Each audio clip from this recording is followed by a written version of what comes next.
Ignite Midnight Fire Book 1 by Kaitlyn Davis ebook edition copyright 2011 Kaitlyn Davis M. Cover art, covers by One Interior art, chapter symbol manipulated by Kaitlyn Davis with Photoshop brush by Duster Amaranth. The right of Kaitlyn Davis to be identified as the author of this work has been asserted in accordance with the Copyright, Designs, and Patents Act 1988. This ebook is copyright material and must not be copied, reproduced, transferred, distributed, leased, licensed or publicly performed or used in any way except as specifically permitted in writing by the author, as allowed under the terms and conditions under which it was purchased or as strictly permitted by applicable copyright law. Any unauthorized distribution or use of this text may be direct infringement of the author's rights and those responsible may be liable in law accordingly. This is a work of fiction and any resemblances between the characters and persons living or dead is purely coincidental. All titles by Kaitlyn Davis. Midnight Fire, Ignite, Simmer, Blaze, Scorch, Burn, Midnight Ice, Frost, Freeze, Fracture, Shatter, Once Upon a Curse, Gathering Frost, Withering Rose, Chasing Midnight, A Dance of Dragons, The Shadow Soul, The Spirit, Air, The Phoenix Born, Lena's Story, the novellas. To my family for their unconditional love, my friends for their overwhelming support, and my fans for their incredible enthusiasm. Thank you from the bottom of my heart.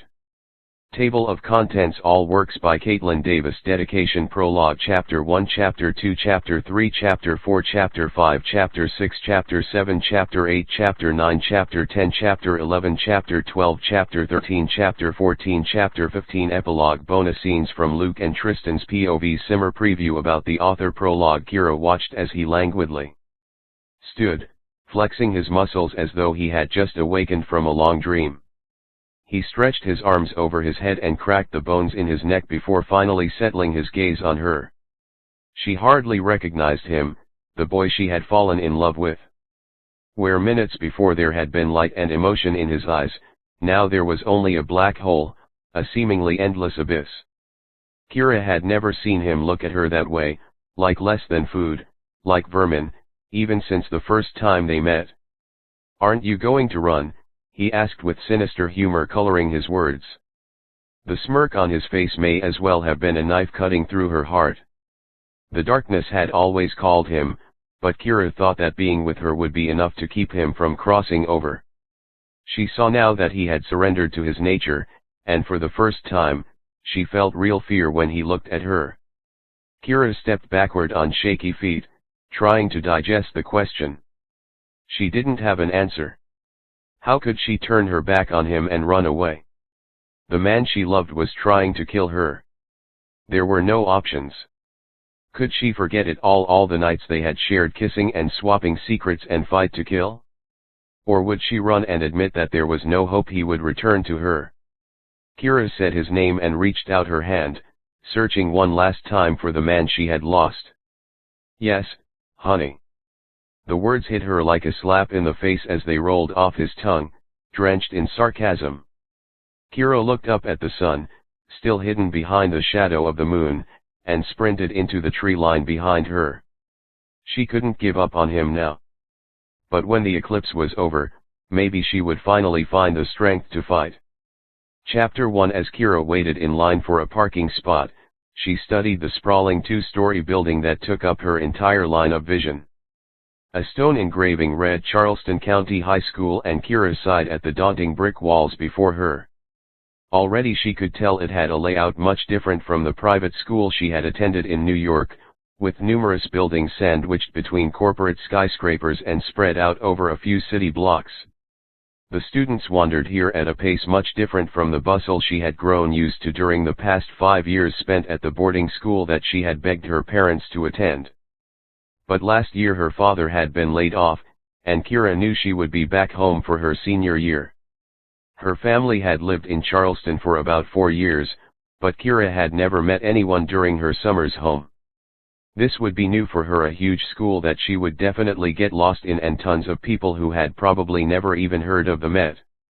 A car honked behind her, and Kira continued moving at a slow pace down the parking lot as students took turns swinging trucks into supersized, yellow-lined spaces. As she took her turn pulling the eco-friendly car her parents loved into a spot, she knew she wouldn't quite fit in here.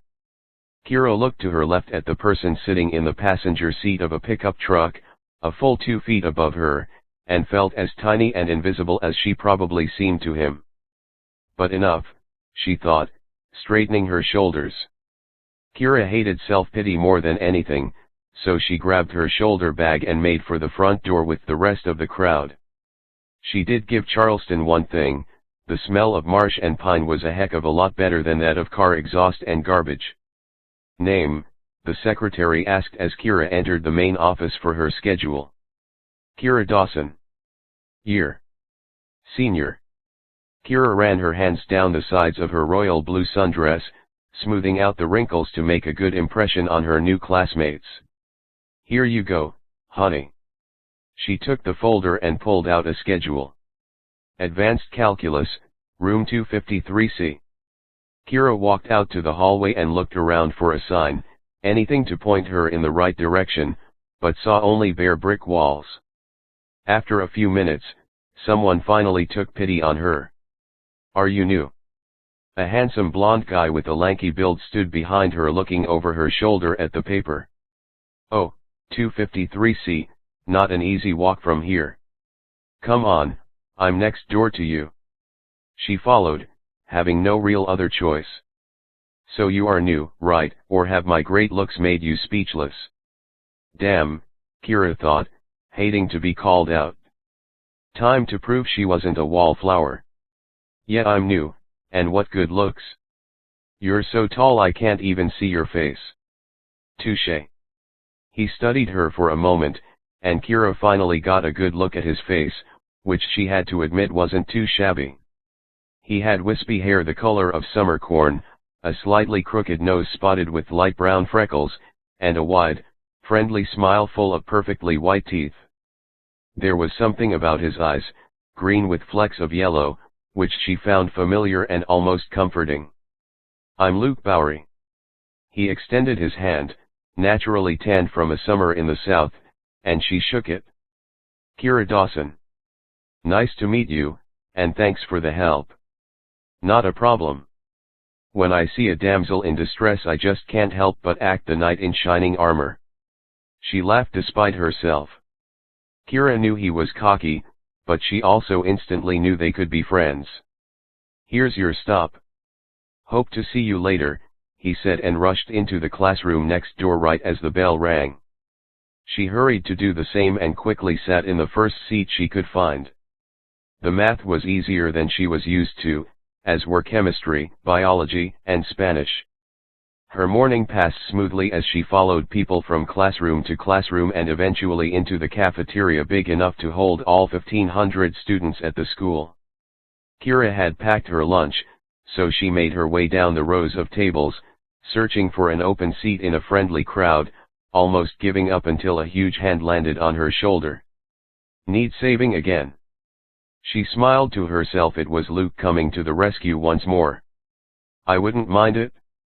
He nodded to the left and she followed him to one of the smaller tables where 2 boys and another girl. Saturday everyone, this is Kira.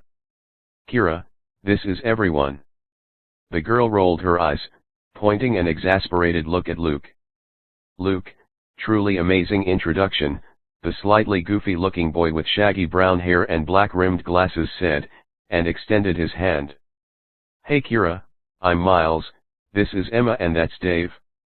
He pointed to the girl who had dyed blonde hair, more makeup on than Kira was capable of applying, and was wearing Lily Pulitzer, and the boy who had one tanned arm around her chair back and was sporting a baseball cap for the Dallas Cowboys.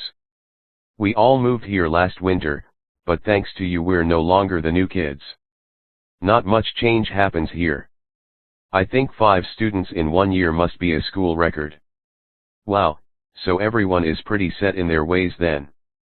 Kira adjusted the curly red ringlet falling over her eyes, slightly nervous in front of this new crowd. Good thing I found you guys, or good thing I looked lost enough that Luke felt some pity for me. We would have found you eventually, Emma added. We're some of the only kids not here since birth and probably the only ones not here since middle school, so it was almost inevitable that we'd adopt the new kid and not upset the balance. The balance? Kira asked, a little confused. Her school in New York had been a constantly changing atmosphere with girls dressed in anything from Gucci to Forever 21 to leggings with holes in them from a flea market. It's like this. Luke put an arm around Kira's shoulder and steered her gaze to the left side of the large, open room. First, the cafeteria is divided into four with freshmen in the front near the grotesque processed food smell, and older kids filling in the back until you get to the seniors around us who have the best window view of the lake and the biggest tables. Then, each year is divided into your standard groups. The jocks have a table. He pointed to the corner that was a sea of blue jerseys full of boys and girls in uniforms. Next are the football players and the cheerleaders who fawn on them. The next table over is the just plain popular because of good looks and in rare cases a stellar attitude. In the middle are the average uncategorized and the most down-to-earth people you'll meet. And finally, rounding out the senior class, we have the drama nerds mixed with the emos, because who really can tell the difference there? She stared at the groups, sort of seeing the distinction in clothes and stature, black leotard-looking garments versus regular jeans and a t-shirt or pom-poms, but not totally understanding it. She wasn't used to groups, except for rich and scholarship, which had been the only divide at her private school. But even then, it was sometimes hard to tell just from looks, because the wealthiest students would come to school wearing oversized sweaters with moth holes, and the poorest students might spend a month's income on one dress. "Luke, you forgot the misfits," Miles added and turned his head out the window. "Meaning us?" Kira asked, certainly feeling like this motley little group didn't fit into any of the categories Luke had mentioned. "Nah, we're still the newbies, those are the misfits." "Don't know how I forgot." Luke turned Kira toward the tables outside where three boys and a girl were lounging all pale despite their position in the sun they sort of keep to themselves. "Why?" "Don't know. I don't really know anything about them actually." Luke sounded as though he was holding something back, but Kira had only known him for 3 hours and didn't want to accuse him of lying, especially after all he had done. She looked outside for a moment longer, and even through the glass, she could tell there was something different about them. It was more than the distinction between a jock and a drama nerd, it was something almost tangible. But whatever it was, she wasn't going to harp on it now. She had friends to make. "So, where are you guys all from?" Kira asked while sliding into one of the open chairs circling the table. Dave just pointed to his hat. Kira guessed he was the silent type. "He means Dallas," Emma supplied. "I am too. We never knew each other before moving here, isn't that funny? I mean, he went to my rival school, so not that surprising, but still, it's pretty crazy." "Fate," Kira said, knowing it was the confirmation Emma searched for and guessing Dave would keep silent. "Yup, that's what I like to believe." They smiled at each other. The silence from Dave was something she would get used to, Kira decided, hoping she would eventually become friends with both of them. Especially Emma. She liked her perfectly styled hair, manicured nails, and carefully applied makeup. That sort of knowledge would definitely come in handy in the future, maybe before her next date. "Well, I'm a northerner all the way," Miles interjected. "Or I was until my parents moved down here. I lived in Boston and will hopefully be back in Cambridge in no time."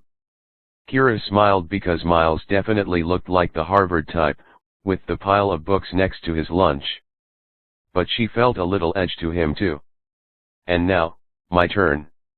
Luke adopted his theatrical voice again. "I, dear lady, am from the far reaches of, drum roll please." He supplied his own when the only response was rolled eyes. "Florida, the Sunshine State with glorious beaches, Walt Disney World, and a small town in the middle of nowhere called Sunnyvale where I was born and raised." "Wait, you're from a small town?"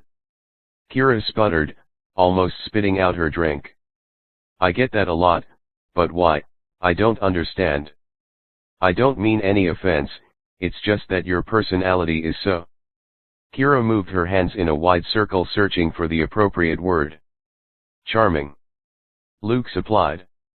I think she means big, Miles chipped in, and Luke sat down with a nod of defeat. But Kira just assumed it was more playing around, so she quickly agreed with Miles and smiled. You know, I just love your hair. Emma grabbed at Kira's curly mess. Do you dye it? Nope, unfortunately it's just what I was born with. Kira self-consciously put a hand to her head. She had always felt weird about her hair.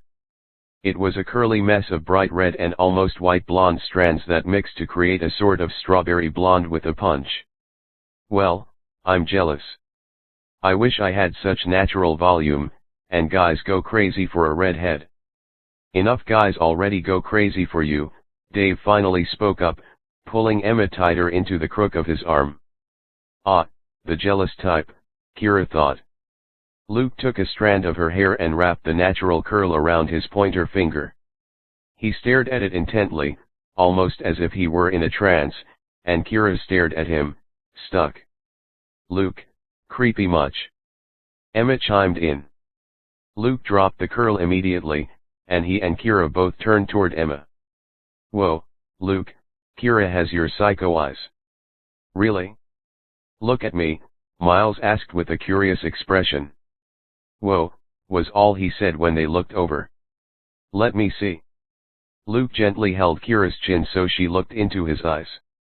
The moment their gazes touched, she realized why his eyes were so comforting before. She had never seen anyone with irises quite like hers.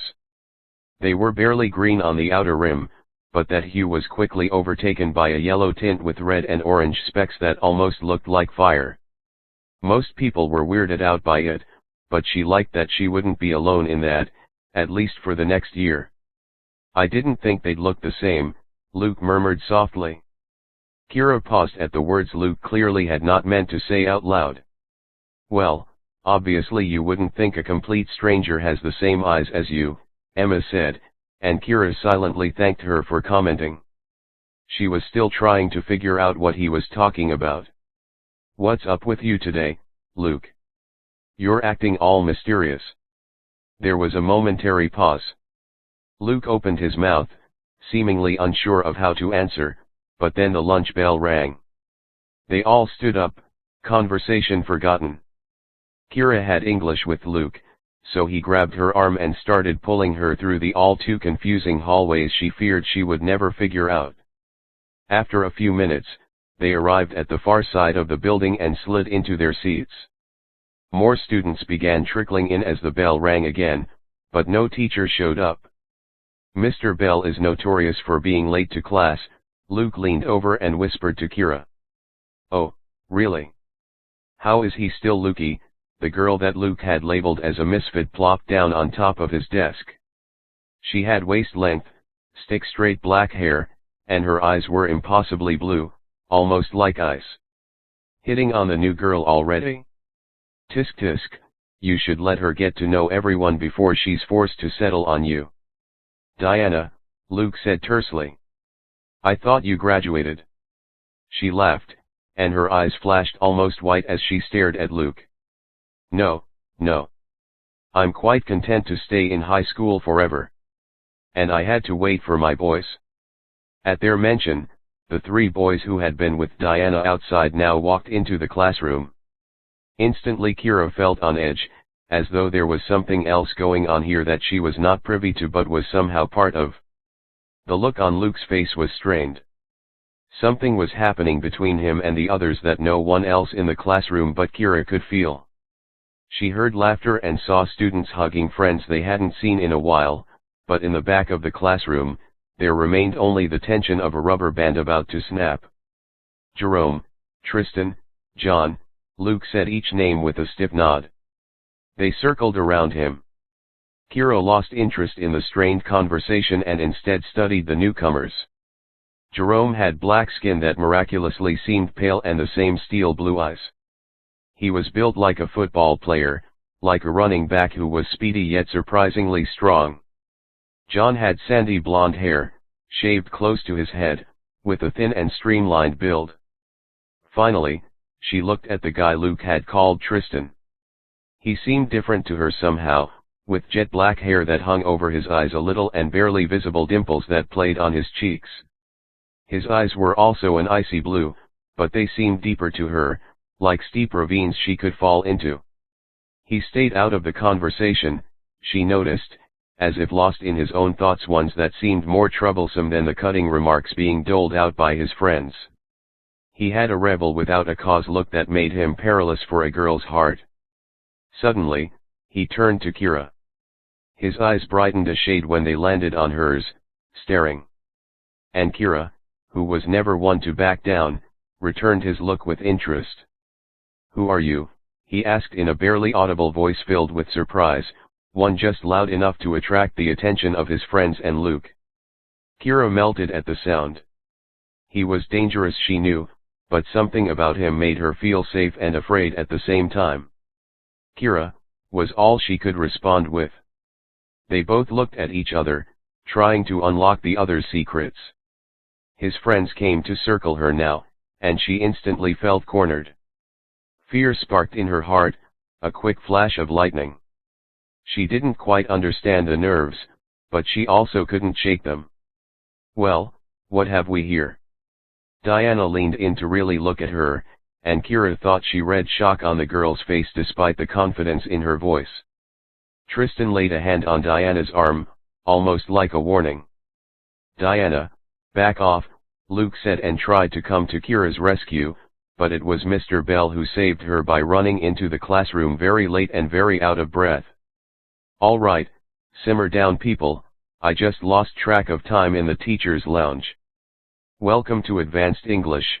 I expect everyone's full attention for the entire first half of the year, and then after winter break, those of you who are college-bound can do some slacking." A general cheer went up around the room. Even Kira, who didn't really know how to slack off, let out a smile. She had already decided to take a gap year to work and hopefully travel, but a little slacking wouldn't be too awful. "We're starting the year off with Shakespeare," Mr. Bell continued, and the cheer changed to a groan. "Come on now, I'll show you that Shakespeare can be cool, starting with acting lessons. For the next few weeks, we are going to perform scenes from the plays we read, starting with the age-old classic Romeo and Juliet. Next week we're going to practice acting out emotions, so everyone please put those game faces on." The rest of class passed rather quickly as Kira decided she liked Mr. Bell more and more. He was a young teacher who treated them like friends rather than students. Unlike her teachers in New York, she could tell Mr. Bell truly loved teaching, and it wasn't just a job. "Hey Luke," she asked when class ended and the students all dispersed. "What was that at the beginning of class?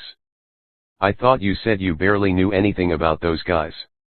"I don't, Kira. I don't know anything but a mutual disgust. Can we just leave it at that?" She nodded okay, but it wasn't sincere. Something had to have caused that much hatred. At first, Kira thought maybe Diana and Luke used to date, but it seemed less like jealousy and more like something else, something intense that she couldn't quite put her finger on. The rest of the day passed uneventfully, and Kira didn't see Luke again. After finishing her last class, she retreated to her car, totally spent. On her way home, Kira stopped at the supermarket to pick up ingredients for her latest recipe, the one she had thought up during calculus instead of going over differential equations. All she had ever wanted to do was be a chef. And while other students her age were applying to college, she was practicing her knife and cooking skills whenever she got the opportunity, resulting in lots of good food for her family and lots of experience for future entrance examinations to culinary schools. During her gap year, Kira would hopefully be perfecting her skills in a real restaurant kitchen, but for now, she just practiced on her own. Tonight Kira was feeling homey, so she bought fresh tomatoes, spices, and flour to make some good old-fashioned spaghetti. When she arrived home, the house was empty. Her father, she remembered, had job interviews all day with banks in Charleston city center. She assumed her mother was with her baby sister at the pool, since she was still too young for kindergarten. As Kira dug her fingers into the tomatoes she had just sliced, She thought about her family. When Kira was born, her parents had been 23, which seemed just old enough to have a child. And when her sister was born, they had been 36, which seemed just young enough. Even now, Kira never really grasped who the mistake was, her or her sister. She remembered about 5 years ago when she got the news. She had just begun boarding school and was 13, a rather inopportune age to realize your parents were still sexually active enough to have a child. Those scars were erased as soon as Kira held her little sister in her arms and looked into her bright green eyes, ones that lacked the yellow center but were filled with warmth. Even now, she couldn't wait for her mother to come home so she could play with Chloe, who always liked helping her in the kitchen, as much as a 4-year-old could. With the sauce finished, Kira turned to the pasta, stirring the batter while she relived her first day. One of the amazing things about cooking was the therapy it provided. She could think about Luke, who at first glance she had figured to be the overly cocky yet oddly lovable boy. But there was something else there too. When he looked at her, it was almost like he saw something she didn't understand and maybe didn't want to know. In a way, she was reminded of Cy, her ex-boyfriend in New York. They had only dated for a few months. It wasn't love or anything, just fun for both of them. He had the same look as Luke, with bright blonde hair that looked resolutely sun-bleached. He had been overprotective of her, something that got old quickly. When she turned 16, he appeared out of nowhere and took over her life. While the constant calling to check in was cute at first, Kira had grown more and more frustrated. Moving home was the perfect excuse to dump him. Luke seemed more laid back, but there were traces of protection in his wannabe night manner. Could she see herself dating him? Kira considered it, pondered the idea of a crush, but her mind slowly wandered from his familiar eyes to the icy blue ones belonging to Tristan. Her hands stopped mixing at the thought of him. He was too much of a distraction, even for cooking. His brooding eyes held pain and love, his dimples added a cute boyish factor, and his hair hung just low enough to make her want to run a hand through it. She could tell just by looking at him that he had put up barriers and was full of secrets, ones that Kira would love to unmask. He was the kind of boy you wanted to comfort and to kiss, the kind you knew would break your heart yet hoped against all odds wouldn't. The bad boy with a soft heart, the sort of trap a girl knowingly jumped into. Stop it, Kira told herself and began kneading the dough to get out her frustration. They had barely said 2 words to each other, not nearly enough to begin crushing, especially when all she knew about him was that the one person she hoped to call a friend hated him. Kira. She was shocked out of her thoughts by the 4-year-old now attached to her leg. Kira looked at the dough. She had kneaded it far more than necessary and more than enough to let her sister play with the now soft putty. "Want to help me make dinner?"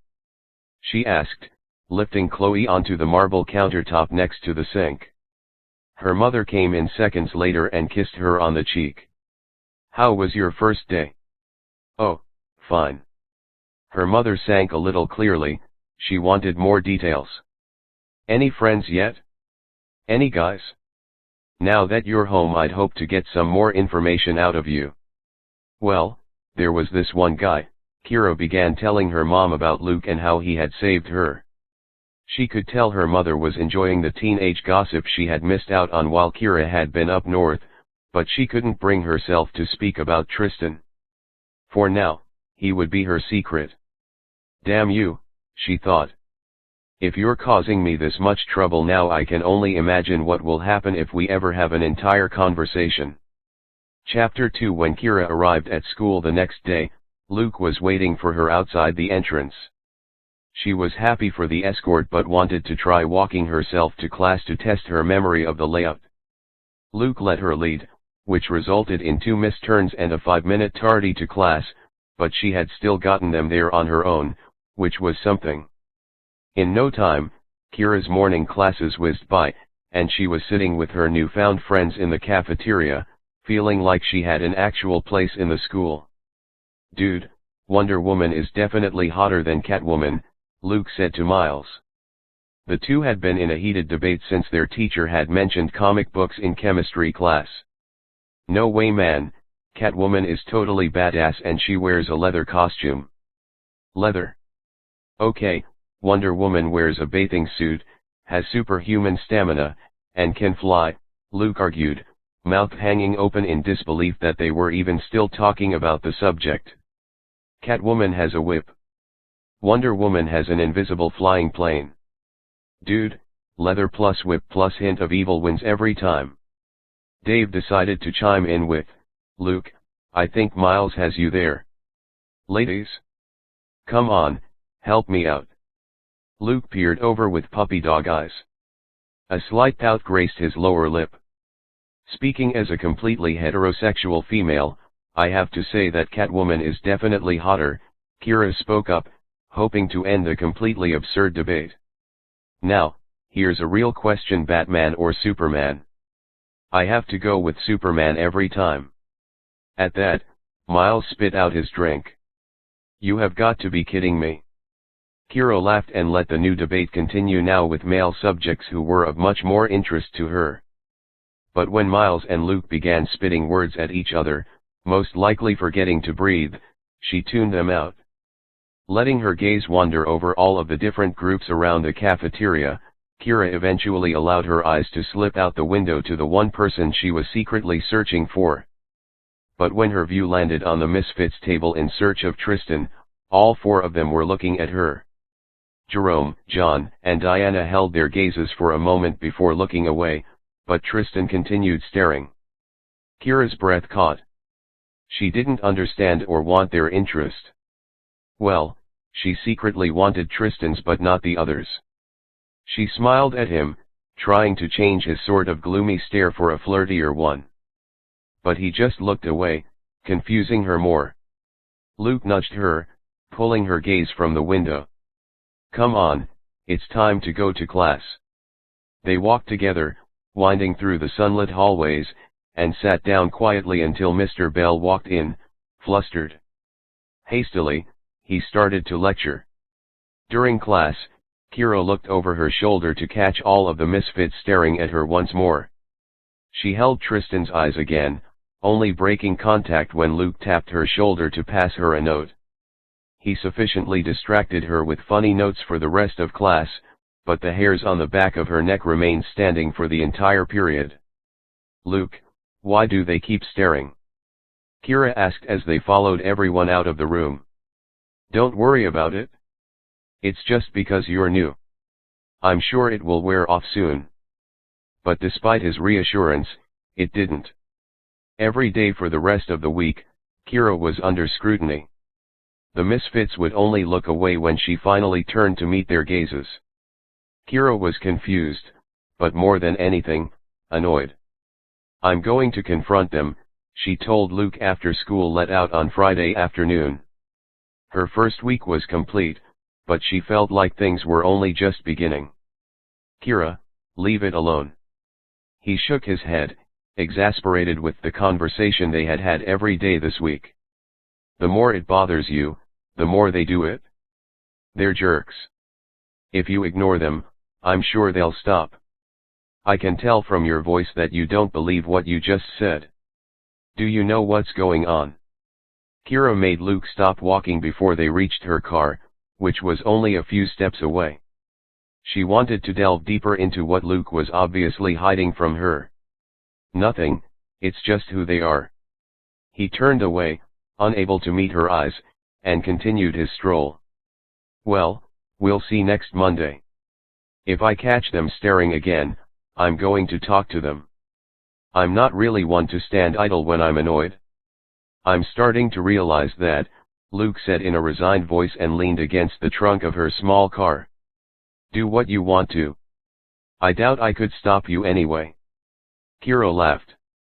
I think this is the beginning of a beautiful friendship, Luke. We are definitely starting to understand each other. He put an arm around her shoulders, pulling her against the car, and smiled. The playful mood finally returned to their conversation, the way it always did. Hey, he said, as though suddenly remembering something he forgot to tell her. You have to come to the beach with us tomorrow. Apparently, it's a school tradition. The entire senior class goes to Folly Beach and has a sort of picnic-type event. Sounds great. Kira jumped from his grasp and dug through her purse for her car keys. When she found them, they said their goodbyes, and Kira stepped into her car, more than ready for a mellow Friday night with the family. The next morning, Kira was jarred awake by a booming alarm, dragging her out of that perfect place between being asleep and being awake, when everything seemed so serene. She flopped her hand on the clock to shut it off, stretched her muscles, and then rolled over to see sunbeams filtering through the yellow shears on her window. Beautiful, she thought, still trying to hold on to that limbo. After a few minutes, she was finally awake enough to stand and start preparing for the beach. Flinging the curtains aside, Kira let the sun warm through her before heading toward the closet to find the perfect bikini and cover-up combo. The white bedazzled two-piece might be too flashy, and her new brown one didn't really go with her hair, so Kira decided on her new Kelly green bikini that would definitely flatter her hair and maybe even her eyes. She threw on her favorite beach cover-up, a pink and green polka-dotted strapless dress she picked up last summer, and flip-flops to prevent from seeming too fancy. After a look in the mirror, Kira decided it was New York chic meets low-key beachy. She had told Luke she would bring a picnic basket, eager to let some new people taste her food. After making a killer pasta salad and cold-cut sandwiches with her special sauce, a hint of mayo, a hint of mustard, and a little something secret, she was ready to go. Kira walked outside, waiting for Luke to pick her up, and was shocked to see a huge pickup careen around the corner with Dave and Miles lounging next to surfboards in the bed of the truck. Kira opened the paint-flaked passenger side door to a giggle fest between Luke and Emma, and hopped in beside them. "What is going on in here?" she asked. "Something I should be telling Dave about." "Nothing, nothing." Emma finally calmed down enough to breathe, but her face was red from laughing so hard. "One of those things that's only funny if you saw it?" "What?" "Come on, I have to know." For a minute, in the rearview mirror, Luke coughed to keep a new round of laughter at bay. It looked like Miles and Dave were making out. He and Emma broke down again. "Do I need to drive?" Kira said in a jokingly condescending voice. "No, no, I got this." Luke composed himself and revved the engine. The drive to Folly Beach didn't take long, especially with Kira, Luke, and Emma singing country at the top of their lungs while Miles and Dave stuck their heads through the back window to occasionally join in as backup singers. When they arrived, Kira was amazed at the quintessential surf town she had never known existed just a short drive outside of Charleston. Beach shacks and inexpensive hotels lined the shore, while surf shops and local restaurants called in most of the crowd. They parked and practically ran down the rickety wooden boardwalk that led them through the dunes and onto the sand. The long flat beach was already lined with students from their high school. Some held not-so-discreet brown paper bags with bottle rims poking out, while others had coolers masking mixed drinks. Dave, Miles, and Luke dragged their surfboards along the beach behind Emma, who was scouting a location. Kira followed, soaking in the view. Fluffed clouds softened the bright blue sky, which faded into the deeper blue waters of the ocean before her. She let the sun warm her skin, itching to lie down on a towel and not move for hours. A little in the distance, jetting past breaking waves into the deep ocean, she saw the famous Folly Beach Pier. "Kira, come on." Emma waved her over to the small square of sand the group had claimed. She quickly moved through the maze of towels to meet her friends. "Sorry," Kira said while sitting down on the towel they had laid out for her. "Who wants food?" "Me," her friends chorused in unison. Kira opened up the picnic basket she had packed and handed out the sandwiches. After leaning her elbows back on the squishy sand to look at the view, she sighed. "Man, this is the life." "I'll second that. This sandwich is incredible. What did you put in this?" "Drugs." "I can't stop eating," Luke marveled, and Miles seconded with a grunt, since his mouth was completely full. I was talking about the view and the weather, not the food, stupid. The sun feels so great, especially after the first week of school. The tension is literally melting from my body. Kira dropped back down to her towel to soak it all in. The sun had always been her favorite thing. Feeling the heat and warmth it radiated always gave her a sense of inner peace.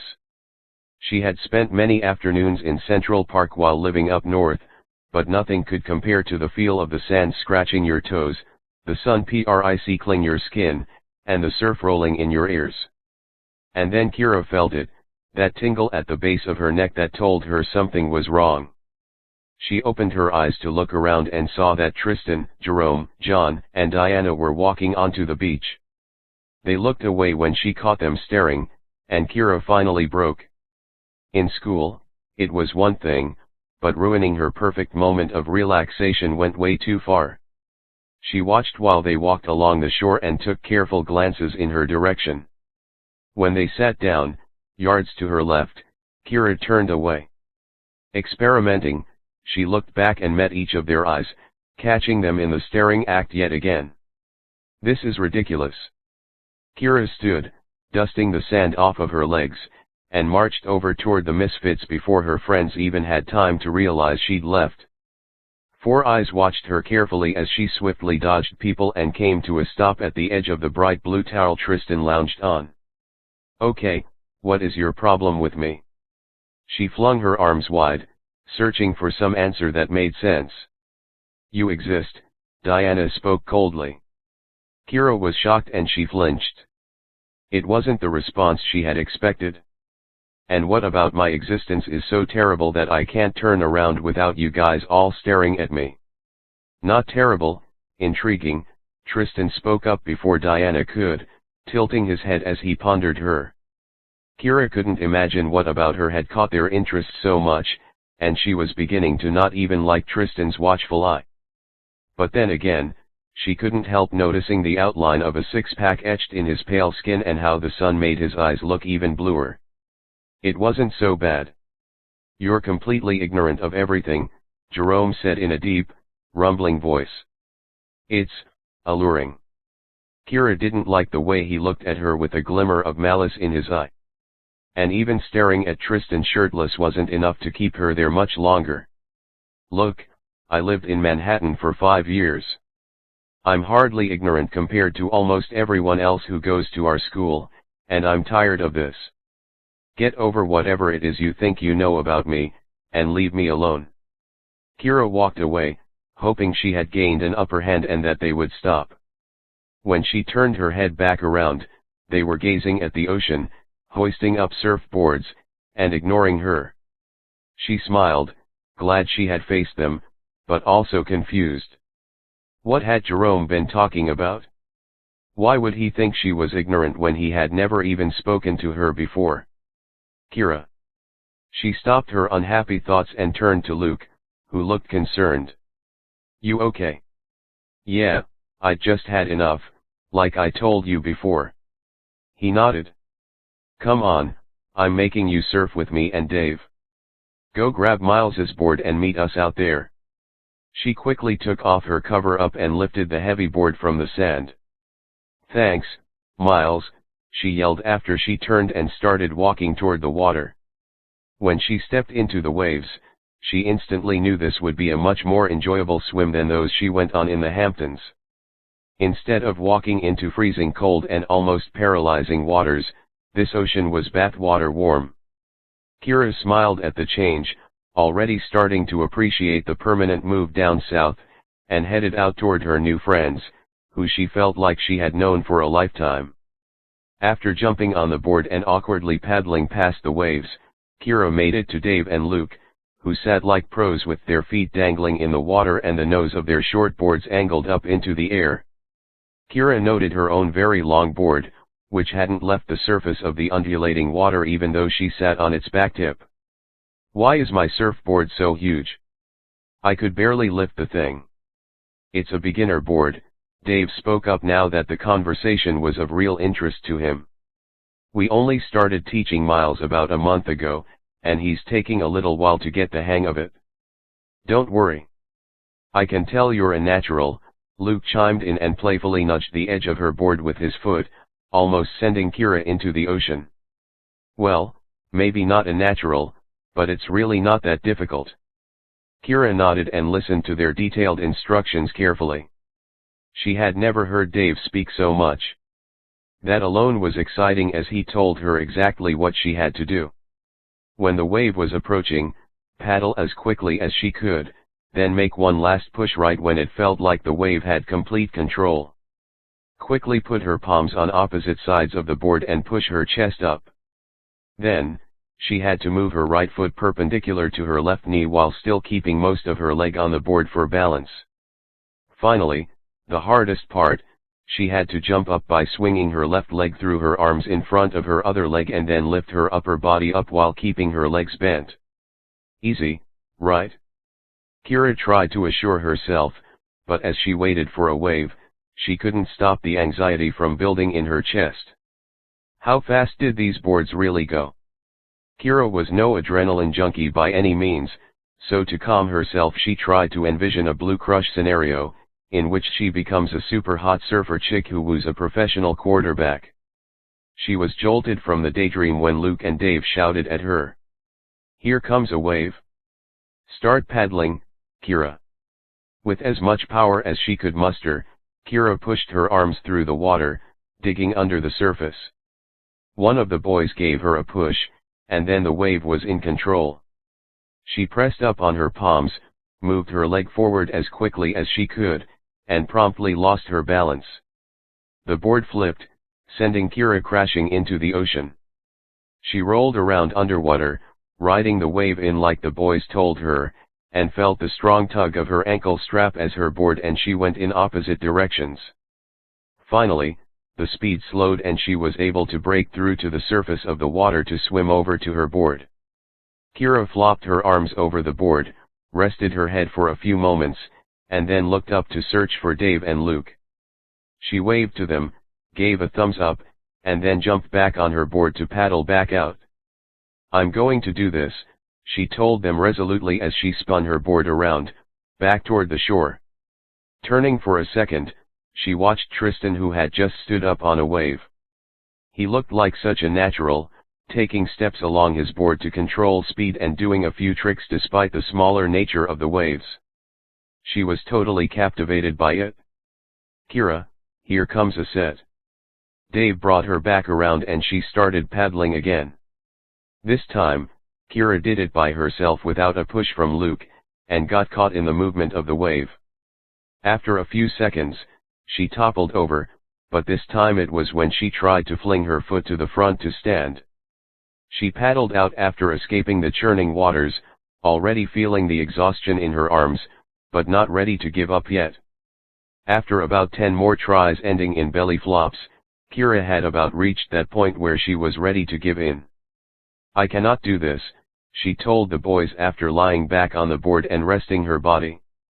It is physically impossible for me to stand up on this board. She crossed her arms, trying to maintain her balance while also looking stubborn. It was a difficult task. Come on. Luke prodded her with his finger. Wakey wakey. No, she put on a 5-year-old voice. One more try, I have a really good feeling about this one. Oh, fine. She sat up and let him spin her board around. Kira looked back at Tristan, hoping to spot him in action, and instead met his eyes, which had turned to match the color of the sky. He lifted the corner of his mouth in a half-smile, which she first thought was meant for her, until he turned to watch Jerome, who had stood up on his board to do a pretty good impression of her last fall, which was a total body flip off her board as soon as she had attempted to lift her hands and stand. Spurned into anger, Kira decided to act. She had always thought that nothing was as good a motivator as furiously wanting to shove someone's joke back in his face. Luke, I am so ready for this. Don't push me into the wave. I just got that feeling where I know I am going to kick some ass. He took his hand off her board to let her try by herself. Kira saw the set approaching and, like Luke had said, let the first and usually smallest wave go by. She started paddling for the second one and felt the acceleration when the wave latched onto her.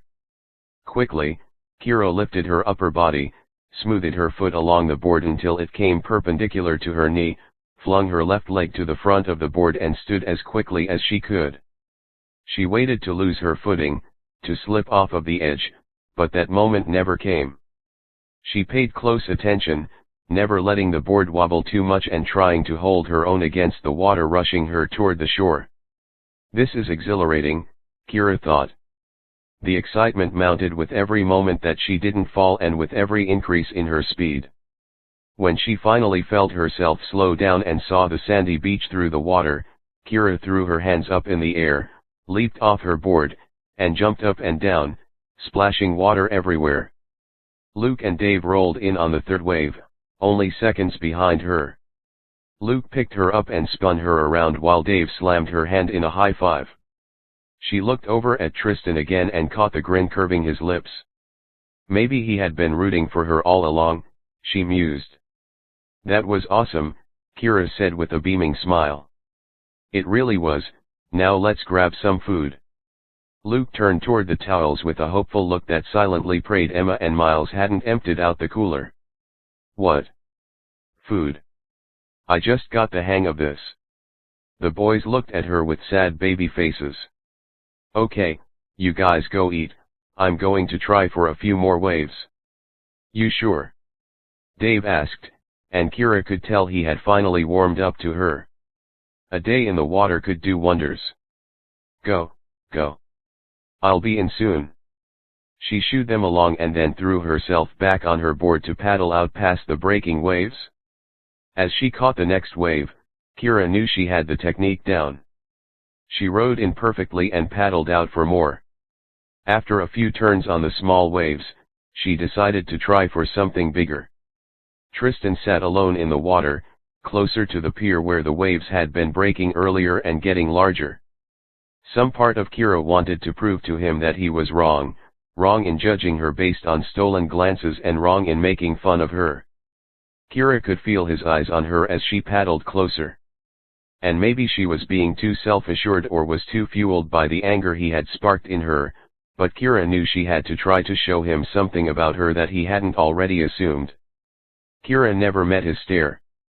She didn't want him to know how much his presence affected her, so instead she looked out at the horizon for the next set. Kira saw the curl, saw it break early against the pier, and paddled with all the strength she had left. When the wave got closer, she knew it was too big for her to handle and almost wanted to back out, but Tristan was still watching her. The wave picked her up and pushed her faster than she had ever gone before.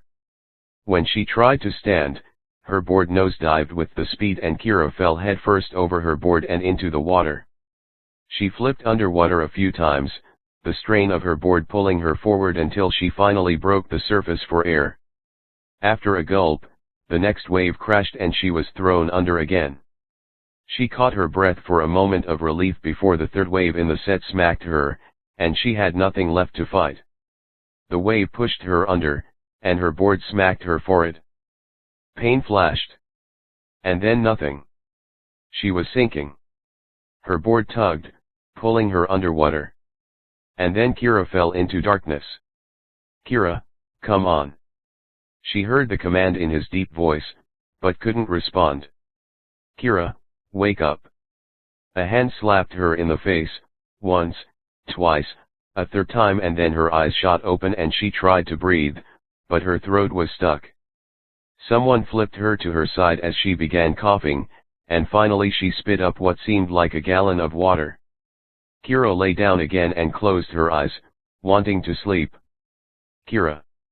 One more smack landed on her face. You have to stay awake.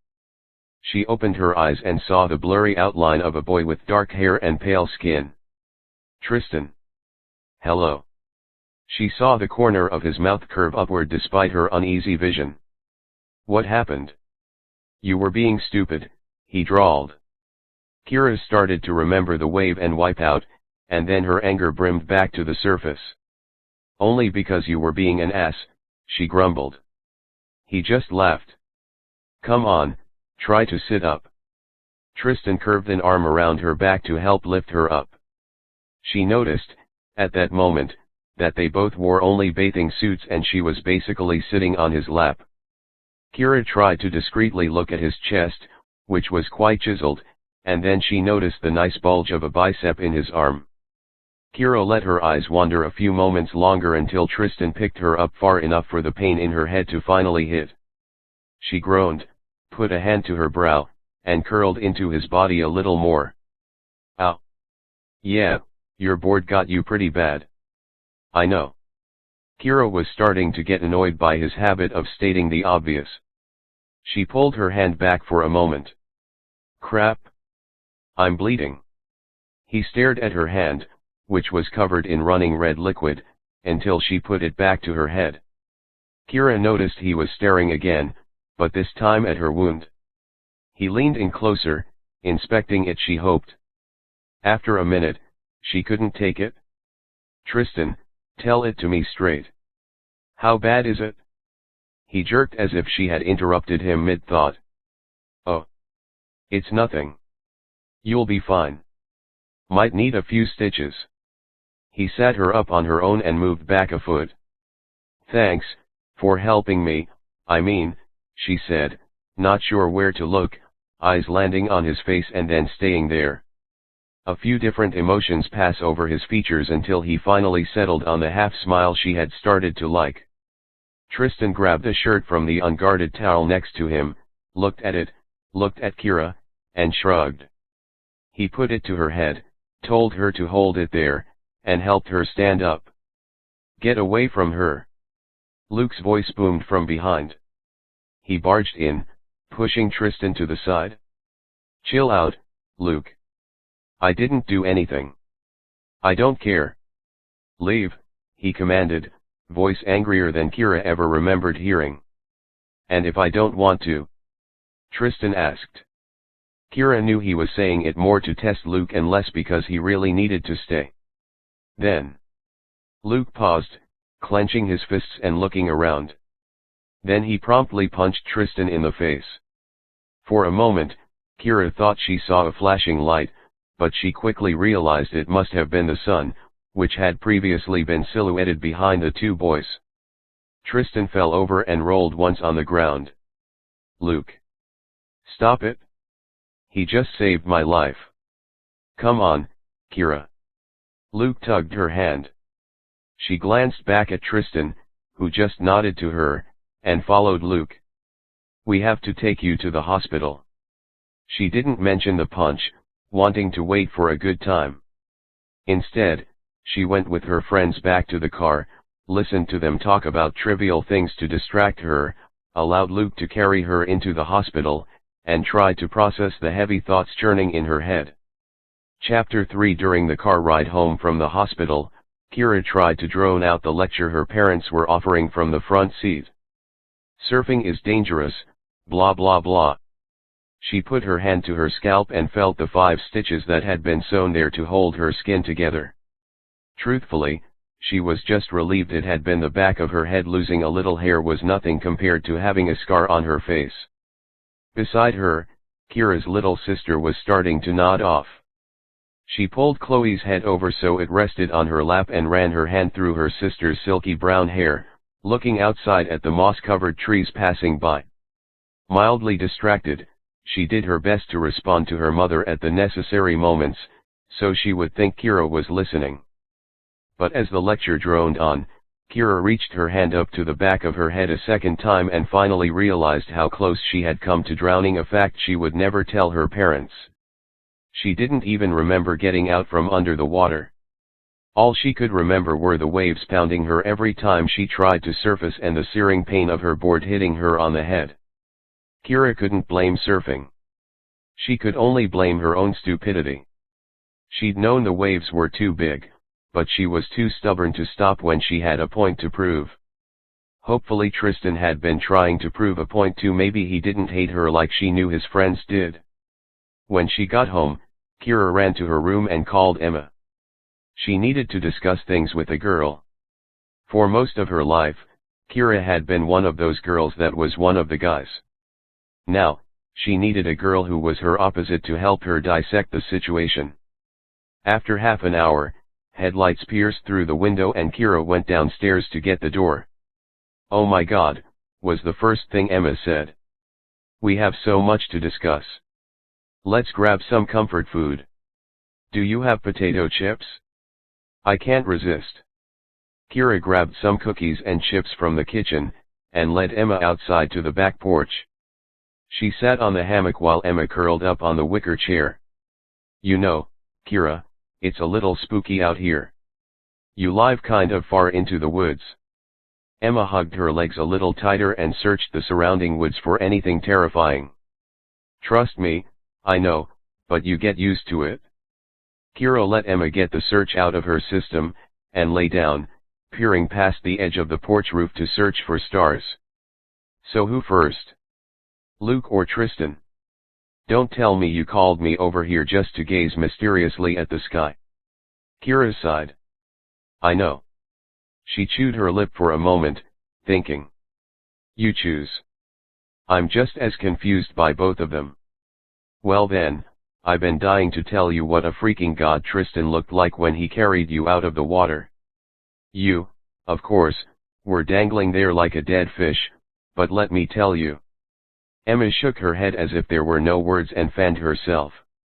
"Wait, he carried me out." Kira grabbed a chocolate chip cookie.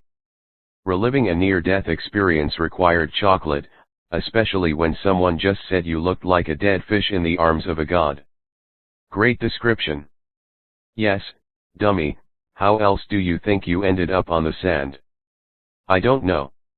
"Well, anyway, let me paint you the picture, because it was like a scene from a movie, or more likely from Baywatch, but still unreal. The guys and I are sitting on the towels, chatting and eating, when suddenly Luke looks up and is like, 'Where's Kira?' and the guys start to freak out because they don't see you anywhere. Then, I look out all the way down toward the pier and tell them you moved over there to surf. Dave and Luke just shake their heads at each other, like they know you can't handle it, and the four of us watch you try to catch that wave. For a second Dave is like, 'She's gonna do it,' in that odd voice that is so cute. Anyway, instead, we see you wipe out huge, and we all start laughing 'cause you just looked ridiculous, but then you don't surface. We are all staring, and after 2 minutes, we don't see you, and Luke goes running down the beach. Then, out of nowhere, Tristan emerges from a wave holding you in his arms. His body is dripping with water, making the sun bounce off of him, and his arm muscles are bulging. I mean, I practically heard every girl on the beach sigh with jealousy and have a momentary heart attack because of how hot he is. Anyway, he runs from the water, sets you down really gently, and then starts slapping you in the face.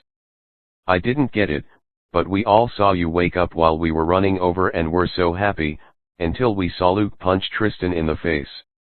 At the mention, Kira groaned. "Why did he do that?" she asked while grabbing another cookie. "A near-death experience followed by your guy friend punching your savior and potential crush in the face seriously required chocolate. Because you, my friend, have been dropped right in the middle of a love triangle. No." Kira put her head in her hands. "Screw chocolate. She needed vodka. Luke doesn't like me like that, we're friends, okay? Right? And Tristan, well, I don't even know him." "Listen to me," Emma said and put her hand on Kira's shoulder. Kira sat up, looking her friend in the face. "No guy punches another guy over nothing, and no guy is as attentive as Tristan is to you over nothing. Something is going on. Something is definitely going on," Kira thought. But it wasn't so simple as a love triangle, something else was at play. That much she knew. Emma continued, unaware of the thoughts churning in Kira's mind. "I know you don't want to hear it, but I've never seen Luke watch someone like he watches you, like he's always looking to protect you. Maybe you should talk to him."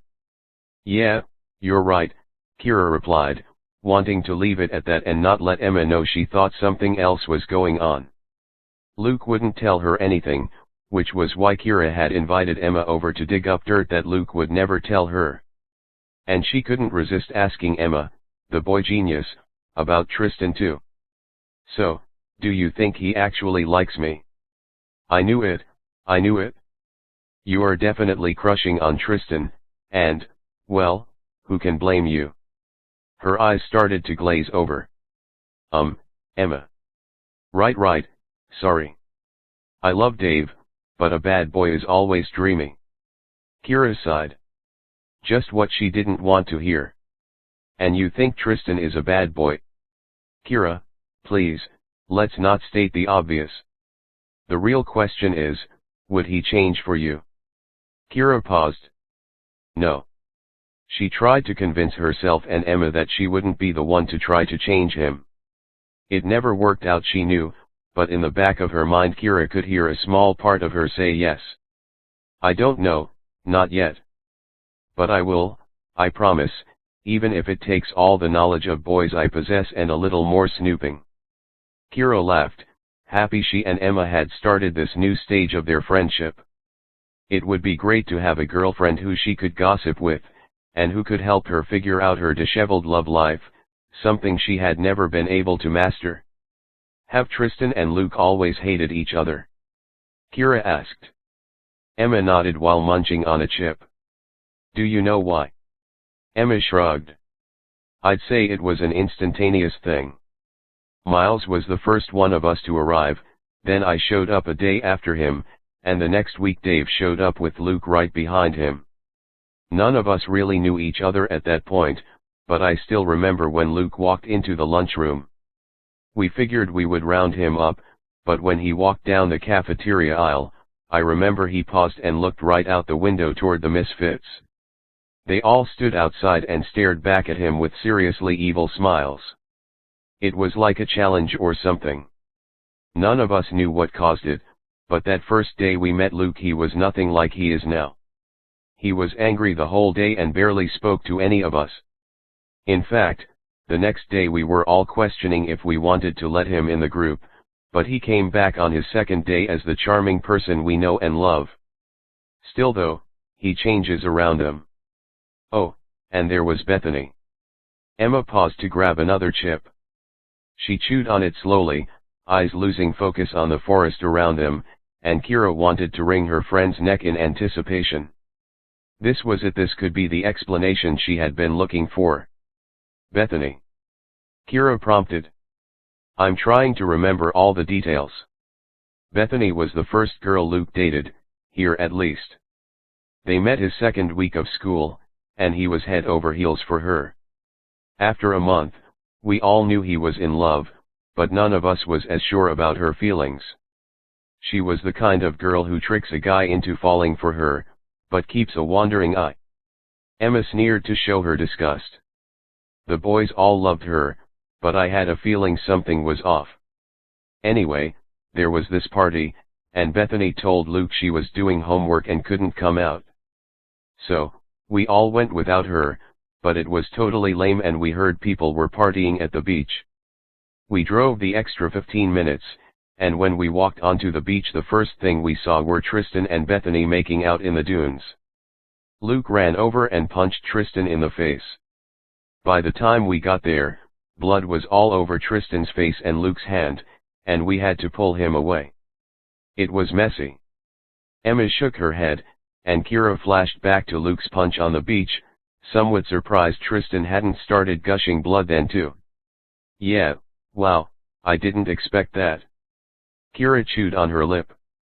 "So I'll be the worst person ever if I try to date Tristan knowing Luke hates him and maybe likes me." 50-50 on that, but you have to do what you want." Emma looked at Kira with wide eyes, showing her that she meant those words.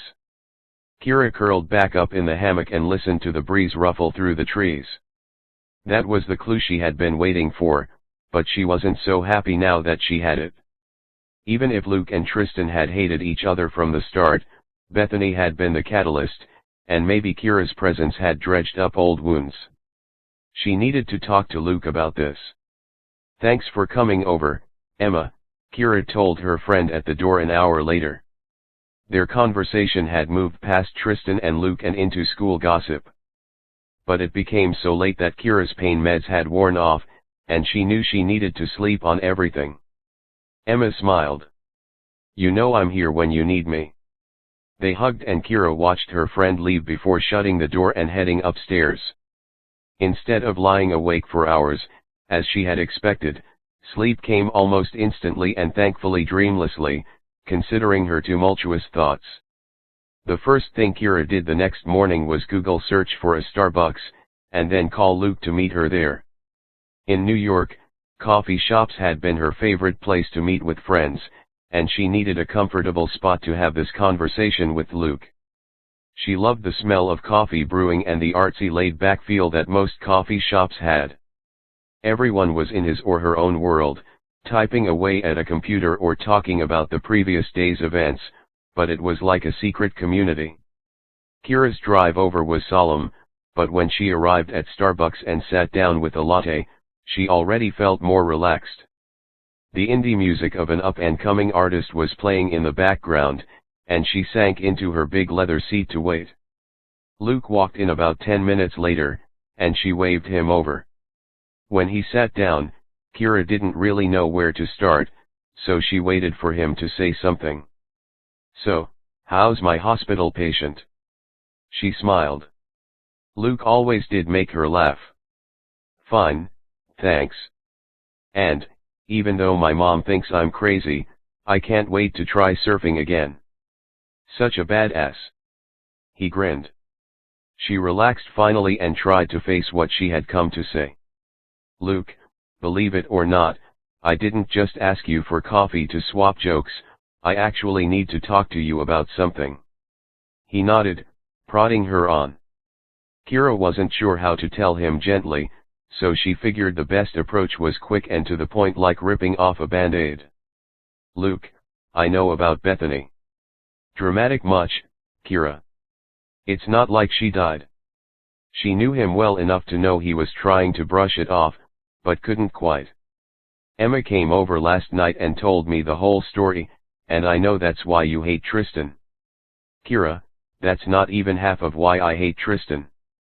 Can't we just drop it? Why won't you talk to me? I feel like I just got plopped down into the middle of a television show. I know all the characters, but none of the plot." Kira set her coffee cup down. Whenever she was angry, her hands had this bad habit of moving on their own accord, usually in wide sweeping circles that would definitely spill her warm, sugary latte everywhere. "I can't tell you. Trust me, I would, because I know it would keep you away from Tristan, but I can't." Luke leaned closer to her, his eyes crinkled at the edges as he pleaded with her to understand him and stop the argument. "Why not?" she questioned, anger mounting. She had known he was keeping things from her the moment they had met, but she couldn't guess what it was or could even be. "I just can't, okay? Drop it, seriously." There was an awkward pause. Kira wouldn't speak until he gave something up, and he wouldn't give any information away.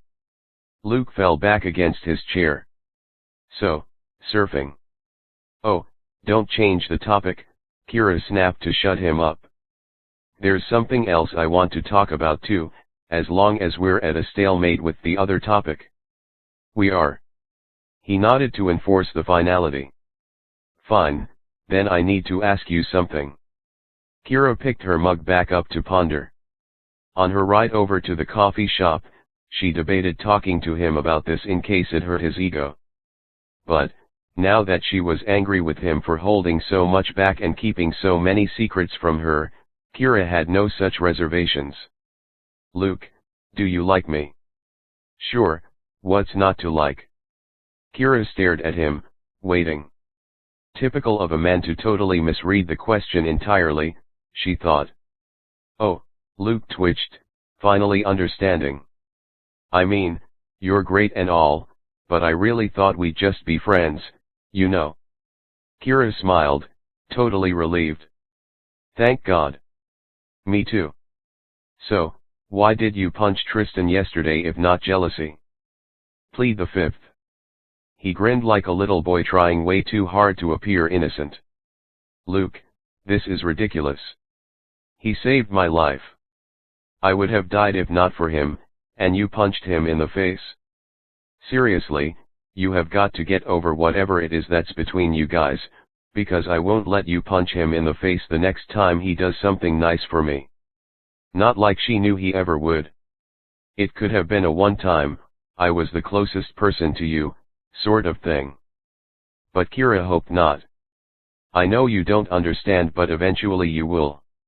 And I hope I'm there to help you when that happens. Luke stood up and left, letting the door slam behind him. Kira remained sitting and sipped the rest of her coffee slowly. Now she was really confused. Who wasn't letting Luke talk, or was he just using that as an excuse? Kira had thought he would be a best friend to her, but how could someone who wouldn't even explain himself be her best friend? Luke was clearly emotionally hurt about Bethany but wouldn't talk, hated Tristan for something that happened a year ago, and hated him more for something he wouldn't discuss. Maybe she would have to go to the source of the trouble. And what of him? All she knew about Tristan was that he had been a jerk to her, but then he saved her life. Was that enough to redeem someone whom everyone she knew disliked? And what of love? Thank goodness Luke had no feelings for her, but Kira needed to decide for herself what she wanted from Tristan. He was gorgeous, of course, but she barely knew him.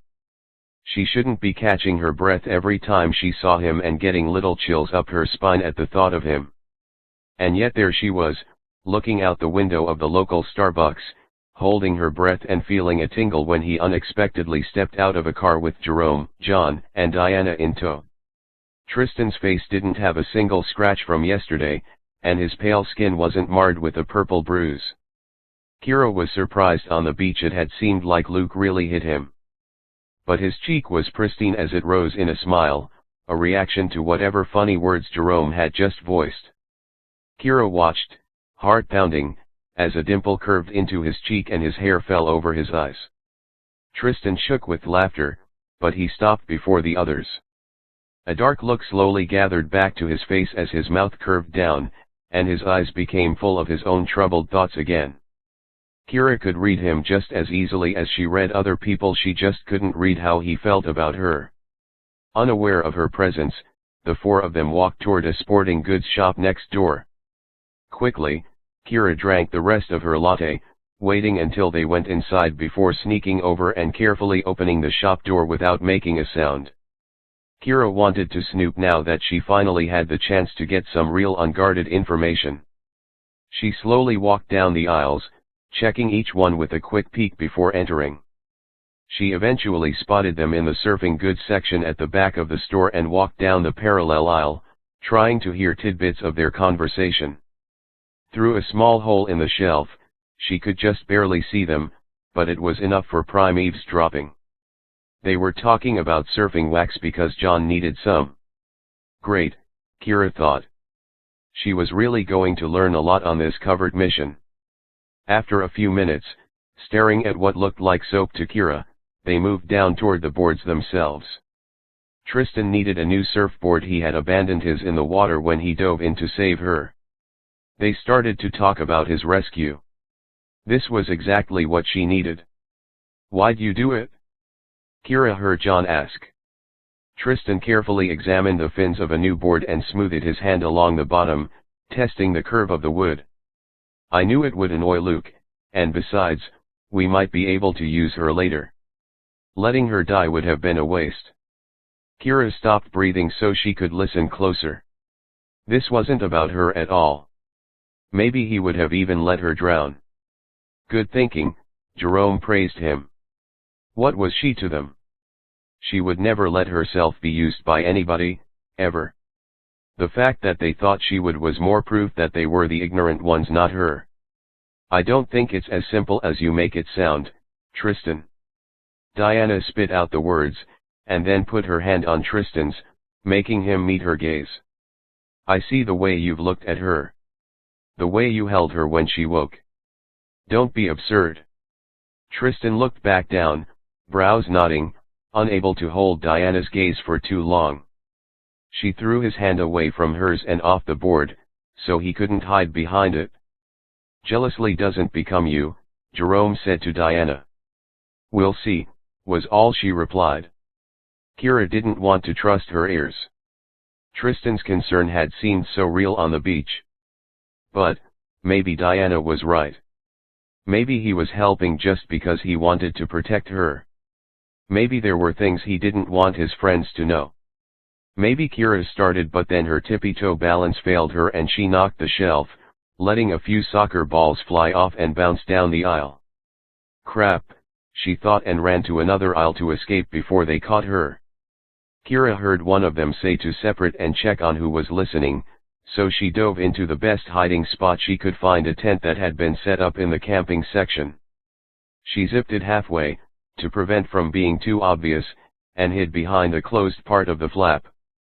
Kira barely breathed for 10 minutes until she saw the misfits walk past her tent with a surfboard and head for the cash register. After they left, she slowly emerged from the tent and calmly walked out the door. Miss. She turned to see an employee from the sporting store running after her. I'm supposed to give you this. He handed her a small piece of paper and turned back toward his store. Kira stared at the folded note, unsure of whether to open it or let it fly away in the wind. Hi, Kira. Nice hiding spot. Tristan. A shiver ran down her spine, of fear, or of excitement, she didn't know.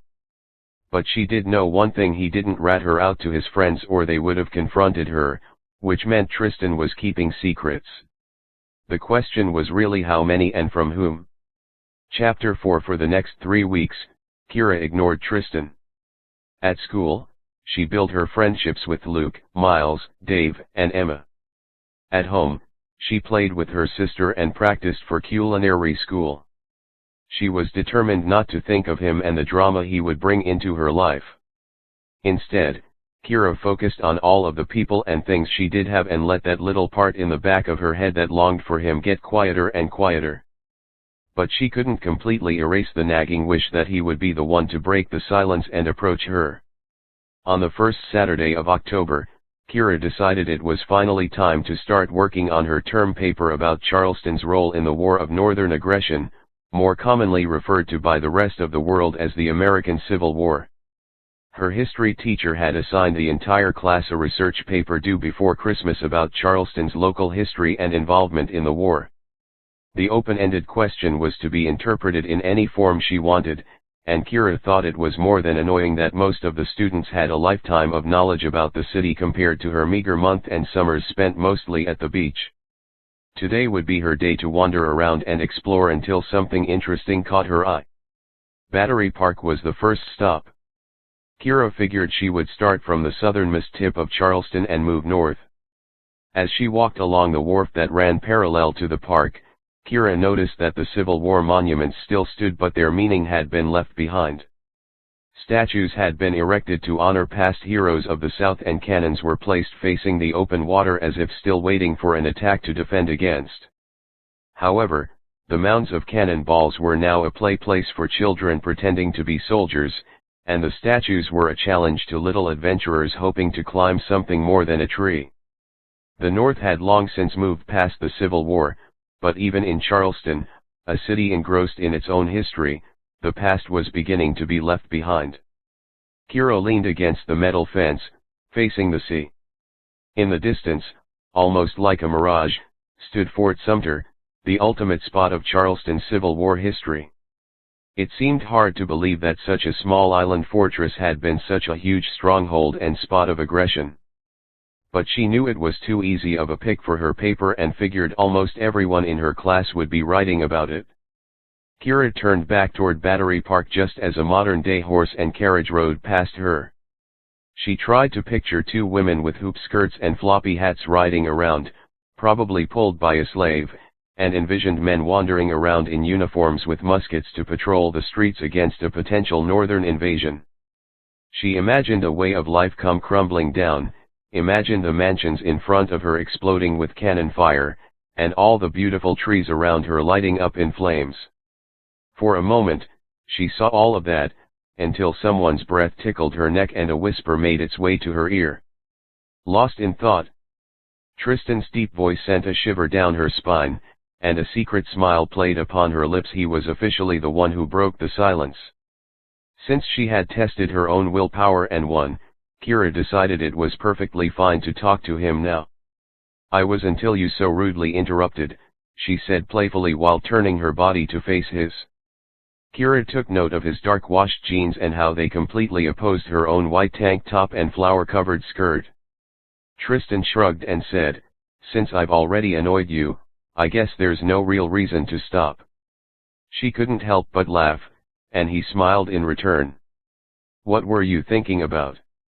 He leaned back against the rail, so his arm lightly brushed against hers. "Hoop skirts and muskets," she blurted out. "What?" He lifted one corner of his mouth and furrowed his eyebrows in a half-question, half-laugh. "Oh, sorry, my Civil War paper."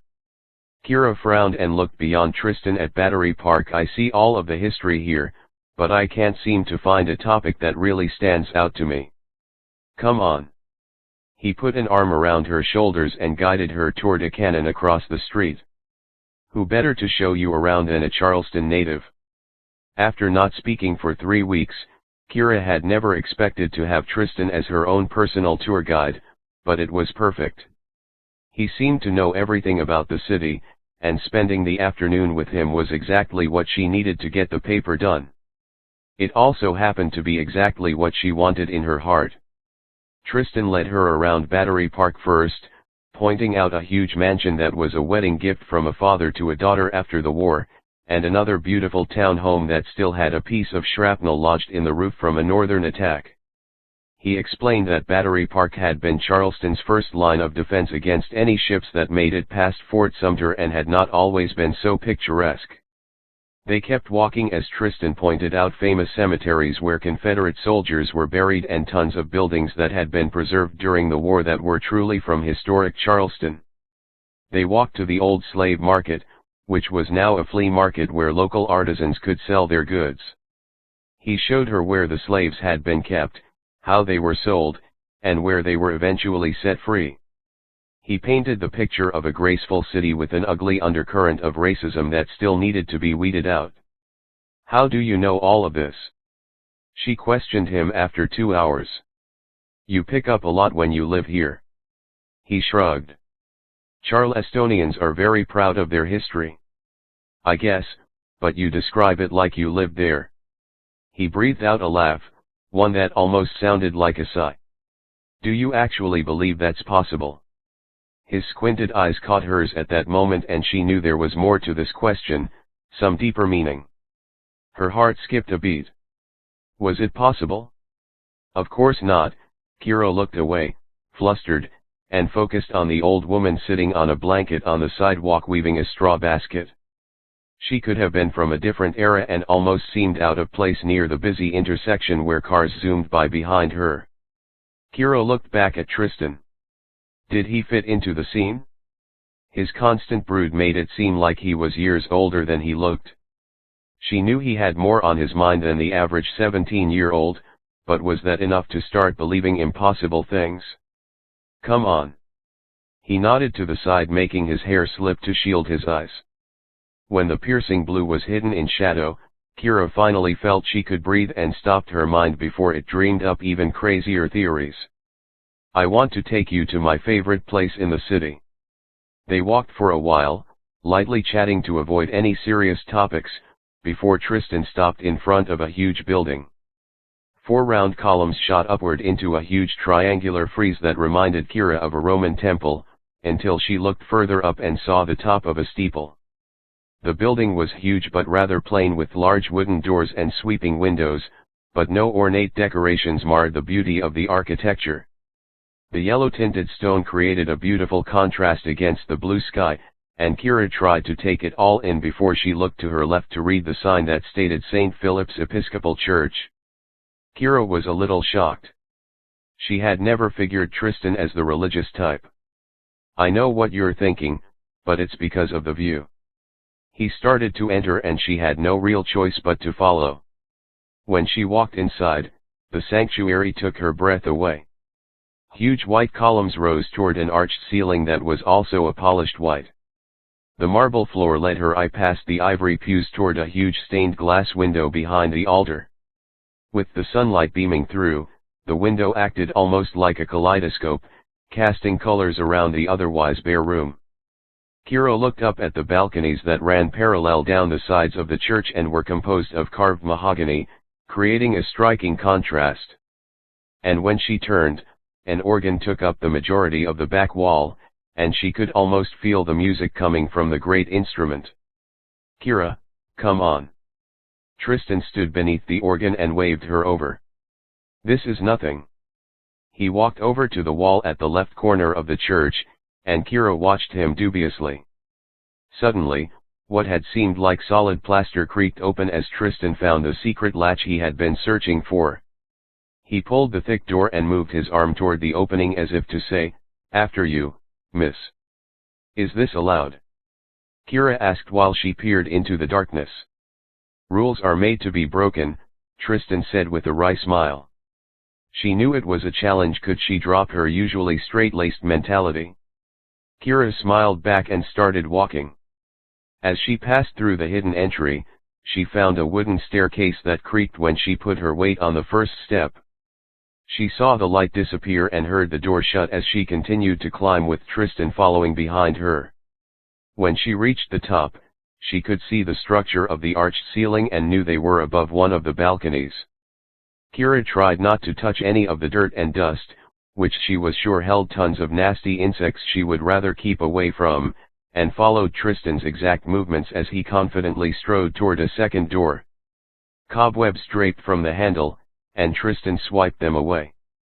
They were definitely not supposed to be up here, but she was too intrigued to see what waited at the end of the climb and too scared to turn around and face the darkness alone.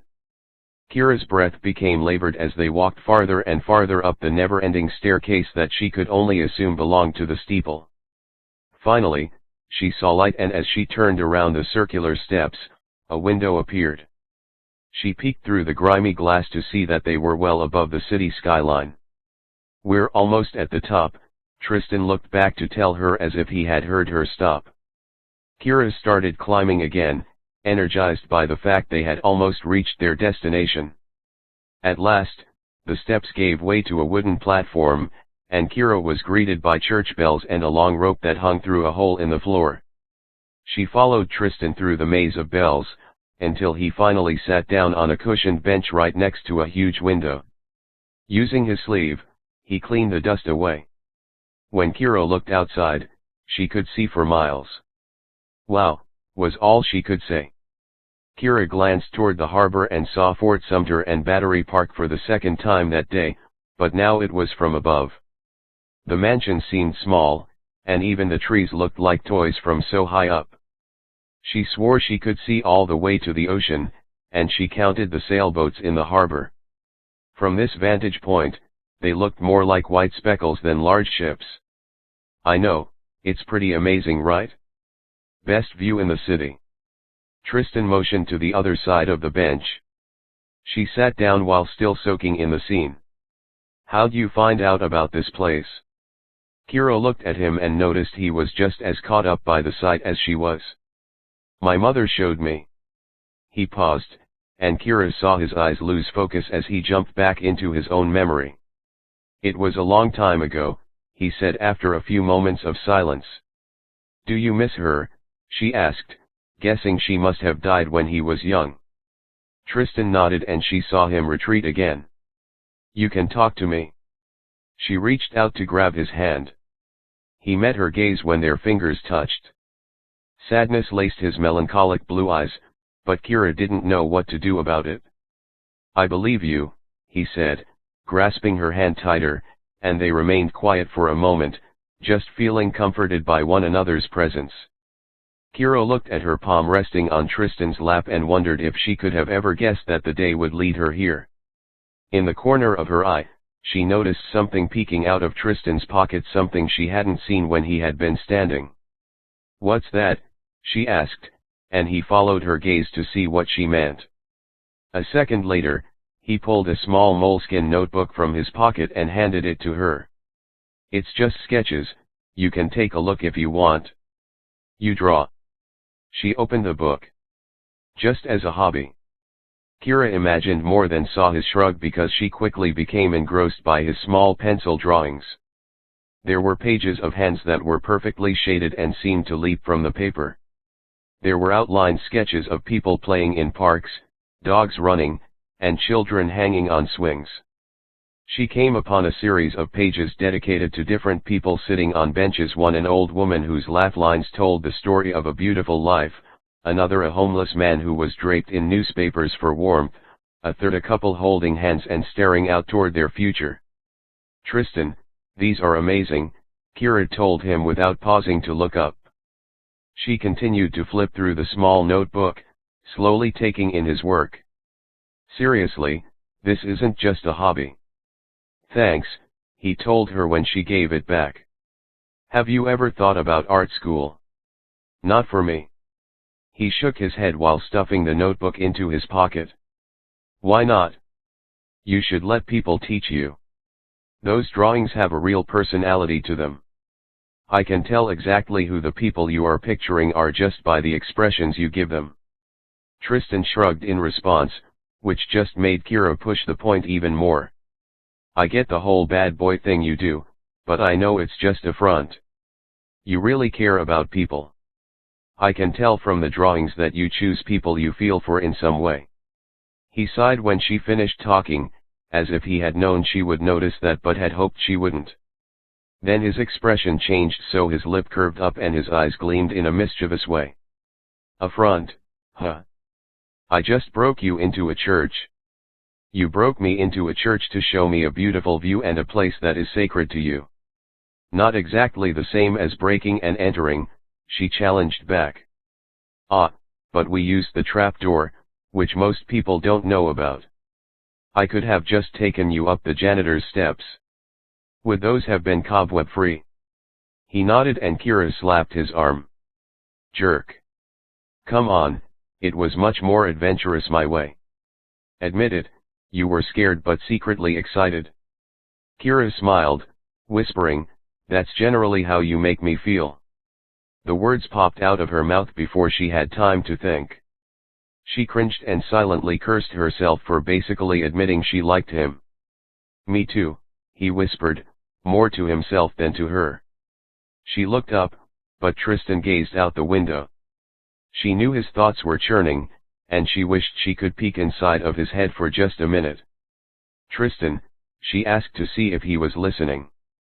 "Yeah," he said distantly. "Why did you save my life? You know I heard what you said to your friends, but for some reason I can't believe it." He turned to look at her now, and Kira was certain he could read the confusion on her face. His chest expanded slowly in a prolonged breath and his eyes remained closed for an instant too long. He was thinking about how to tell her something. Kira could almost see the secrets floating in his head and could feel him struggle with how much to say. "I saved you because I wanted to protect you, and I still do.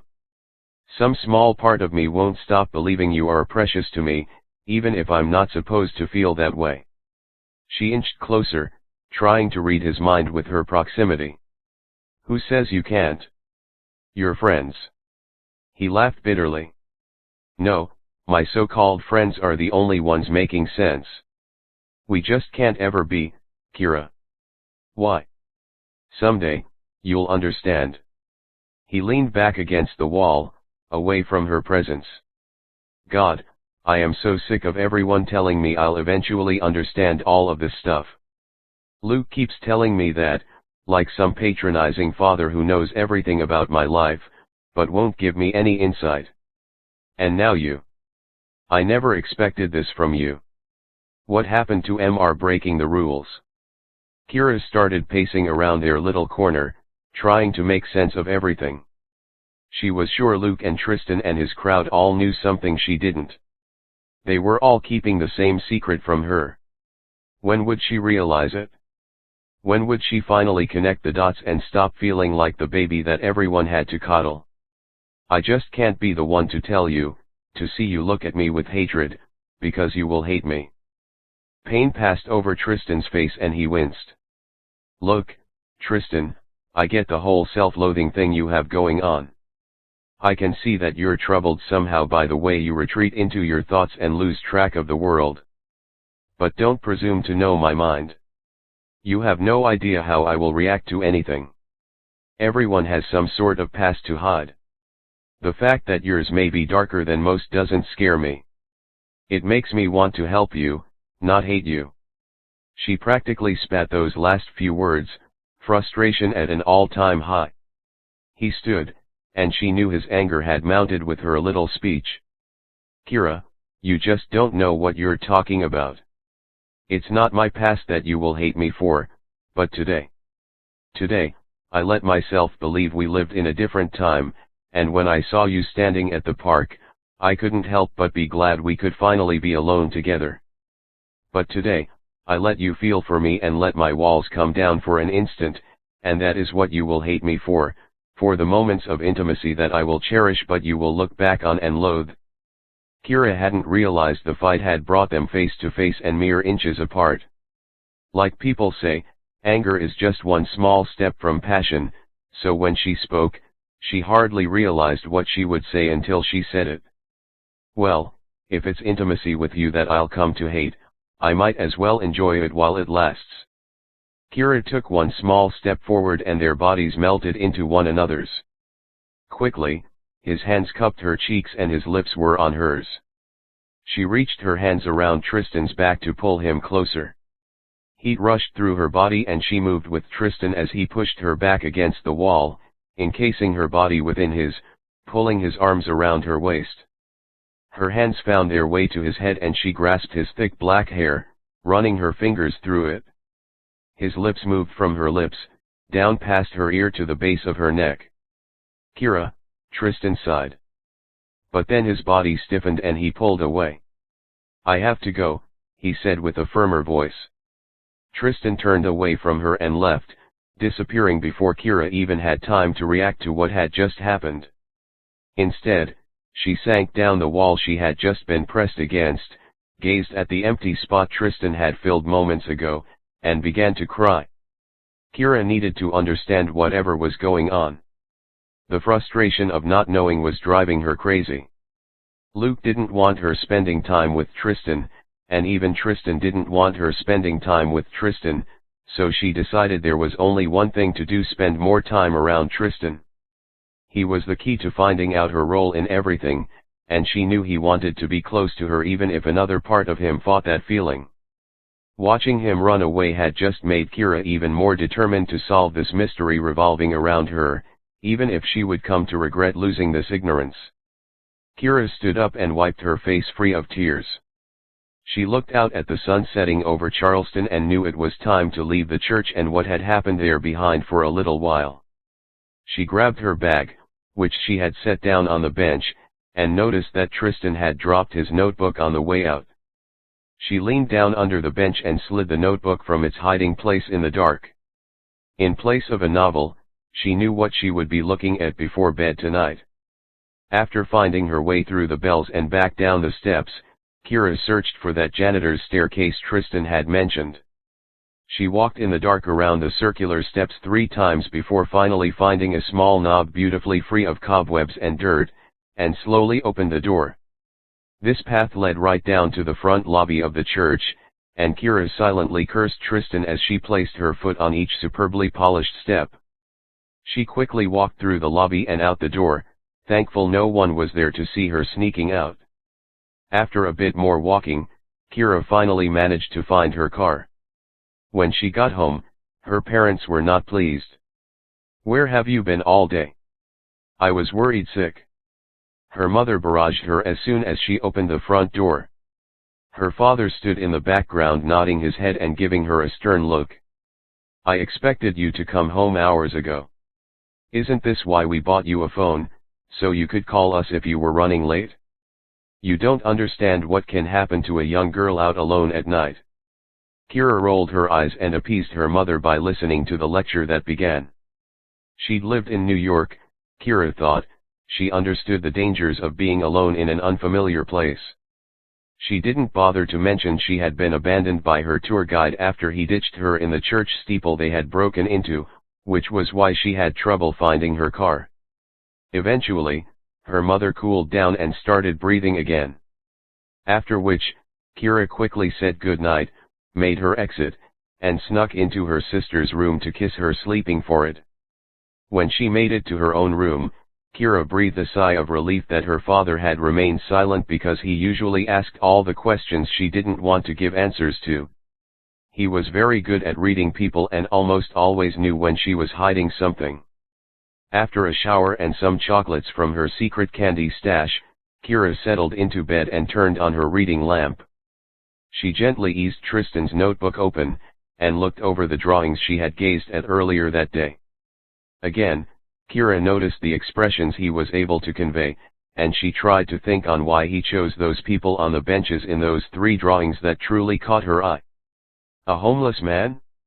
Had Tristan been homeless, or did he just sympathize with a man who had lost everything? An older woman? He could have a grandmother he missed, or old women could remind him of the age his mother should be. Kira thought back to his question. Did she believe he could have been alive during the war?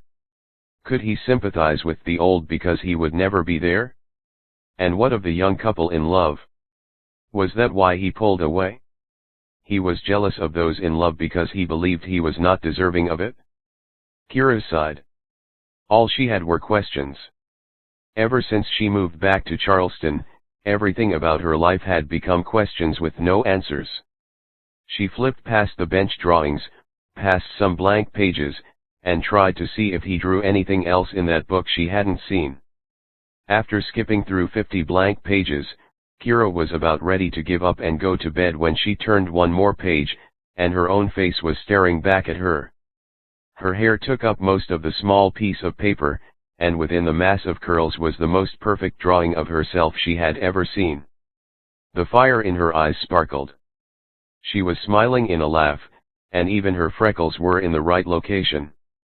Kira looked alive in the picture and happy. Beyond all the minute details he drew to perfection, her emotion ran off the page. She looked like the sun radiating warmth to the viewer. Was this a drawing of how he pictured her? Kira never thought she had looked so happy or pretty in her life, but maybe Tristan had thought so. Kira turned to the next page and saw a close-up of her eyes, turned again and it was her lips. One more turn and she saw herself standing by the wharf staring out at Fort Sumter with a breeze in her hair and her skirt flowing in the wind. Kira realized that he must have been observing her for a little while today before he finally snuck up on her to say hello. Why was he so afraid to talk to her? Everyone in school was intimidated by his good looks and standoffish attitude, by his dark slacks and typical black t-shirt, and by his friends. He was a bona fide bad boy. Every girl secretly loved it and every boy was secretly jealous of it, but Kira was starting to realize that it wasn't who he was at all. What bad boy secretly draws pictures of old ladies and young couples? Tristan was more of a tortured artist than anything else. She sighed and turned the page again, but the blank paper returned. There were only 4 secret pages devoted to her, and Kira tore each one out before dropping the small notebook back into her bag to give to Tristan at school. She wanted him to know she had discovered his secret and that she wasn't going down without a fight. Chapter 5 Hello, gorgeous. Luke sat down next to Kira in the cafeteria with his typical greeting. Where were you this weekend? I didn't get a single phone call. Don't tell me you have a new best friend that you're sneaking around with. He looked at her with pouted puppy eyes. You know, now that I think of it, I do have a new best friend. It's called my Civil War term paper. She rolled her eyes and shoved her notebook full of ideas at him. Kira, Kira, Kira. When will you learn? Term papers are to be completed during the last week of the term, not 2 months before it's over. He opened her notebook and skimmed some of her notes. But let me know when you decide what to do, cause I will definitely steal one of these discarded theses. Kira grabbed her research back from him quickly. We'll see, she said slyly, making a joke but knowing full well she would help him out if he actually needed it. Hi y'all. Emma waved while Dave carried both of their lunch trays over. Kira assumed the fuchsia dress Emma wore was new, and that Dave had been forced to play the chivalrous boyfriend. From the back of the cafeteria, Kira could barely see Miles walking over behind the mound of books he held in his arms.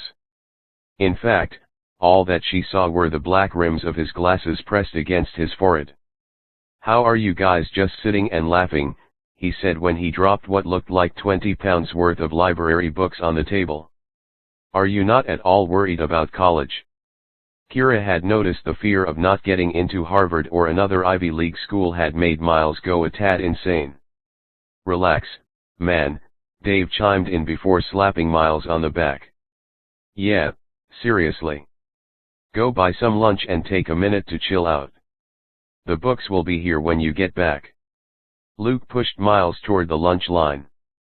As soon as he was out of hearing distance, Luke turned to everyone else and said, "We should totally hide these."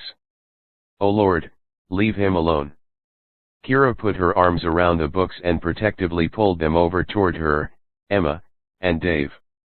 Basically, as far from Luke as they could go. When Miles returned, he seemed calmer but still turned the conversation to college applications.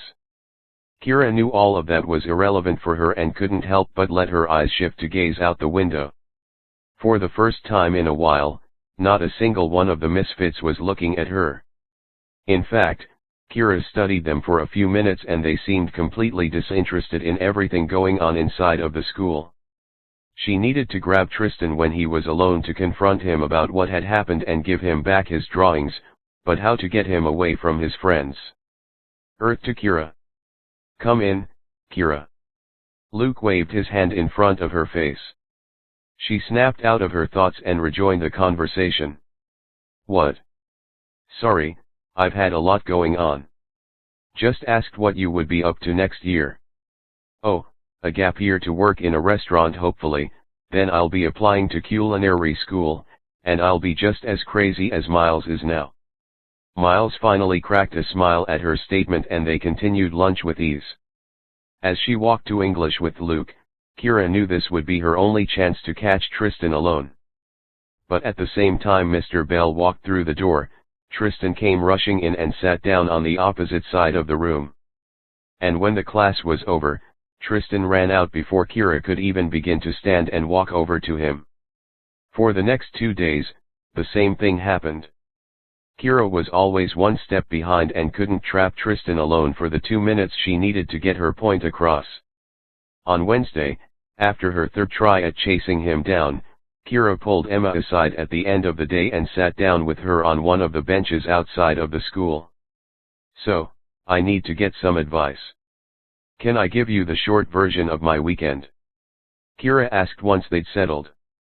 "Oh, this sounds juicy," Emma said, and Kira noticed that she seemed very excited for some gossip to live vicariously through. "Okay, well, on Saturday I went to Charleston to start working on my history paper, just like I told you all in the cafeteria. What I didn't mention was that I ran into Tristan. We snuck into a church steeple and ended up making out for a while." Kira finished quickly and let out the breath she had been holding. She peered at Emma carefully, hoping to see no judgment coming from her friend's eyes. "Whoa, I was not expecting that."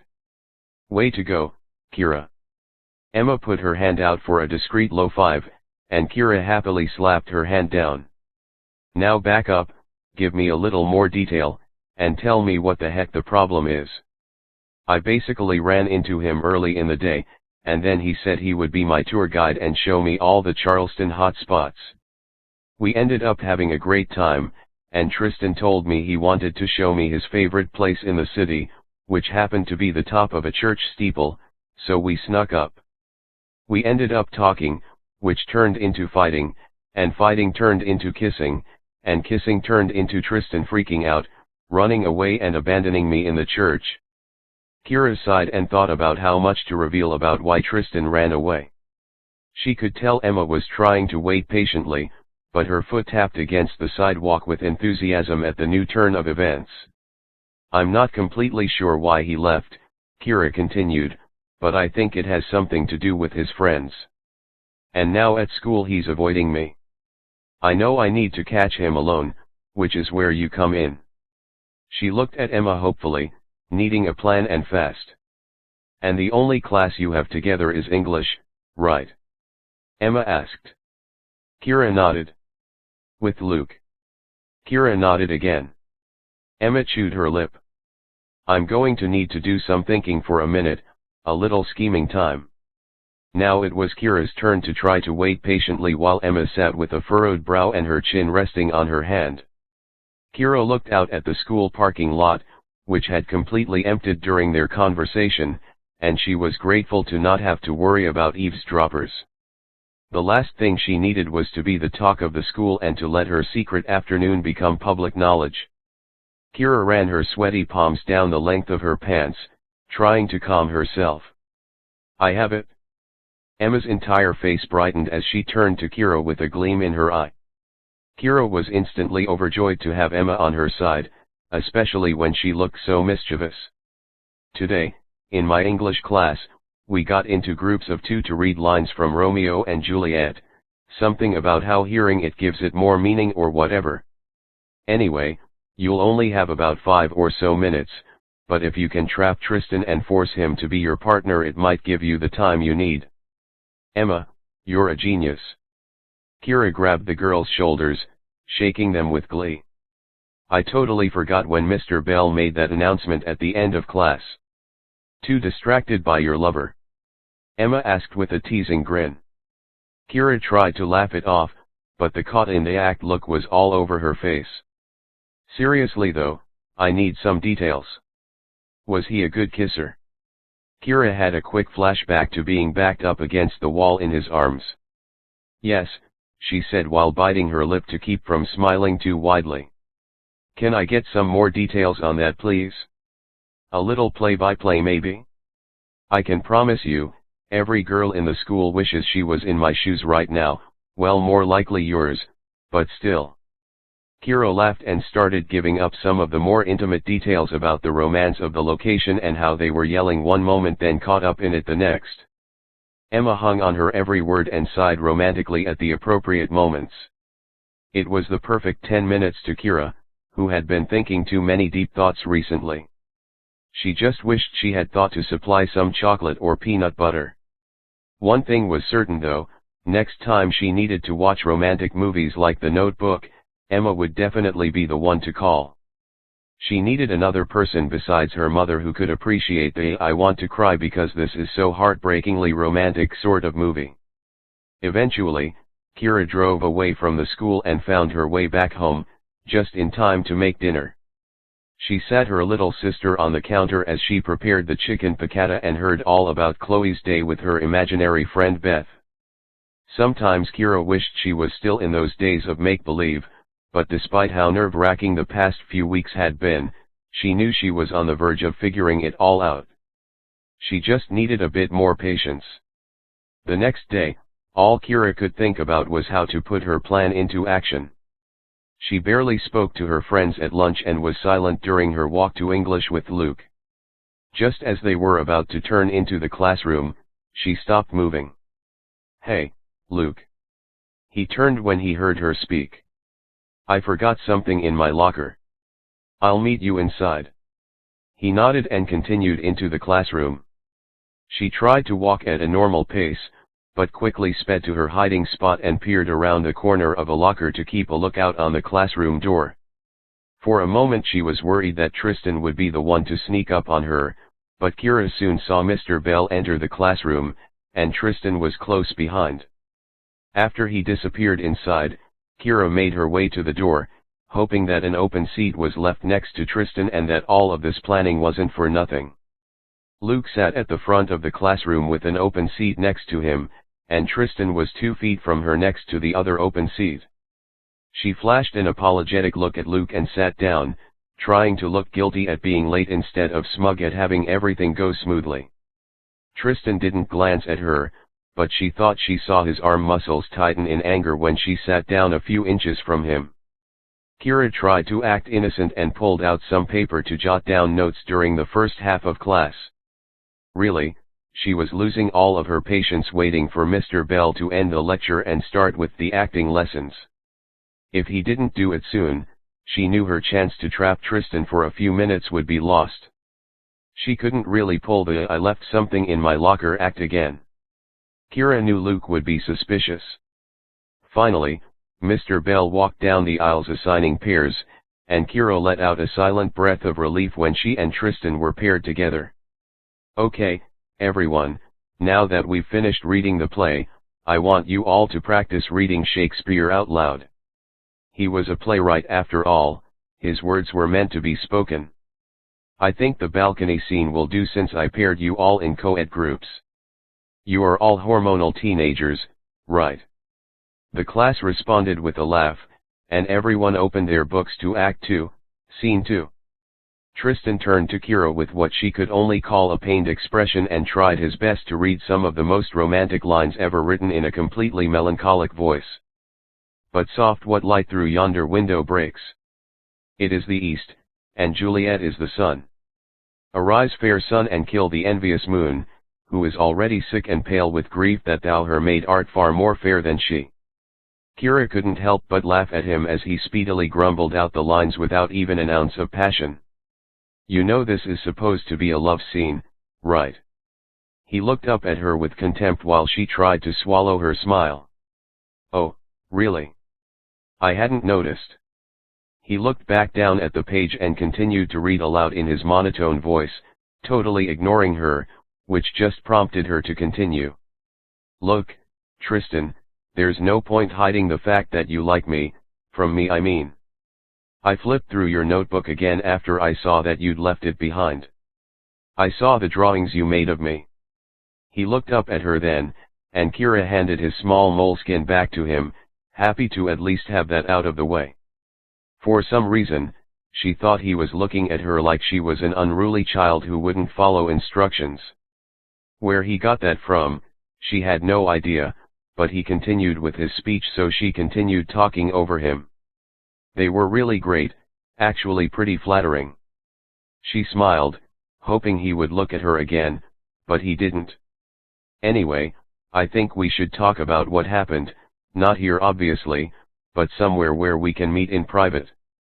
They both chose that moment to look around, and Kira saw they had the attention of both Luke and Tristan's friends. Yeah, the classroom was definitely not the right place to have this conversation, and she kind of hoped talking would lead to other things like it had last time. He finished reading his lines. "Hey, Juliet, it's your turn." He smirked. "Oh, right." She looked down at her book. "Oh Romeo, Romeo, wherefore art thou Romeo?" She tried to copy his apathetic style of reading and was secretly overjoyed when he laughed at her. "I get it, I sounded like an idiot." She just continued giving him the same silent treatment he had given her. "Okay, here's the truth, Kira. We can't talk here, and we shouldn't even be talking now, or maybe ever. You told me that already." She stopped reading. "Yet, you seem to have trouble understanding it. English is your first language, right?" She rolled her eyes at the joke. "Like I said before, we just can't ever be. I understand what you're saying, but I also know you don't mean it." She leaned closer to him to prevent from being overheard. "I do," he said, forcing the point. "Oh really?" She tried to push him now. "It didn't seem that way when you kissed me." "Kira, forget that ever happened, okay? Or what? You don't scare me." "I should," he said and shot Kira a lethal look. His eyes changed color to the lightest blue she could imagine, and they held her captive. Not in the romantic way, but as though she were a prisoner held paralyzed. His eyes were ice cold, making her shiver as though she had been dropped in an Arctic pool, and slowly his pupils began to expand, overtaking his irises. Kira was scared, but more than that, she felt like he knew it and didn't care. Try as she might, she couldn't look away, completely stuck. Slowly, a feeling of warmth spread to her hands, burning hot, a sense of power that fought the fear tightening her stomach in knots. Whipping her gaze to the floor, Kira breathed heavy as she finally broke his stare. Her fingertips still tingled with the heat that had coursed through her, allowing her to break his gaze. Kira leaned back against her chair, away from him, and touched her fingers to her cheek. They burned into her skin. "What the hell was that?" she asked unsteadily, still not looking up. The heat emanating from her hand absorbed all of Kira's thoughts. "Me," he said with the venom gone from his voice. She looked at him again and caught the unbearably sad expression in his eyes before he looked away. "Or me," she thought, feeling the warmth finally ebb. "Rewriting Shakespeare, are we?" Mr. Bell walked between them, and Kira couldn't help but let a guilty look cross her face. They most certainly had not been following the assignment, but she wanted to hug Mr. Bell for breaking the silence and pausing her thoughts. "Tristan, you seem to have a hard time following the classroom rules." Tristan looked at Mr. Bell defiantly, and Kira felt a little sorry that she had caused the whole thing. "What were you and Miss Dawson talking about so passionately?" "It definitely was not Romeo and Juliet." "Screw you," Tristan replied. Every student in the classroom inhaled in shock. She couldn't tell if he said it just to be defiant or to hide their conversation from his friends. "Well, Mr. Kent." Tristan looked up at the use of his last name. "Perhaps you and Miss Dawson would like to show everyone how it's done." Tomb scene. Front of the class. "Now." Kira stood and practically pulled Tristan from his seat to stop him from getting both of them punished with extra homework. As they walked to the front of the class, he whispered to her, "Think you can be quiet and play dead for a few minutes." When they reached the front, she turned to face him and, with his body hiding her face from the rest of the class, said defiantly, "Think you can pretend to not enjoy kissing me for your friends? Think you can for Luke?" He smirked and moved aside. Damn him, she thought, he always has to have the last word. "You can start with Romeo's monologue," Mr. Bell prodded, and Tristan began to read. Kira listened intently for the cue that meant he would lean down to give her a quick kiss in front of the classroom. As she listened, she realized he was much better at reading than he let on. His voice was full of passion as he paused at the appropriate moments and rushed through some lines as though the words were his own. Kira lay still on the front table with closed eyes, but was sure he had captivated the entire classroom as he read Romeo's lines. And she felt herself fall for him a little bit more the longer he spoke. "Eyes, look your last." Even through closed lids, his gaze sent a thrill down her spine. "Arms, take your last embrace." His body gently settled on top of her own. He seemed to speak only to her ear.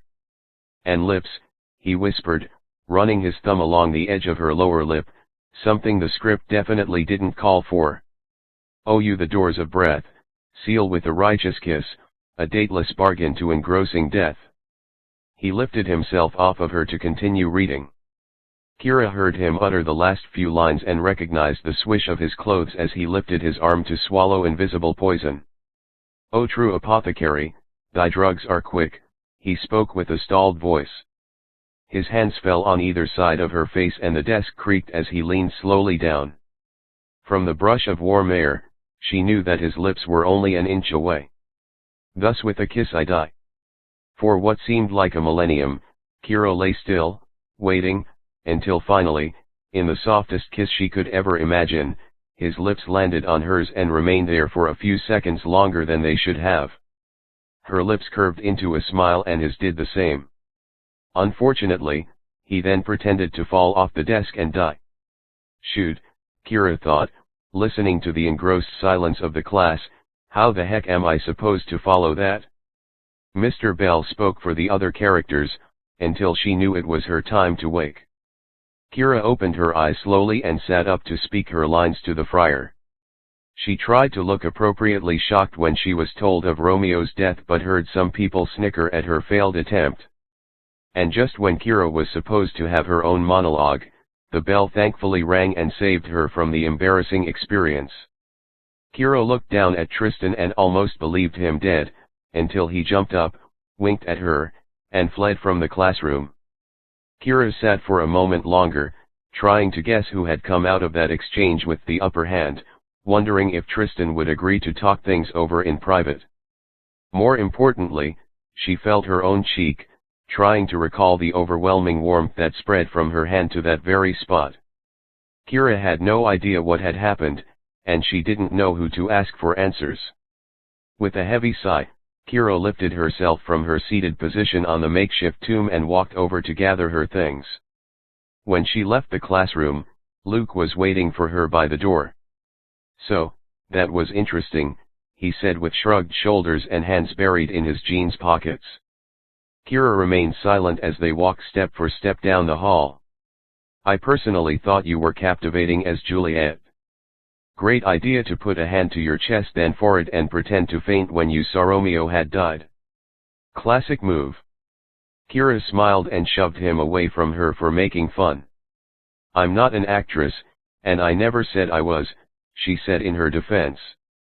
"Trust me, I know." Luke jumped away from the shove he had already anticipated. "Want to talk about it?" "What?" She tried to hide the frown on her face, and pulled her purple sweater tighter around her torso. "Whatever it was you and Tristan got in trouble for fighting about," he prodded. Kira knew it hurt Luke that she was starting to keep secrets from him, that there might be something she would rather talk to Tristan about. "I was just thanking him for saving me in that surfboard accident. I never really got the chance before." Kira wanted to let Luke know the truth but knew she couldn't, no matter how much she hated to shut him out. He had been there as her friend since she walked through the doors of the school a month ago, and she really didn't want to hurt him. For a moment, Kira had thought she would tell him about Tristan, but she remembered Bethany and knew Luke would never understand.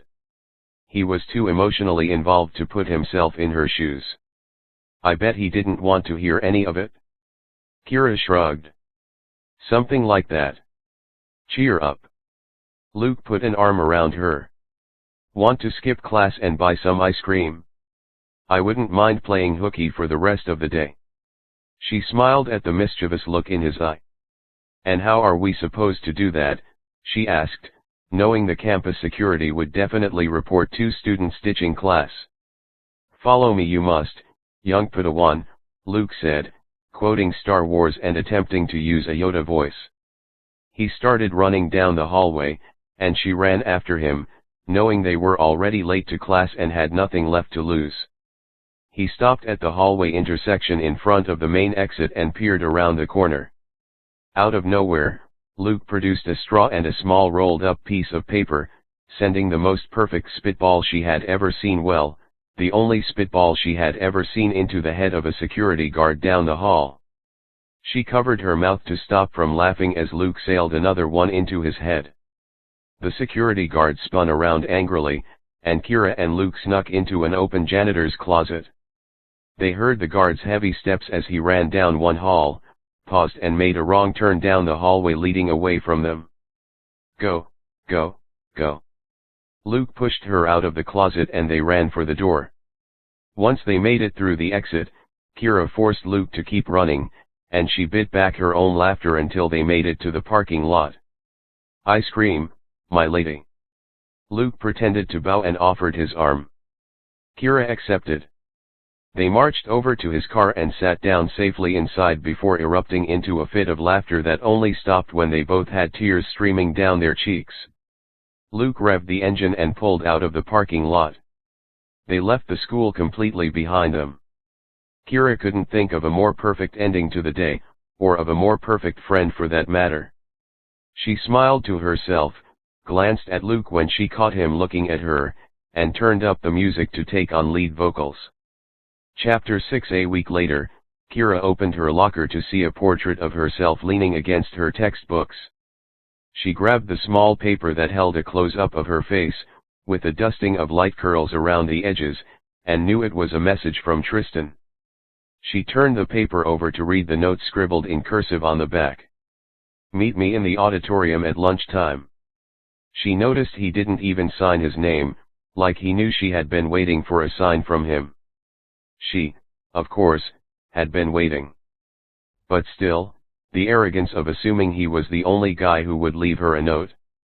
Kira didn't care though, because just like in Charleston, Tristan had been the one to break the silence, which meant he really couldn't resist her either. "What's that?" Emma had snuck behind Kira without her noticing. Kira turned, clutching at her chest. "Good Lord, you just gave me a heart attack." "Sorry," Emma said without really meaning it as she tried to peer closer at the paper Kira had quickly stuffed inside her binder. She didn't want to share Tristan's drawing, but she would definitely tell Emma what it said. "Let's just say our little scheme worked, and I won't be at lunch today." Kira tried to play it cool and not give away how excited she was. "Oh, scandalous. Was that a love note?" Emma looked dreamy-eyed. "I don't know, but I'm willing to try to find out," Kira said before slamming her locker closed and following Emma to class, where the gossip was quickly overtaken by the need to pay attention to their teacher's lecture on differential equations. When lunch rolled around, Kira dodged the crowd and went in the opposite direction toward the auditorium on the complete other side of the school. She arrived before Tristan and walked past the rows of chairs up toward the stage where the set for the December musical White Christmas was being prepared. Her school in New York only allowed secular performances, and she did kind of like that people got into the Christmas spirit here. Of course, it was the middle of October, so really only the drama crew had reached the point of singing Christmas carols, but she could anticipate how crazy school would be right after Thanksgiving. In the middle of the stage, a half-painted Christmas tree stood surrounded by boxes cut out like presents, but not decorated. There was a piano in the corner and a costume rack held 40s-style dresses and suits for the actors. Kira scrambled on stage and walked around the yards of fake pine and tinsel that already covered it. "Mistletoe," Tristan called from behind. She turned in time to see him jump deftly onto the stage. "I hadn't noticed." Kira tried to play it cool. Tristan pulled a strand of green plastic leaves from his pocket with a smirk. "I knew there had to be a reason you wanted to meet here. But you'll have to catch me first." Kira teased and started backing away. His smirk turned into the half-smile she loved and a little dimple sprouted on his cheek. Tristan strode confidently forward, and when he got a little closer, Kira jumped behind the fake tree to use it as a defensive wall, moving left when he did and right when he did. She laughed when his frustration grew and jumped out from behind the tree to try to leap off the stage, moving the chase into different territory. But strong arms gripped around her waist, lifted her off the ground, and swung her around in circles. "You're mine now," he whispered into her ear, and Kira couldn't decide if the shiver that raced down her back was full of excitement or fear. He let her feet drop to the ground, and she turned in the circle of his arms. "Changed your mind about that? We can never be nonsense." She smiled in victory. "Not completely, but you are doing a great job convincing me." Tristan lifted the corner of his mouth again and she laid her hand on his cheek, capturing the dimple in her palm, before sliding it up into his hair, pushing his ebony bangs back so she could see his eyes better. "You have to tell me something first," Kira said, pausing. Tristan nodded, looking at her with concern, and she almost thought a hint of dread. Kira bit her lip, thinking about how to phrase her question. "What happened when you looked at me before, in class I mean? I swear I couldn't move and then something happened to me that I didn't understand. And I know you know." She held his face still, making sure he didn't look away to hide his secrets again. Tristan hesitated for a moment. His face was frozen in a grimace, the expression of someone with nowhere left to run. "I do know." He sighed, and Kira thought it sounded as though a weight that had been holding him in place had suddenly been lifted free. "There's something about me, about who, know what, I am that you need to know, and Luke will have to fill you in on the rest. I'm so tired of hiding, Kira." Anguish was written all over his face, and she let her hand fall to his chest, to his heart, trying to give him some comfort in what he was going to admit. A clapping sound interrupted Tristan, causing both of them to spin, searching for the source. It came from the back row of the auditorium where Diana, John, and Jerome sat with grins on their faces. When Kira and Tristan finally noticed them, the three intruders stood and strode down the aisle slowly, with complete confidence, clapping at a leisurely pace and staring only at Tristan. Fear trickled down Kira's spine. She didn't understand what was going on or the more than venomous looks on his friends' faces. Well done, Tristan. You had even me believing that performance. Diana gracefully jumped on stage in one smooth motion that shocked Kira. Jerome and John stopped clapping and followed suit. Don't listen to a word they say, and please stay behind me, Tristan whispered to Kira as he turned around to face his friends. This isn't what it seems, he told his friends in a confident voice. Kira hoped he wasn't faking. And what is it? Jerome's deep voice seemed to reverberate off the walls. I brought her here to talk and that's it. Tristan angled himself in front of Kira, as his friends closed in on them. To talk? And what, if I may ask, do you possibly have to talk about? Diana sneered and walked closer to Tristan, stopping barely a foot away from him. John and Jerome came up beside her, and Kira hoped she was forgotten as they continued to stare at Tristan. You may not ask, Tristan replied coldly. Then I demand, Diana hissed. Tristan tensed in front of her. A few seconds of strained silence passed before he suddenly started laughing very obviously in Diana's face. Kira thought he had gone mad. Surely there was nothing funny about this situation, and she watched as his friends' faces darkened with anger. Demand? Diana, you get ahead of yourself.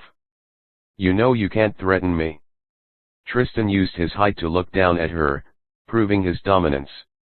Maybe I can't alone, but even you can't take on 3-to-1 odds. Diana angled herself back, so she, Jerome, and John looked like one solid, impenetrable wall. John and Jerome shuffled their feet, getting ready to move at a second's notice. Kira hoped it wouldn't become a fight. She had no idea Tristan's friends would react so harshly to seeing them together. For a moment, she wondered if she had done the right thing in trying to pursue him. Maybe it would have been better for him to draw her in secret and for her to move on, never knowing what could have been. But Kira knew it was too late for those thoughts. The fight she expected didn't start. Instead, John placed his hand on Diana's shoulder. Perhaps we should let him explain, he questioned, relieving some tension. Diana nodded, not breaking her gaze. Can you explain, Tristan? Why are you here with this girl when we said we would kill her together or not at all? When we said we would wait and watch to see how much she knew. Kill? Kira sucked in her breath. They thought he meant to kill her? They had all planned to kill her? I was greedy, I admit, Tristan began. Kira could hardly believe her ears. He couldn't have meant to kill her. They had met here because he wanted to be with her, or that's what she'd thought at least. Kira backed up a few feet, away from him. After all, how much did she really know about Tristan? What if he had been fooling her all along, fooling her into falling for him so she would be easier to catch? But why did he even want to catch her or to maybe kill her? None of it made any sense. Tristan started speaking again, and Kira tried to shut her questioning mind down to listen. I wanted the power for myself, and for that I apologize. Let's go and forget this happened. Let's go to a different town, one not swarming with convicts to confuse us and place us against each other. Convicts? What were convicts and why would they try to split Tristan from his friends? And what power? Kira looked at Diana and saw one very prominently raised eyebrow, displaying her doubt. The black-haired beauty didn't believe Tristan's story. But, Kira noticed, it wasn't the killing or the convicts she questioned, but Tristan's belief in his own words. For the first time since moving to Charleston, Kira wasn't sure if she wanted all of the answers, especially to the question of Tristan's real intent. She couldn't believe the kiss had been a lie, but what if he was just a very good actor? She had heard it in his voice during class. He could play the part of Romeo extremely well, so why not that of seducer? Tristan. Kira couldn't help herself, she had to ask, to know what was happening. She was scared of his friends and maybe of him too. She needed reassurance that she would be safe with him. Tristan looked back at her, silently begging her to be quiet, and Kira instantly knew she had made a mistake. All eyes turned in her direction, hunger clearly written on their faces. She watched the transformation as all of their eyes, even Tristan's, turned to a crystal blue. Their pupils expanded and their top lips began to puff. It was the same look Tristan had had back in the classroom, but now Kira understood that his look was meant to keep her away, and this look was meant to kill. Fear raced through her veins. She had never felt so much like prey. Time stopped as Diana took another step closer to Tristan without taking her eyes from Kira. She leaned over and whispered in Tristan's ear while running her hand down his arm, "If you came here to kill, by all means, take the first bite." Tristan closed his eyes slowly, and Kira read pain there. Despite his best effort, she also saw a trace of hunger in his expression, leading her to wonder just how much control Tristan had lost, not only over his friends but also over himself. Diana, John, and Jerome all stared at Tristan, waiting for him to move toward her. They hunched over on their toes, ready to pounce, and she saw the desire for the fight in their eyes. It was a challenge, that much was obvious. It was also obvious that Tristan was losing. Kira couldn't process anything fast enough, killing and biting and condits. She felt as though she was on stage in a play but had forgotten all of her lines. She backed away because her gut told her to go, but she couldn't go far because her heart told her not to leave him. Tristan mouthed to her, and at first she didn't see what he said, but after a second time Kira made out one word. Run. The next instant, Tristan turned and used both of his hands to shove all of his weight and strength into Diana's stomach. Kira gasped as the other girl flew through the air, landed in the seats below the stage, and stood after a second without a scratch. Diana jumped impossibly far and, in one leap, was back on the stage to face Tristan. Tristan wasn't waiting for her though. Kira tried to follow his movements but could only see Jerome fly into the stage curtain and John slam into the wall, causing the brick to crack apart. By the time Diana had returned from her initial punch, only seconds had passed, but Tristan was ready and punched her again, sending Diana toward the back of the room once more. To Kira's right, Jerome tore through the curtain and re-emerged with death in his icy blue eyes. He charged Tristan, only to be picked up and shoved headfirst through the stage floor, creating a hole in the wood. Jerome reached his hands beside the hole and pushed his head from the floor.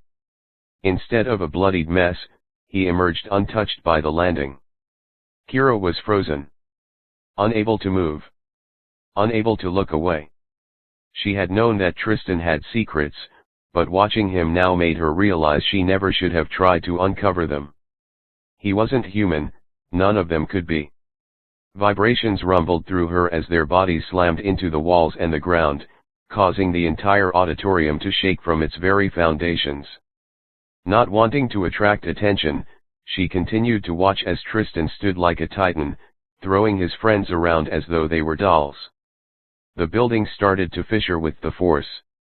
Kira saw dents where their bodies smacked, and she slowly backed away while their attentions were on each other rather than her. When she reached the backstage door, Kira turned her body to face away from the battle and groped for the handle. It was her only chance to get away and find Luke. Somehow, she was sure that he would understand what was happening, that this was the gruesome revelation he had been warning her about. If she didn't leave now, Kira wasn't certain she would be able to escape with her life. But just as she slipped her hand around the door handle, a loose brick hit her in the leg, slamming her into the wall and almost knocking her unconscious.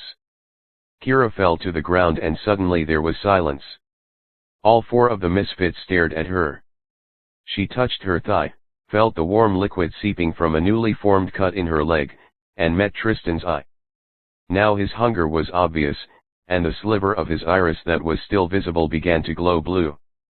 Kira shook her head, unable to comprehend the horror story she had just become a part of. With Tristan still under the spell of his own wants, his friends jumped him. Jerome and John grabbed his arms, twisting them and breaking each one before pulling them securely behind his back. Kira tried to stand and run away now that she couldn't hide, but Diana got to her impossibly fast and pulled Kira's hair to stop her. Kira screamed at the pain and Tristan jolted awake, struggling to escape his friends and ignoring the pain from his crooked arms. "Not so fast," Diana said into Kira's ear as she dragged her around to face the boys. Jerome and John pulled Tristan back to the stage and Diana forced Kira to face him, but Kira wouldn't meet his gaze. Diana let her go, but she knew there would be no point to even try to run. "She's pathetic, Tristan," Diana spat. "She couldn't fight. She doesn't know what she is. She couldn't even run away properly. And this is what you fancy yourself in love with?" Diana circled around to face Kira, and Kira met her cold, almost crystal, eyes with the little courage she had left. "Diana," Tristan growled. "Shut him up," Diana yelled back, revealing the depth of her anger, and Kira watched as Jerome held Tristan while John ripped his shirt to gag him. "Your faux confidence is amusing," Diana said and grabbed hold of Kira's chin. "I'd rather see you beg though." Kira remained silent. Diana slapped her across the face, and she fell to the ground holding her cheek, knowing it would bruise but trying to ignore the pain. "Have you figured it out yet, little Kira? What we are? How you'll die?" Kira looked at Tristan. Her leg had almost stopped bleeding. She wondered if it would clear his head. Was it her or her blood that called to him? Kira looked at Diana and saw her smile. She finally noticed the two pointed teeth sticking slightly over her lip, and Kira couldn't help but wonder when monsters had become a reality. Kira was amazed at her own eerie calm and acceptance of the situation. "Vampires," she thought, silently answering Diana. And as the word circled in her head, she knew it was true: the blood, the teeth, and the strength. But she thought of them on the beach, basking in the sunlight, thought of the humanity in Tristan's eyes when he had looked at her in the steeple, and wondered what from the stories was really true. Kira looked at Diana, at the smug look on her face that already spoke of victory. If she was going to die anyway, she might as well go out with a bang, Kira decided and thought of a retort. "You, Diana. I think you're a jealous bitch who can't take the fact that Tristan cares about a mere human more than he's ever cared about you. You're the pathetic one," she said calmly. Pain flashed across Diana's face, but it quickly turned to anger. Kira was confident that her words had hit home, but maintained a neutral expression so she didn't give away how much the little victory meant and how scared she truly was. Diana grabbed Kira by the neck and picked her up off the floor, so her feet rested an inch in the air. Kira started choking from the lack of oxygen. "You are nothing," Diana spat in Kira's face, and then set her back down on her toes. But before Kira had settled on her feet, Diana's hand whipped forward and her fingernail sliced a long line across Kira's cheek. Diana slowly ran her finger along the cut and pulled it back so Kira could see the blood on her finger. And then she brought the blood close to her mouth, sniffing it, and a flash of longing passed over her eyes. Repulsed, Kira looked away, a mistake that gave Diana an advantage to use. "Do you think he's different, Kira?" Diana glanced at the blood on her finger. "Do you think he doesn't thirst for you like I do? That he's kind and gentle? Well, he's not." Diana moved to the trapped Tristan, who had a look of dread on his face. She walked closer, and Tristan couldn't tear his gaze away from Kira's blood on her finger. He struggled, trying to, eventually managing to look instead at the floor. But Diana grabbed his face with one hand to hold it steady, removed his gag, and let her finger wander up to rest on his lips. Tristan tried not to move his mouth, tried not to taste her blood. Diana rubbed her finger clean on his closed lips and waited, like she knew he wouldn't be able to resist. Tristan shook from the exertion of trying not to open his mouth, of trying to resist the innate urge to lick the blood clean from his lips. Kira wanted to look away, but she needed to see this. She needed to knock her feelings for Tristan right out of her head. Before long, Tristan's eyes met Kira's with a look full of pain and guilt and self-loathing. Then he slowly opened his mouth to stick out his tongue and swallow. Kira saw pleasure flash across his features, saw the slight glow in his eyes, and knew the image would stay with her for a long time. Meanwhile, Diana clapped at her own ingenuity, like a 5-year-old playing with Barbie dolls, and walked back to Kira. She slid her finger along Kira's cheek and took her own taste. Kira saw nothing but pleasure in her eyes, and that was how she still knew Tristan was different. Not guilt-free or perfect or even good, but certainly not the same level of evil as Diana's cold blue eyes that showed no ounce of remorse. Kira watched, helpless as Diana moved close again, and couldn't look away as Diana held her gaze like Tristan had in class. A shiver of fear pierced her heart at the thought of the family she would miss, but she knew there was no way out. Soulless glowing blue eyes looked into hers with excitement, and Kira was paralyzed and helpless to stop it. Diana didn't move closer for the kill, but instead remained still to enjoy watching Kira so powerless. A smile spread across her features, like she knew Kira didn't know enough to escape. But then, in an almost comforting way, a surge of warmth filled her palms, just like before in the classroom. Instead of being scared at this unfamiliar feeling, Kira welcomed it. Welcomed her own power coming through, the heat funneling to her hands, and she knew she would be able to escape. Kira tried to move free of the hold but still couldn't. The heat from her hands soon became too much. In Diana's unfaltering stare, Kira knew she was still in danger. For a second she wondered if maybe Tristan had let her escape in the classroom, if he had known what was happening inside of her and knew how to stop it. Diana had no such concern. Kira started to feel as though she were burning from the inside out, as though her blood had turned to lava and was coursing through her body, destroying everything in its path. She started shaking. Diana mistook it for fear and laughed, but Kira barely heard the sound. She couldn't stop the vibrations racking her body. The heat was excruciating. She began to scream. Tristan cried out, struggling against John and Jerome to try to save her. Kira didn't register him. The pressure in her body grew. She was a bomb, ticking, ticking, ticking. And as Diana sank down to take her deadly bite, Kira finally exploded. All she felt was the release of the heat going away, seeping out of her. When the pain was almost gone, Kira opened her eyes to see fire streaming from her hands. Diana, John, Jerome, and Tristan were pressed against the back wall of the theater, held there by the light coming from her palms, unable to escape. Kira didn't know how to turn it off. She didn't know what was happening. Tristan's eyes filled with pain and fear, and Kira realized she was hurting him, destroying all of them. They were afraid of her. Powerless against her. Kira couldn't move, could barely breathe. She just stared at her hands, unable to control anything. Different hands landed on her shoulders, shaking her, and she distantly heard someone screaming her name. But she was outside of herself, watching the scene as if it were a movie. She almost wanted Diana to feel pain and to die. She almost wanted to kill her. That thought snapped Kira back to reality. Blinking, she realized it was Luke who was standing before her. He shook her and called her name. Somehow she knew he understood what was happening. That he was like her. Part of her was mad he had never told her, but a much more prominent part of her knew she needed his help and was overjoyed to see him. Kira, listen to me, you have to stop. You have to release them. He spoke calmly, with a commanding voice. How?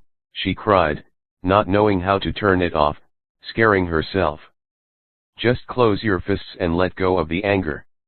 He tried to soothe her and ran his hands up and down her arms. Kira listened to his words and attempted to let go of the fear of knowing how close she had come to death. She tried to let go of the anger at Diana for wanting to kill her, for torturing her and Tristan to do so. She tried to let go of the resentment at Tristan for giving in, for showing her that her trust in him might not have been worth it. But most of all, Kira tried to let go of the fury with herself, for not knowing who she was, for not being more demanding, for not being able to stop, for hurting Tristan, for feeling the urge to kill. And the fear was the worst. How could she let go of the self-fear, the fear of what she was and what she might be capable of? When Kira admitted all of this to herself, she felt a slight release, and though it took all of her strength, she slowly brought her fingers down to curl into her palm.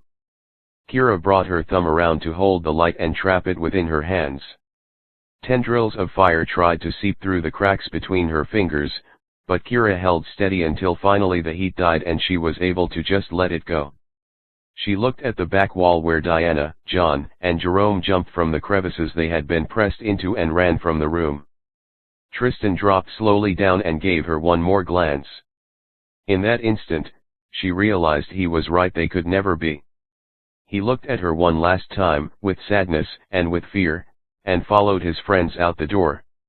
Kira knew he was different, she could see the humanity in his eyes where it was absent from his friends, but that wasn't enough to make her chase after him.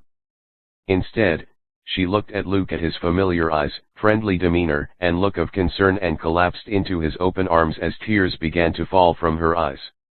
Chapter 7. Kira stared out at the churning waves, barely registering the body heat coming from Luke's arm around her shoulder. He had held her while she cried, and after a long time of sobbing, he had brought her to the Folly Beach pier to let the rhythm of the water calm her. They hadn't spoken more than 5 words to each other since he carried her from the auditorium, because Kira simply didn't know what to say. How could she ask if vampires were real and if what seemed like live fire just shot from her hands? How could she admit that she clearly wasn't human, let alone ask someone else to believe it? Most of all, how could she confess that she had started falling for the one guy her best friend told her not to, and that everything he feared had come true? It wasn't easy to admit how naive she had been and to admit she was wrong about everything. It wasn't easy for her to think of Tristan, his eyes in pleasure at the taste of her blood, or his eyes in pain as her power slowly started killing him. It was worse still to think of herself and what she was. Kira couldn't ignore it, but how in the world could she face it? How do you face it? She thought, and then answered herself. You just do. Luke.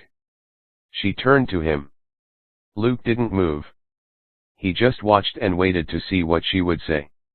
It was like he knew her perfectly, knew what was coming, but also knew that Kira needed to hear herself say it before it could be true. Luke, what am I? A girl, he replied, half jokingly and half reassuringly. She nudged him with her shoulder. Seriously, no jokes, she said. He lifted his eyebrows in response as if to say who, me, but then realized even his jokes wouldn't adjust Kira's frown. Kira could tell the instant his mood changed from protector to informer. She knew from the furrow of his brows that the jokes meant to cheer her would be exchanged for serious talk that she wasn't used to from him. Kira's mood dropped further when he lifted his arm from around her back and turned toward her on the bench to see her face. He knew everything, and it was his duty to tell her. First, do you know what Tristan and the others are? She nodded yes. Tell me, Kira. She breathed deeply, knowing the minute she said it out loud the scene haunting her thoughts would come true. The supernatural strength and speed. The blood and the teeth. It would all be real. Vampires, she whispered, words almost stolen by the wind, but Luke heard her. Good. Can you guess what we are? Kira looked at him, thankful he had told her what she had already guessed, that they were the same, that she wasn't alone. But still, she had no idea what that was and looked at him with blank eyes. Kira, we're something called conduits, protectors if you will. We're the only living things that can hunt vampires, and I say living because we mostly believe that vampires are dead, but they frequently kill each other. She thought back to when Tristan had mentioned conduits. Maybe he had been sending her a message, trying to help her. The entire thing sounded crazy. She was some sort of vampire slayer? But it was the only explanation she had for what had just happened. So, we're conduits. Kira forced the words through her lips. Luke smiled, as though happy she had accepted the name without a fight. To be a conduit of something, you have to channel something, right? That was the light, I'm guessing, but I just don't understand. He took her hands and flipped her palms up, so she could see the pale red burn marks they now held. We channel the sun, and I know it sounds crazy, but that was the light you sent through your arms. It hurts at first, but it'll get better. The sun? That's not possible, Kira said, shaking her head. She thought back to the feeling of lava running in her veins and the light that looked almost like fire shooting from her hands. Could she even say anything was impossible anymore? But how? Why? She asked. I'll get to that later, first no, tell me now. It's been long enough, she yelled at him. Why didn't you tell me before? Why didn't you warn me? A little stay away from Tristan or you'll turn into a human light bulb, if I even am human. I thought you were my best friend. I was so scared. I could have died not even knowing that I could save myself. Damn it, Luke. Why didn't you say anything? She started crying again, now out of frustration. You wouldn't have died. Even though you didn't know in your head how to save yourself, your body knew danger and reacted. Besides, I wasn't allowed to, and before you open your mouth again, listen to me for 10 minutes. He reached out to cover her open mouth with his finger. You know how I said I was from a small town in Florida, called Sunnyvale? Kira nodded. Well, it's not just a small town. It's a haven for conduits, so we can grow up together and practice without normal people around and without vampires to snatch us when we're little. Why wasn't I there? Kira asked. Why hadn't she grown up knowing who she was? Because you're different, and I was sent here to watch and protect you. Sent here? Like forced to be my friend. Is anything in my life real? She ended quietly, asking more for herself than for Luke. Yes, our friendship is real. I was supposed to watch from afar. But I'm getting ahead of the story. To explain what we are, I have to go back to the beginning, to the stories you were supposed to learn when you were just a kid. Kira nodded, signaling she would keep quiet until he finished. Ever since humans have been around, vampires have been too. Do you remember on the beach, how they were in the sun? Kira nodded. The stories were wrong, just being in the sun doesn't really kill a vampire. They are stronger than anything else in the world, and faster too. Their skin won't break open unless at the hands of another vampire, which is why there are so few ways to kill them. They do live off of blood and only human blood will do. But other than that, we don't know very much because they are incredibly hard to trap and study. All we really do know is that the sunlight is lethal, just not from the distance with which it shines. But I thought, he interrupted. I know, I just said the sun won't kill them, not like how it is in the movies with spontaneous combustion and dust and Hollywood effects. The sun slowly kills a vampire every time one is exposed, but the length of a year is like the length of a second to a vampire. So, it would take thousands and thousands of years for the sun's toll to have any effect. That's where we come along. When we channel the sunlight, it shortens the distance and makes the aging happen faster, so within minutes we can kill or harm a vamp. Are you understanding this at all? I think so. Kira shrugged. She was a superhuman conduit of sunlight, a protector against vampires that would otherwise be unstoppable. In a weird way, she thought it almost made sense. The sunlight had always warmed her, not only physically, but also mentally, like she had a special tie to it.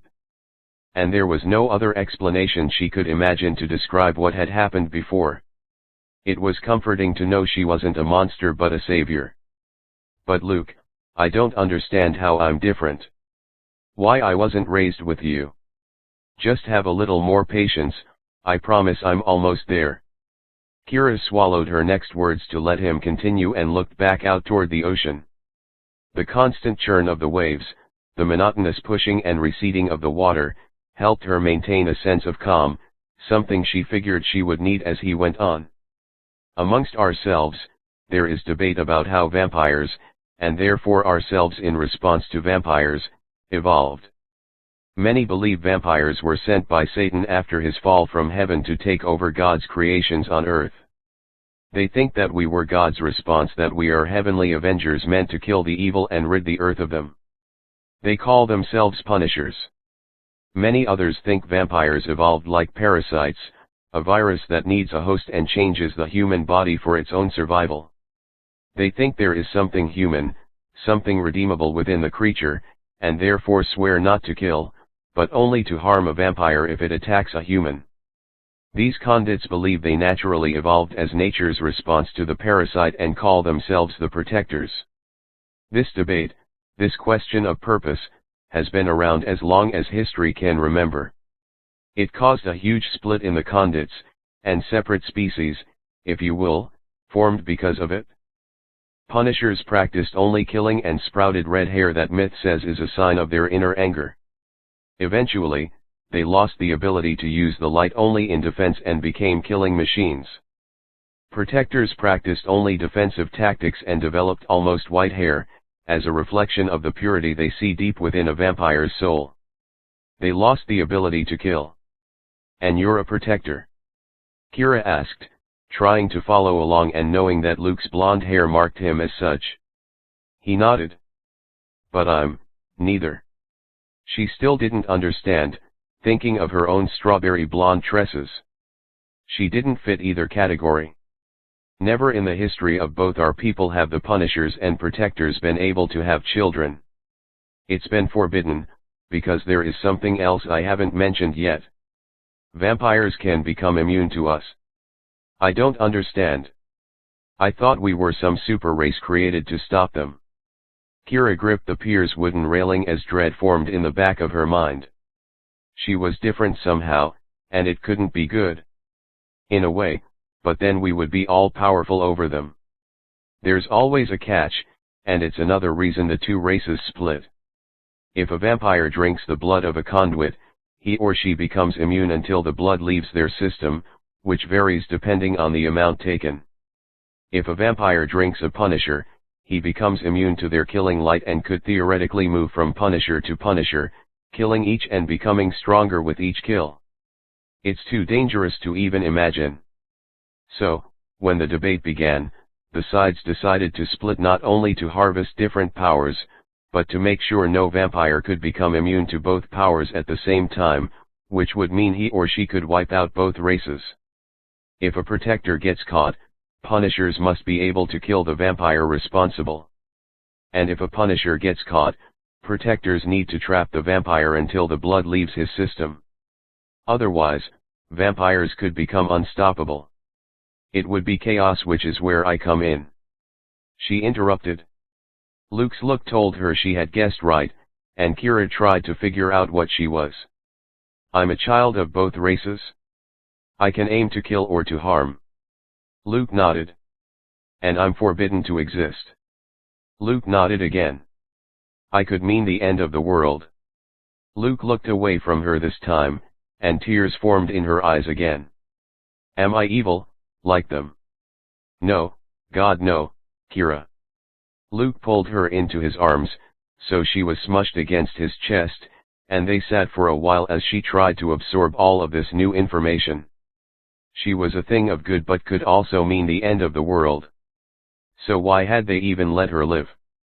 Why hadn't they forced her mom to have an abortion as soon as they found out? Kira thought of her mother and father. They didn't seem like rule breakers. Her mother's sweet red hair, her father's rather dull brown. She thought. Had he dyed it? But her sister's hair was brown too. Was he not really her father? Luke. Do you know about my parents? She looked up from the spot on his chest she had been crying into. Are you sure you want to hear everything right now? He looked down at her with concern, and Kira tried to swallow the choke in her throat. The fact that he hadn't said no meant she had been on the right track. Her whole life was changing in one afternoon. Was she ready for more? Yes, I have to. Kira nodded into his wet t-shirt. I'm so sorry I have to be the one, but, Kira, well, the person you think is your mother is really your aunt by blood, and the man you think is your father is really your uncle. She looked at him with blank eyes, empty inside. Her entire life had been a lie. She felt as though reality were sand slipping through her hands, like someone had played an evil trick and was suddenly showing all of his cards before the game was over. Kira moved away from Luke, to the other side of the bench, and hugged her knees to her chest. She tried to let her tears fall as silently as possible, knowing she couldn't tune Luke out even if she wanted to. Kira looked over at him before he continued, saw the hurt in his eyes for her, his eyes that were so like her own, a hint of green engulfed by yellow and orange swirls flecked with red. He was good, unquestionably. Though, she had always known that. The twinkle in his eye when he made someone laugh was enough to show that he only cared about spreading joy, and he had only ever been a best friend to her. Even if everything was changing, she knew she would have him to rely on. She nodded to him to keep talking. Your real mom was one of my people, a protector, and your father was a punisher. They secretly fell in love and ran away together when they were found out. Your mother had you in secret, and when you were discovered, your father's people wanted to kill you for being an abomination, but mine took pity because you were innocent, and we promised to watch over you. Your aunt, as your only blood relative, watched over you when you were young, but when you moved to New York, we set up parameters and guardians. When you were 15, you started sneaking out with friends and becoming reckless, so we had to send someone in. Sigh. My first boyfriend. She guessed, remembering how she had thought Luke looked like him the first day of school. She thought of how Sai had been overprotective and always called her. It hadn't been for love at all. For all she knew, he never even liked her. Her first kiss was a complete sham. It stung more than Kira realized it would. And then I moved here, somewhere where vampires went to my school, and my mother, sorry, my aunt couldn't watch me all the time, and you. Luke nodded. She couldn't talk about her family anymore, not with Luke, not as though her life were some textbook story he had had to study and memorize. I need a break, I can't do this anymore right now. I'll talk to my aunt later. It's just too much. Kira looked at Luke, really looked at his features, and wondered if her mother would have looked like him. Did her real mother have the same sun-bleached hair and fiery eyes? The same warm compassion? Was she alive or dead? Mostly, what Kira wanted to know was why neither of her parents had ever come looking for her. If her father was a punisher, was he only full of anger, or did he love too? Did either of them love Kira, or was she just a mistake that never should have been allowed to survive? Kira stood and walked to the pier's railing. Her mind was more tumultuous than the waters below her. She almost felt that if she jumped in right now, it would calm her to be pushed around a bit, that it would show her that the world continued on despite the madness in her brain. But those thoughts just made her think of Tristan, who wouldn't be there to save her if she got overpowered by the ocean again. Kira couldn't think of him yet. It was too much to think that the boy you had maybe started to love was really evil. Not just a bad boy, but actually a monster. I wanted to tell you, Luke said from behind her, and she was happy to have him interrupt her thoughts. 8,000 times I wanted to tell you, but I took an oath. You had to discover your powers on your own. I wasn't allowed to tell you about anything in case the mix of Punisher and Protector cancelled each other out and left you just a normal human girl. When I saw your eyes, I knew it couldn't be true. I knew you weren't a dud, and that you were incredibly strong. But still, I had to be idle. I know I may joke a lot and break some of the school rules, but there are some rules I know I can't test. I wish you had, she said, speaking to the ocean because she couldn't turn and look him in the face. I know. But I understand why you didn't. Kira still spoke to the wind. Knowing his intentions helped, but she still couldn't get rid of the small sting of betrayal. Really? She heard the creak of wooden planks as Luke stood up from the bench and moved right behind her, like he needed to be closer to Kira to believe she really meant her words. I know you and I know you're good. You hoped there was a chance I wasn't supposed to be in this world where vampires and convicts exist, and that there was a chance you wouldn't have to be the one to turn my reality upside down. Can you forgive me? Luke reached to put his hand over the one she had rested on the rail. Kira tried to smile, but couldn't. Instead, she squeezed his hand in her own, trusting he would understand what it meant, and finally met his sad, puppy dog eyes. Luke pulled her into his chest for another hug. I'm still your best friend even if everything else has changed. I promise, that was never contrived. She nodded against his body, not wanting to move from his comforting embrace. He was telling her the truth, and Kira knew she needed him. She needed someone she could trust completely and someone who could help her survive whatever journey her life had just turned into. Can we leave the Tristan talk for another time? I know you're curious, but I just can't. Of course. Luke, I can't go home yet. I can't face it. When I see my parents, it'll all become real. When I look at their faces for the first time and don't see a family resemblance. Kira cut off, trying to choke back the sob that had risen in her throat. Come on. He tugged on her hand, pulling her from the rail back toward the beach. Let's grab some ice cream. You can stay on my couch for the night. Your parents won't mind. Kira, I'm your guardian. I'm 20, and I live alone. I'm only pretending to be in high school. Oh. She shut up. One more surprise might send her over the edge. There was only so much a girl could endure before the fake calmness wore off and all the feelings she had pushed down bubbled back up to the surface. They walked down the boardwalk holding hands, and Kira relished the contact. She thought it darkly humorous that passers-by might think they were sweethearts. How many people had she walked past who were secretly watching her and guarding her? She bet she had passed vampires before and had never looked twice, never even dreamed something like this could be true. Luke bought them 2 ice cream cones, and Kira listened as he spoke of trivial things like Miles' school craze and class assignments. She knew he was just providing background noise, that he knew she was lost in her own thoughts. He didn't try to intrude. He just tried to give her some semblance of normal, to maybe make her laugh. Kira wondered when she would laugh again as she remained stone-faced at Luke's attempts.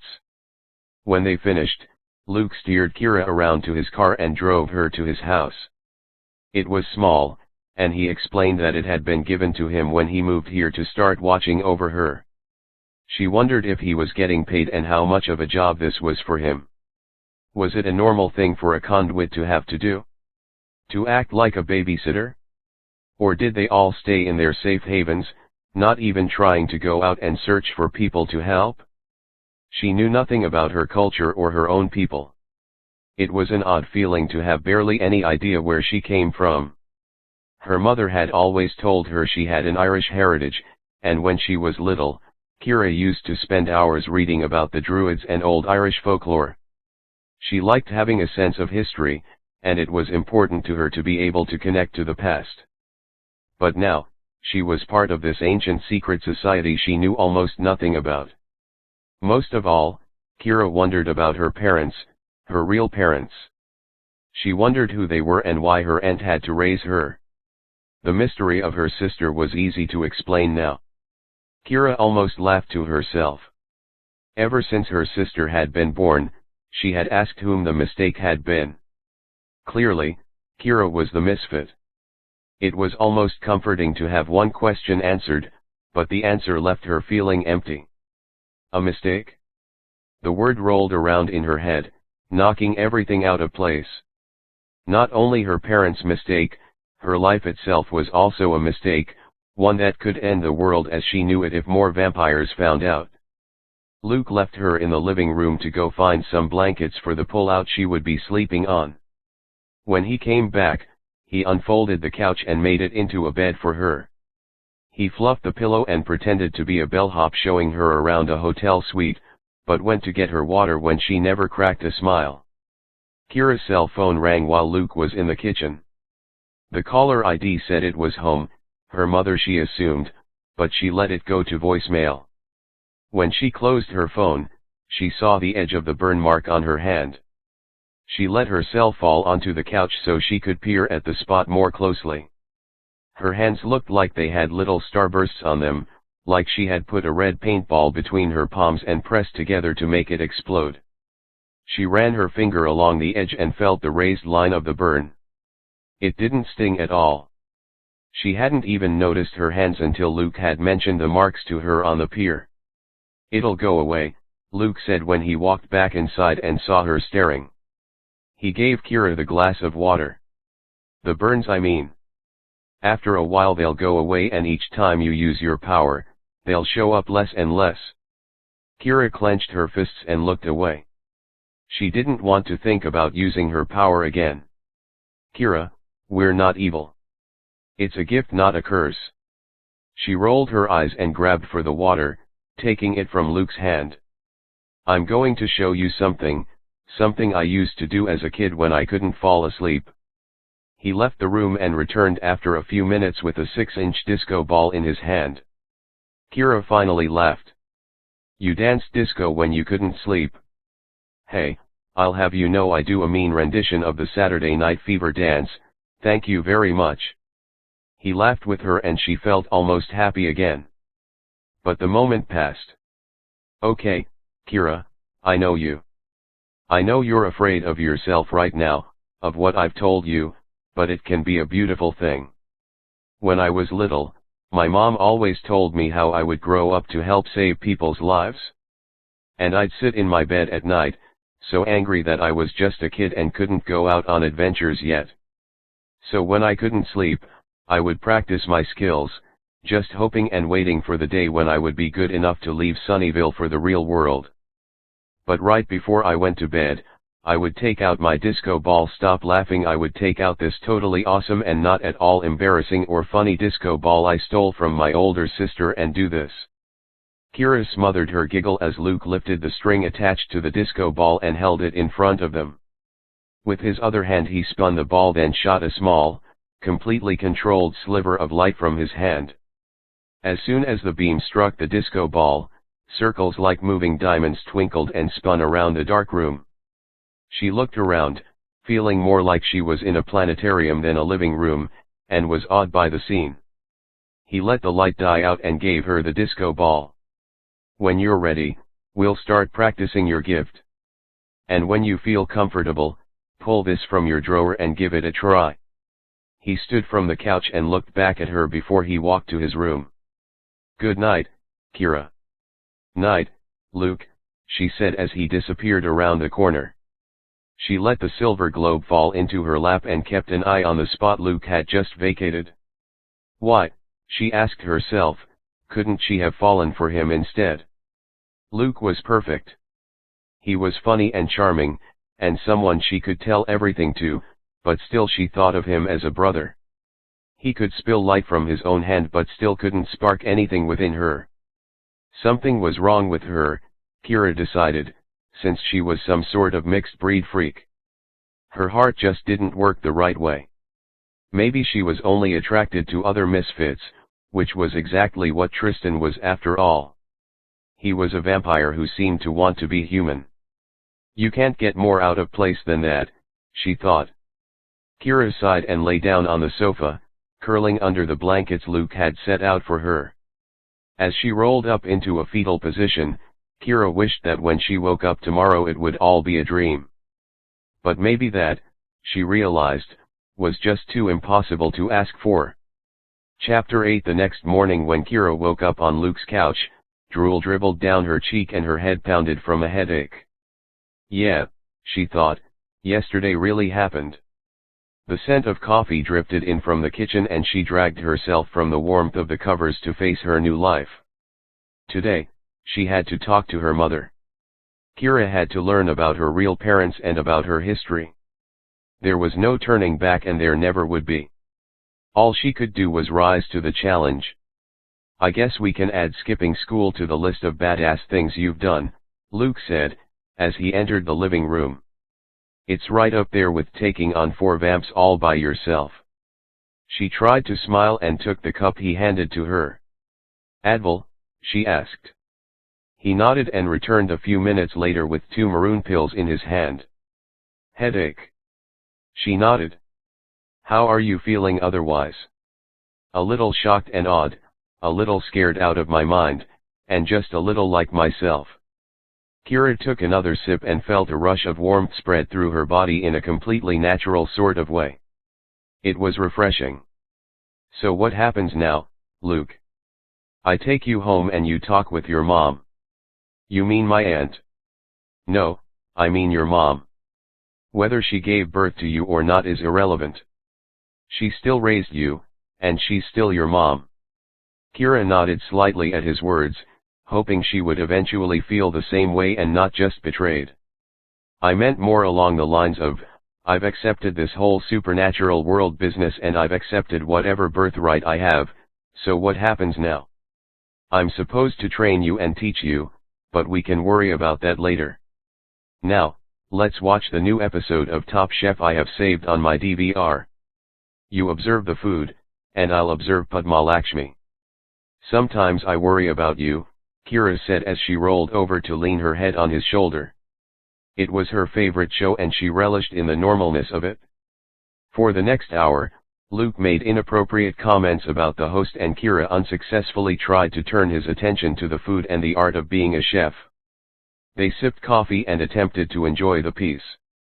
But Kira's heart constricted when Padma resolutely said, "Please pack your knives and go."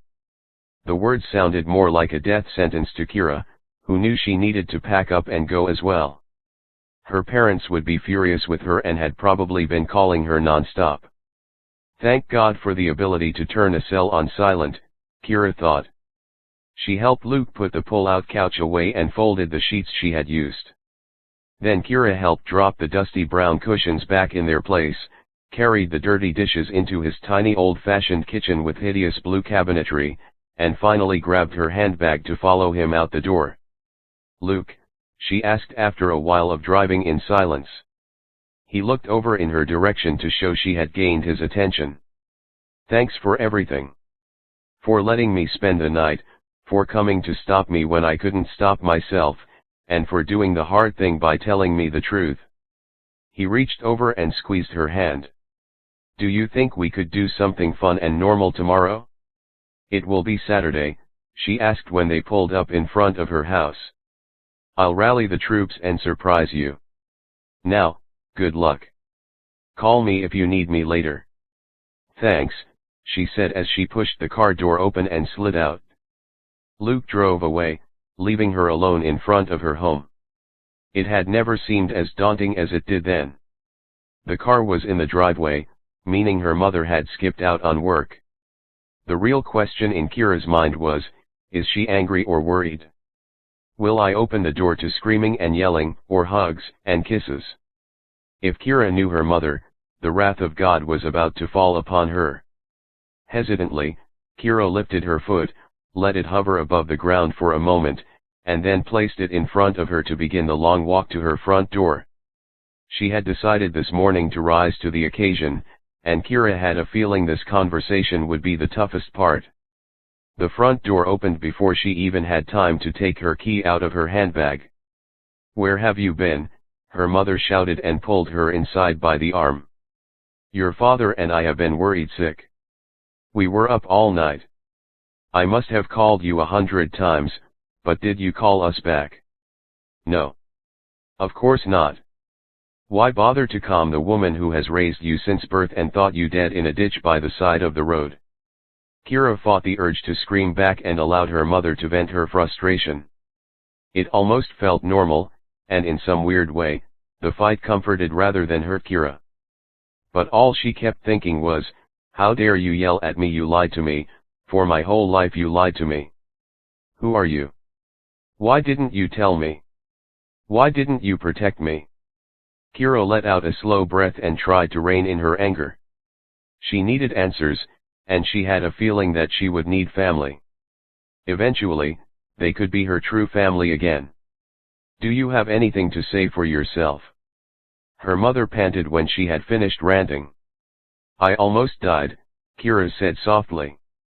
She wasn't sure how to talk to her mother about this without sounding accusatory, and she figured remaining calm would be the best decision. Vampires almost killed me. The words came out with a trace of bitterness that Kira couldn't fight, but she couldn't hide all her feelings. She almost wanted to cry and fall into her mother's arms, but she held back and watched as her mother's hand rose to catch the gasp leaving her mouth. Kira observed as her mom backed up into the couch and, like an afterthought, fell into a seated position. Oh God, her mother repeated until Kira came to sit down next to her. Where was Luke? I never imagined you'd been in real danger. Kira grabbed her mother's shaking hand. It's okay, I saved myself. Kira let her words linger. Her mother stiffened and looked at Kira with eyes full of horror. How much do you know? Not everything, but enough. I stayed with Luke overnight because I needed some time to adjust before I came home. I wasn't sure how it would feel to look at you knowing I was just a mistake, that I'm your charge and not your daughter. Oddly enough, it feels half normal and only half painful. Kira let her fingers slip from her mother's and moved to the other end of the couch, rolling her knees into her chest. Her mother sat very still, looking straight ahead with wide eyes.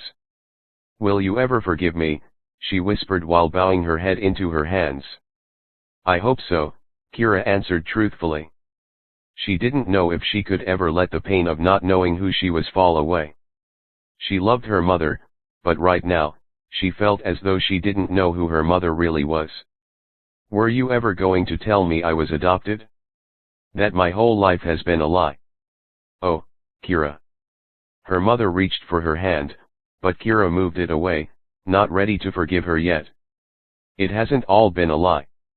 I am your mother, in every way but genetically. Your father and I love you. Your sister loves you. We've always been a family. A tear escaped Kira's eye then. If you won't forgive me right now, will you at least let me explain? Yes. Kira let the word slip from her mouth before she could stop it. This was the point of no return. Once the story was told, everything about her heritage would be true, but in some ways she thirsted for it. She needed a history, a past to hold on to. You need to start with my real parents. Can we talk outside? Her mother asked while rising from the couch. These are stories even your father cannot hear. Kira nodded. She and her mother always had important conversations outdoors. When she had wanted to go to boarding school, they had walked in a park for an hour. When she got her ears pierced, they had gone to the swing set in her old backyard. Something about the wind and the trees seemed calming. They made even the biggest arguments seem small. For the first time, Kira wondered if it was a conduit trait, that maybe something about being in the sun calmed her people. But she pushed the thought aside, not wanting to linger on any musings that made her feel at all subhuman. Kira grabbed a blanket to wrap around her shoulders and quickly made instant hot chocolate to bring outside while her mother ran up the steps. She set her mother's cup on the table and nestled into the chair to wait. The air was cool on her cheek, a typical Carolina fall. The leaves of the dense forest behind her house rustled with each churning breeze, almost like waves with their cyclical splash. But here, only the scent of salt in the air reminded her that she lived on the coast. Kira's mother walked outside in a sweatshirt with a box of tissues in hand. Kira, I don't even know where to begin. I haven't spoken of the Condits in years. Your father doesn't even know about my past. I never wanted any of us to be a part of that world. Start with my father, your brother. What was he like? You are Punishers, right? Kira tried to keep the crack from her voice. She thought it the logical place to start, the beginning of her father's tale before he even met her real mother. She wished she had a picture, some sort of token to remember them both by. Your father was amazing. He was the protective older brother, the ideal fighter, the perfect son, the dream boy, but most of all he was someone you knew without a doubt you could count on for anything in your life. He wanted to protect the entire world, to fight epic battles, and he started by helping me. Kira noticed that her mother's gaze had glazed over. She was staring somewhere beyond their backyard, back into her memories. When we were younger, he made sure none of the kids bullied me for being small and weak with my power. You see, Kira, I ran away from that world because I had no place in it. As a child, I could never truly channel the sun properly, and when my power matured at the age of 16, I still couldn't hurt a fly. To a Punisher that is the ultimate insult, and many of our people turned against me, but never your father. I lived at home, just waiting until I could leave and go to college and be normal. And, he accepted me. Kira grabbed a tissue then. It seemed her mother and she had both been misfits in unfamiliar worlds, and she painted the most beautiful picture of her true father as someone fearless. Something Kira wished she had inherited some of. When he was 18, he went on his first hunt and made his first kill. He returned, boasting of how much fun he'd had and how exhilarating the fight was. He said he was the only newbie who hadn't needed help from the elders to stop his vampire. I could tell, just by looking at him, that he had found his place and that he would grow to be one of our best fighters. Conduit societies are stuck in the past in many ways. The men went out to hunt for vampires to help protect humanity, and the women remained at home protecting the children in case our location was ever found out. And the entire town knew your father would be the best of us. Every time he came back from a trip, he shined with pride, and others told the tales of his heroics. Because for us, the stronger the fighter, the more divine, and your father was seen as a heavenly angel to many of our people. But that all changed. Kira guessed, knowing this story had everything but a happy ending. Yes, that all changed. Most youths mature at 16 and start going on guided missions, but at age 20 we are allowed to hunt alone. At first, your father acted much the same and came back with joy in his eyes. However, one day, a few weeks before he turned 21, he returned solemnly. Everyone thought he had failed to catch his target for the first time. Nothing unusual for a young hunter. They all let him be. But I knew your father, and I knew something else was wrong. Did you talk to him about it? Kira asked. Their society was so different from everything she had grown up with. She couldn't imagine the pressure of feeling like a warrior and never being able to make mistakes. Kira looked at her mother's red curls as they blew in the breeze and wondered if she viewed them as a curse. I tried. I'll never forget what he told me. I had been in the kitchen washing the dinner plates when I noticed him sitting outside on the back steps, so I paused and went out to comfort him. I told him that everyone makes mistakes and everyone misses every so often, but I could tell they were just empty words. He was looking up at the stars with the deepest confusion in his eyes, and then he turned to me and asked, Ellie, have you ever wondered if we were wrong? And for a moment I didn't understand. But when he turned to look back at the night sky, I realized he meant us, the Punishers. Were we wrong in killing? Did vampires really have souls? Of course not, I told him full of confidence. We were never even allowed to question those beliefs, rooted in our ancestral history for thousands of years. I saw him shut himself away when I answered. He stood up and went inside to finish the dishes, and I was the one left to ponder why he would ever ask me that. What would you reply now? Kira asked her mother, realizing they almost mirrored the scene from her memories, sitting on the porch, but staring at the sun rather than the stars. I've never seen a vampire who didn't appear evil to the core, but I suppose there are always exceptions to the rules. Her mother paused, and Kira thought that maybe she was wishing she had used that response with her brother, to provide some sort of solace. For a moment, Kira allowed herself to think of Tristan. Could he be that exception? But she shook her head and tried to focus on her real father and his story. It was my birth mother, wasn't it? A protector changing his mind. Her mother nodded.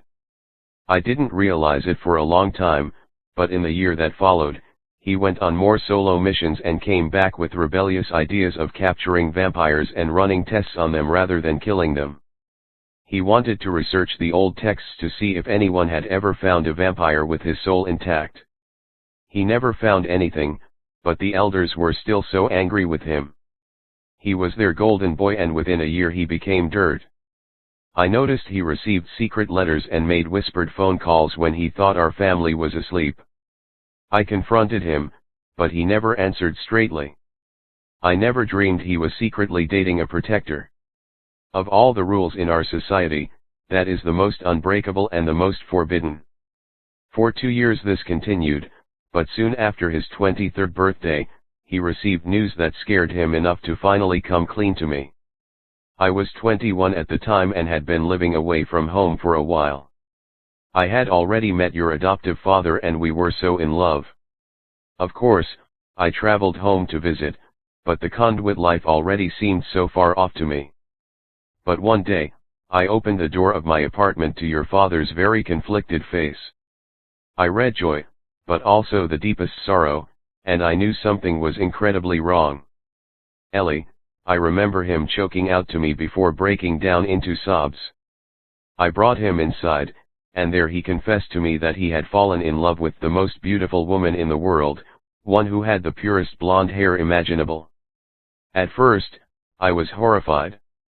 I wasn't sure whether to comfort or to scold him, but I knew I was all he had.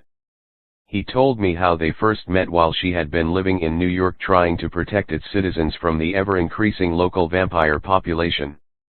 That had been the site of his first solo mission, and they had been tracking the same clan when they ran into each other. At first, they hated each other, but then they realized they needed to help each other in order to hunt down and weaken the clan. They started debating philosophies until each was unsure of the lessons they'd been taught since birth. And when they hunted down the clan, your father killed and your mother weakened, but neither felt the same joy as before. He said from that first meeting, they never stopped talking.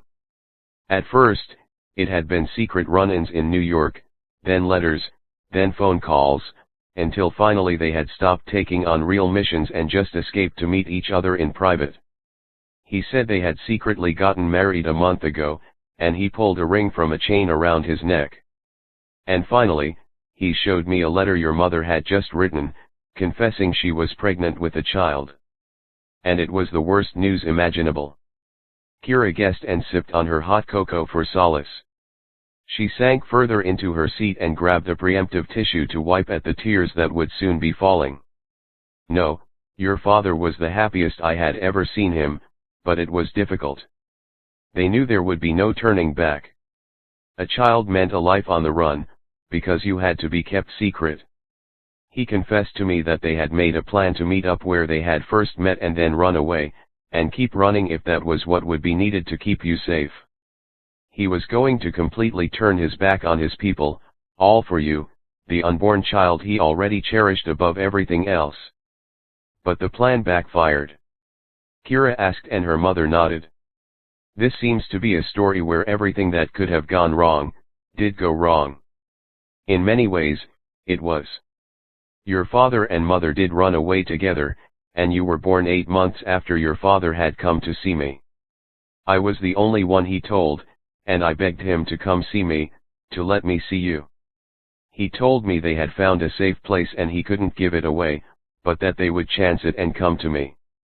I was overjoyed. For one secret weekend, your father came to visit me, and I met your mother and you. You were the cutest baby ever, only 2 months old and already with a full set of curly blonde and red hair. You always had a smile on your face, and to the outside viewer all 3 of you would have looked like the perfect family. In the short hours I spent with your mother, I learned she was caring and gentle. She was an amazing woman, and I easily understood how the 2 of them had come to love each other. When they left, I assumed it would be years before I could meet you again, but in reality it was only a few short days. What happened? Kira asked, knowing the heartbreaking story of her true parents was about to come to an end. Her mom was just about 23 in the story, and Kira knew that was the age she had always been told she was born. On their way back home, they were discovered by punishers from a different state. They were captured and questioned, and you were almost put to death until your mother's people came to argue for your life. In the middle of the night, your father tried to escape. He found your mother and you, but while running away, you three were jumped by vampires.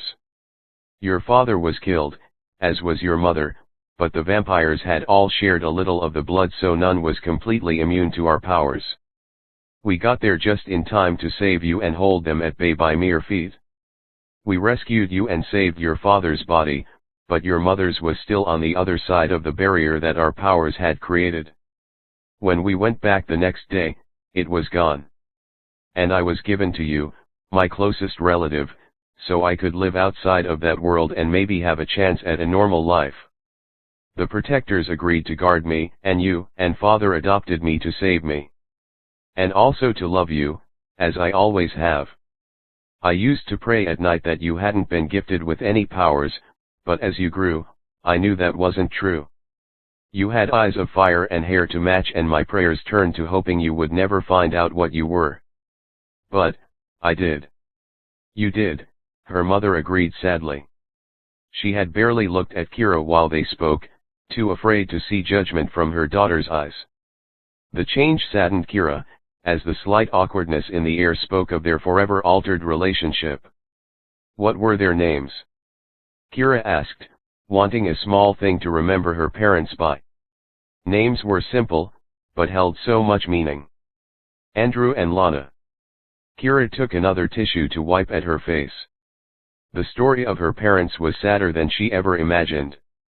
She had hoped they weren't dead, maybe just locked away somewhere. In a way, it seemed like they had only just died because she had only just found them. Kira watched the fading sun sink beneath the tree line and watched the ruby wisps of cloud start to fade. Her mother and she had been outside for a long time. Kira appreciated the stories. She had needed the stories.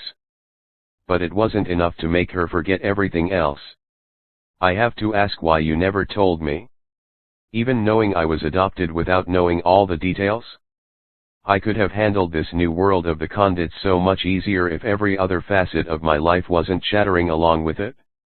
Kira's mother eased from her seated position and walked the 3 short steps required to stand before her daughter. She knelt, cupping Kira's hands in her own, trying to close the distance that had sprouted between them.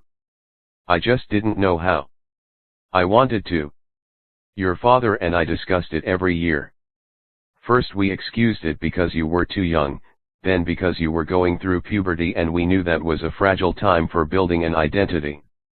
Then your sister came around, and we didn't want you to resent her, and then you were in New York and so far away. And then I came home as an adult. Kira pulled her hands away and returned them to the empty mug on the side table. Her mother let her hands drop to the floor, as a tear slid from her cheek.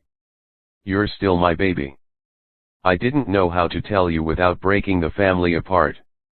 I understand, in a lot of ways I really do, but I'm just not ready to let it go. I need some time to adjust, so can we put the pause button on this conversation? I need a break and time to think. Kira resituated herself in the chair so that her body leaned away from her mother's. She needed to be alone, needed to ruminate in peace. Her mother understood and stepped backward, giving Kira space. Of course, I just want to give you one thing. She drew a small envelope from her pocket and put it onto the table next to the now empty mugs of hot chocolate. It's a token I've had locked away for a while. Remember I told you that my brother came to visit with you? Well, we took a single photograph, and I put it in a locket that I always meant to give to you when I told you the truth. Let me know if you need me, but I'll leave you alone for a while. When her mother had disappeared inside the house, Kira lifted the packet and heard the jingle of a chain scratching against paper. She tipped the envelope and let the necklace slide out.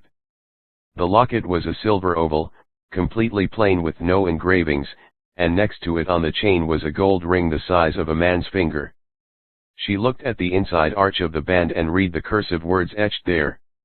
Love will prevail, your Lana. His wedding ring, she realized. No, not his, Kira thought. Her dad Andrew's wedding ring, the one that tied him to his true love, her mother, Lana.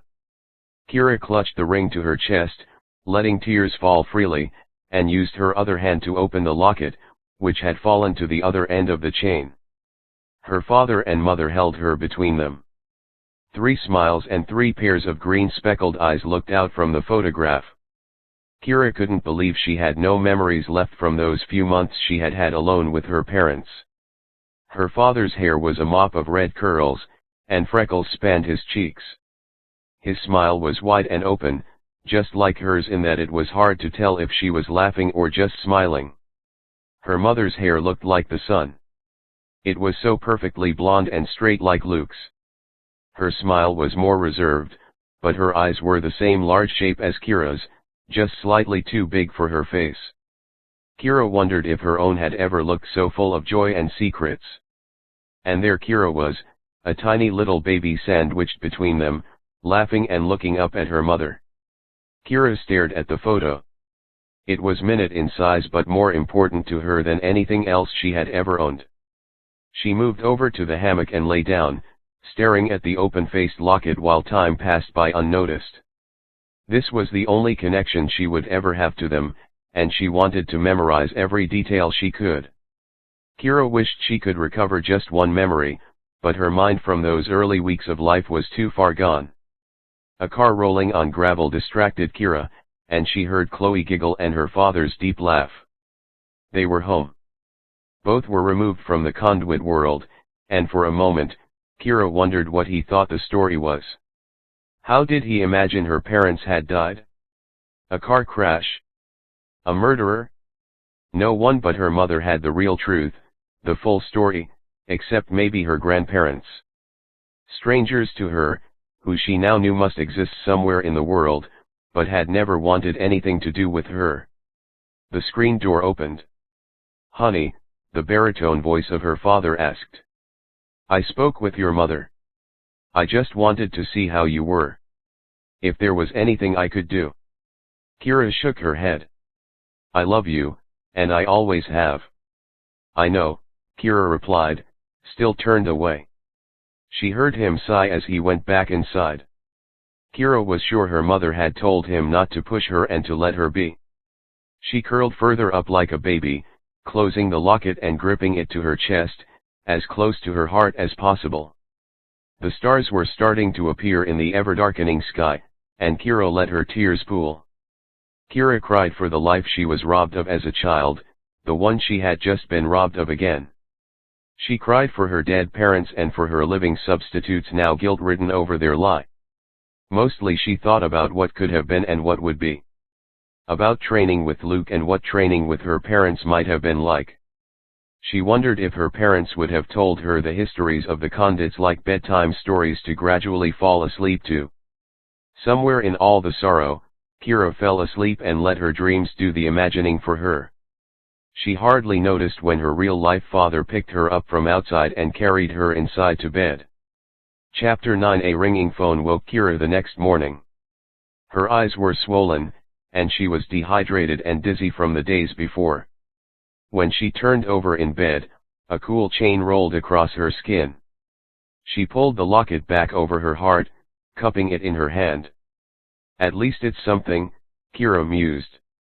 She had photographs and stories, some little tokens to remember them by.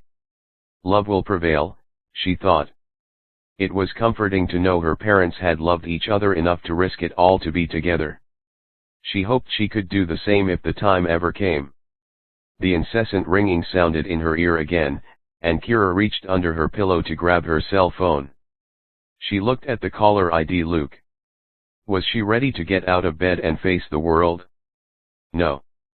But, Kira realized, she would probably never feel ready to start moving on to her new life in a new world she had yet to figure out. She flipped open her cell. Hello. Kira's voice came out scratchy and hardly loud enough for her own ears to hear. "You sound like crap." "Thanks." She rolled her eyes at Luke, wishing he could see her reaction, some sign she was at least alive enough to make fun of him again. "Get out of bed, get dressed, and be downstairs in 10 minutes. The gang and I are on the way." "Good Lord. Couldn't you have given me some warning?" Kira asked, jumping out of bed and running to her closet. 10 minutes was not nearly enough time for her to start looking like a human being again. She needed to shower, and she needed some caffeine. "Ah, sorry. I totally forgot you're a girl. Emma said I should have called you earlier. Tell her I said thanks. See you soon." Kira hung up and used both hands to search her closet for jeans and a super comfortable, oversized sweater to wear. She might be venturing outdoors, but she still wanted to feel as though she was lounging in her PJs. 5 minutes later, Kira heard a beep outside and cursed Luke for of course being early. She peered out of her window while quickly buttoning her jeans and saw Emma kick Dave out of the front seat of her small convertible. He sheepishly jumped into the back with the boys, and Kira decided to hurry up before he tried to steal shotgun again. "Hey." Emma waved from the driver's seat as Kira walked outside. Kira smiled back. "So, what's the mystery event today? Luke didn't give me any information over the phone." "Well, it was my idea," Emma began while fiddling with the radio and shushing the boys' complaints when Taylor Swift came on. "Shopping," Kira guessed from the glimmer in the other girl's eyes. "Costume shopping." Emma seemed positively giddy as she pulled away from the curb and eased onto the empty street. She stepped on the gas, and the car sped down the road. Kira liked feeling the wind in her hair and the roar of the other cars when they turned onto a busier street. It drowned out her thoughts, and part of her felt like a normal girl about to spend a crazy afternoon with her friends. Halloween is in 2 weeks, and we have nothing to wear. It's a travesty. Emma infused feigned sadness into her voice. Well, at least Kira thought it was feigned. "We need to get costumes now before all of the good ones are taken. And I figured we could all plan some sort of theme together. Not this again." In the back seat, Miles scrunched up his face, making his glasses slant sideways. "Oh please, it'll be fun." Excited, Emma released both hands from the wheel to make her point. Kira jumped forward and grabbed it before the car could swerve out of control. Emma flashed her a sheepish smile. "I'm with Miles." "I refuse to dress up as a Ken doll," Dave added, almost under his breath, but loud enough for Emma to notice. "It was only an idea." Emma let her sentence trail off. Kira laughed, picturing the boys as Disco Ken with sequined blazers on. "I've got it." Luke chimed in from the back seat. Everyone but Emma, now making the effort to concentrate on driving, turned to look at him. "Power Rangers." Kira groaned. "I refuse to wear a yellow jumpsuit. Never happening." "No way. You could wear the pink one." Luke trailed off, anticipating a slap. Instead, Kira turned around in her seat and simply rolled her eyes at him. He laughed it off but held her eyes for an extra second. She nodded subtly, trying to let him know this was exactly what she had needed and that she was finally feeling a little better. The bickering that constantly seemed to befall their little gang was making her forget all about the other thoughts churning in her head. "I'm with Kira." "No way. Even I can't look sexy as a Power Ranger." "I beg to differ," Dave chimed in from the back. Kira saw Emma flash him a smile through the rearview mirror. "What about the Scooby Gang?" Kira tried to contribute to the debate. "There are only 4 of them," Miles said from the back. "I know. Luke can be Scooby-Doo." Everyone laughed, except for Luke, who just claimed he was too tall to pretend to be a dog. They pulled up in front of the mall, and Emma slid her car into a parking spot. As they jumped from their seats and headed toward the front doors, a peace treaty was figured out. Everyone would come up with a theme later, and after 15 minutes of walking around, they would choose the best one. The end. The mall was crowded, and Kira immediately tensed up. She couldn't help but imagine how many of those people held deathly secrets, or how many might try to kill her. Children laughed as they played on the jungle gym set up where Santa's workshop would be constructed in 2 short months. Their parents gazed on from the sideline. A group of preteen girls gossiped in the corner, and opposite them were a group of goths Kira recognized from school. Everyone was harmless, she reassured herself. She had to believe it. The sun seeped through the skylight, and for once, Kira was truly grateful for the lack of artificial lights at this mall. She instantly felt warm all over and calmer. Luke came up to put an arm around her shoulder. She realized the rest of the group had left them behind to walk toward the costume shop at the other end of the mall. "Are you okay?" Luke asked, pushing her down the walk a little. Her feet fell in step with his, and she started to break from the trance. "Yeah." She nodded. "What did you tell them?" "No one commented on my slight mood." "Nothing really, just that you were going through some family stuff right now. Emma really wanted to call you yesterday to check in, but I told her to leave it alone and that you didn't want to talk about it." "Thanks." Kira nestled into his arm a little further. "I still just don't know what to do. I spoke with my mom and she told me the whole story, all about my parents. And she gave me this." Kira pulled the locket and ring out from underneath her sweater. She opened it and showed Luke the picture. He squeezed her shoulder, comforting her before she even realized she was holding her breath to keep the pain from seeping out. "Come on," he said, picking up the pace. "No more sad thoughts. It's time to let Emma dress you up like her very own life-sized Barbie doll." He smiled cheerfully as Kira whimpered and involuntarily walked into the Halloween shop. The first things she noticed were the life-sized animated skeletons and ghouls that were speaking and had electric light-up eyes. Spider webs were knotted all over the ceiling and gruesome bloodied hands and heads lined the floor. A mechanical spider dropped from the ceiling, landing on top of her head, and Kira let out a loud yelp before realizing it was fake. A 5-year-old little boy laughed at her from the other side of the store. Annoying little kid, she thought while looking for her friends who all seemed to have disappeared. "Kira." Emma waved her over to the back wall, which was lined with costumes and thankfully lacked the gore of the entrance. On the way to the female costumes, Kira spotted the boys huddled in a corner, all holding different swords and speaking in hushed tones. She didn't like the look of it. "Which one?" Emma asked, holding up a pirate costume and a princess costume. Each one was short with barely any fabric, and Kira knew it would leave little to the imagination. Kira said, not knowing how to answer. She wouldn't be caught dead wearing either one out in public. Okay. Luke came up behind them. "The boys have come to a decision: superheroes, supervillains, or pirates. Girls, take your pick."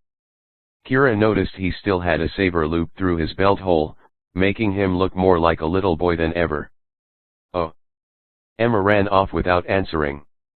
She looked like she was in the middle of a eureka moment. Luke just glanced at Kira with a raised eyebrow and she shrugged. Dave and Miles sauntered over, looking out of breath. "Sword fight," Dave exhaled.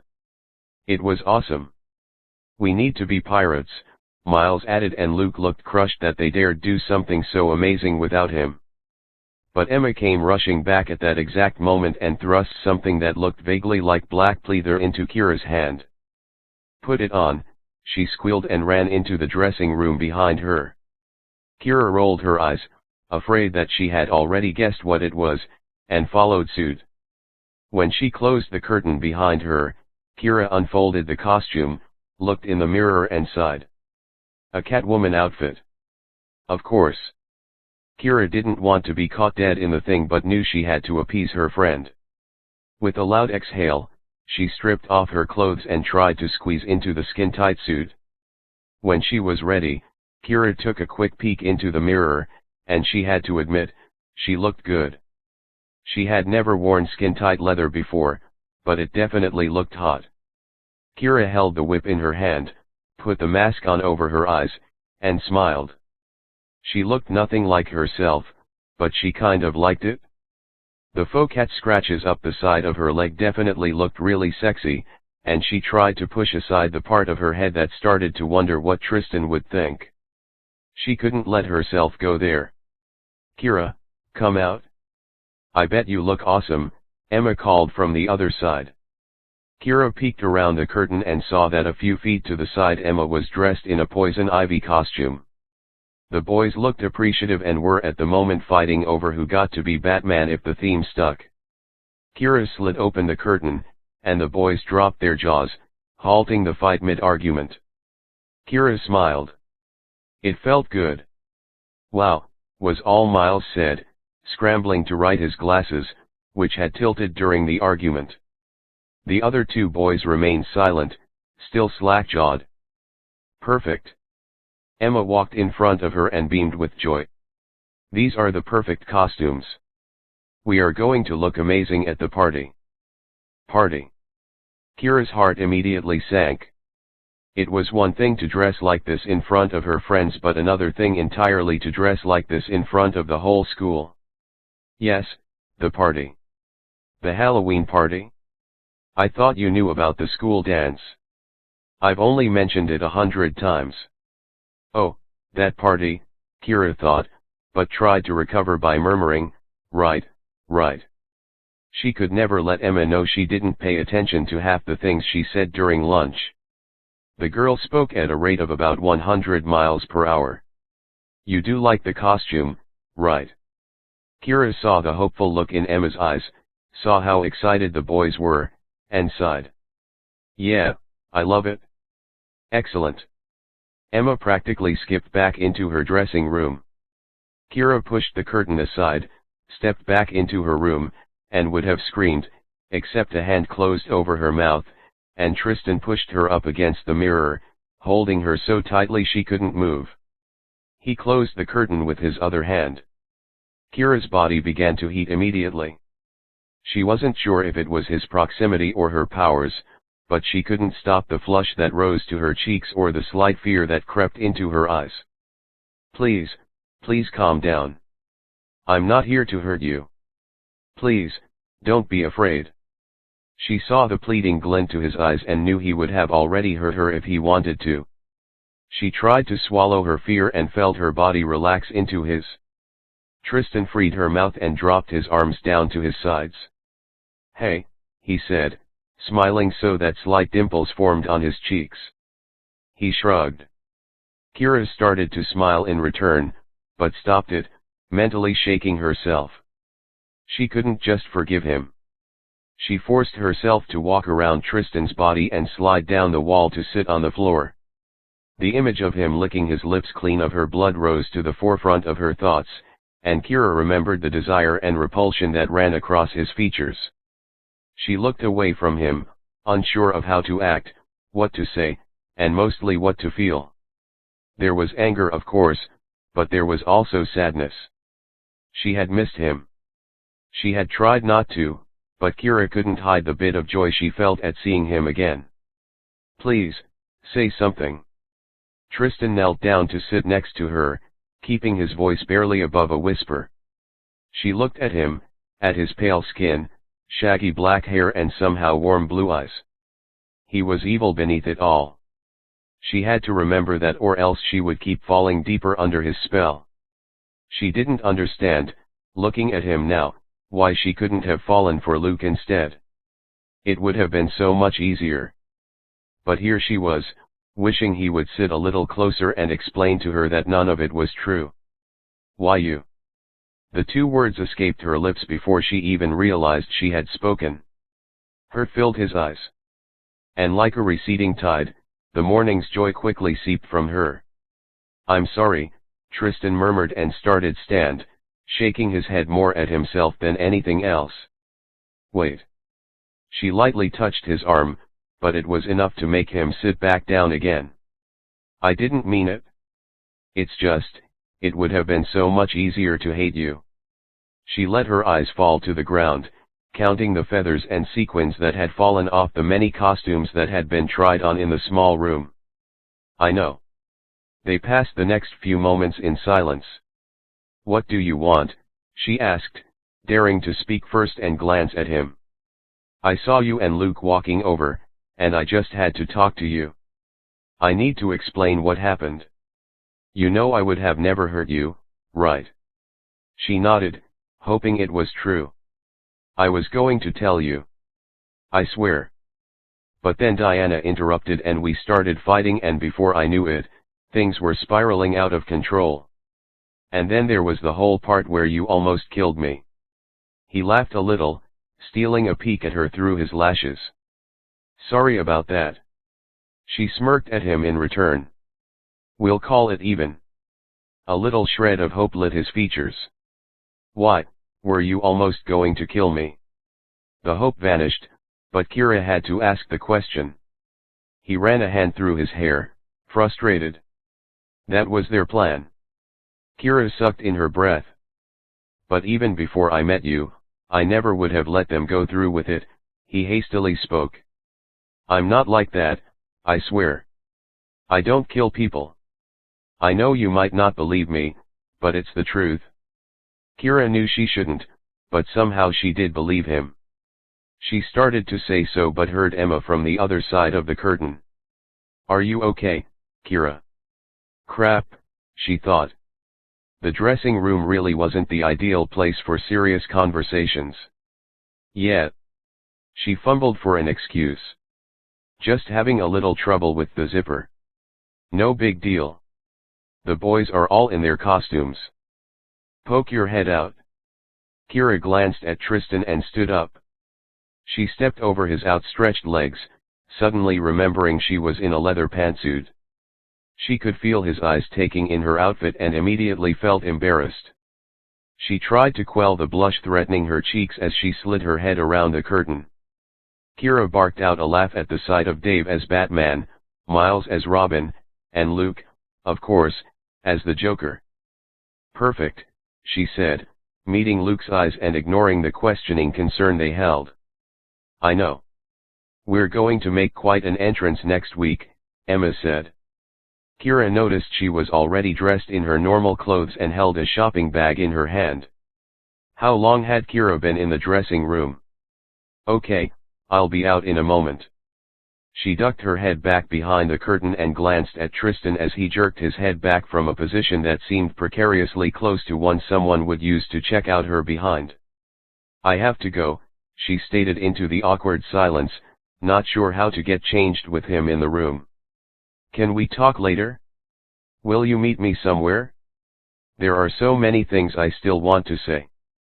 Kira wanted to say yes. She wanted to let him explain everything, wanted the fake mistletoe and stolen kisses one more time. But, she couldn't. I'm not ready, she said, even as her heart screamed at her.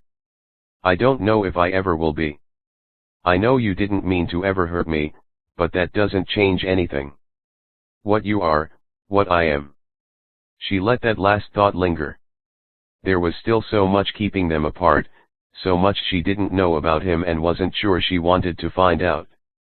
Kira turned away from him and looked out past the curtain. All the boys were still comparing costumes. Close your eyes. She needed to get changed, and he still couldn't leave. He put his hands over his eyes, but Kira noticed the slight opening between his pointer and middle finger. Come on, close them, she said, making him stand up and forcing him to face the curtain while she changed behind his back. After a few excruciatingly quiet moments, she was back in her comfy jeans, happy she was free of the skin-tight catsuit. Hide, okay. Kira whispered. He nodded, and she started to pull the curtain aside, but he quickly grabbed her hand, making her turn around. You looked really hot, by the way. She smiled shyly. See you at the dance. He winked and Kira quickly bolted out of the dressing room, trying to keep her heart from beating right out of her chest. Kira practically ran to the cash register and bought her costume, telling everyone she would wait for them outside.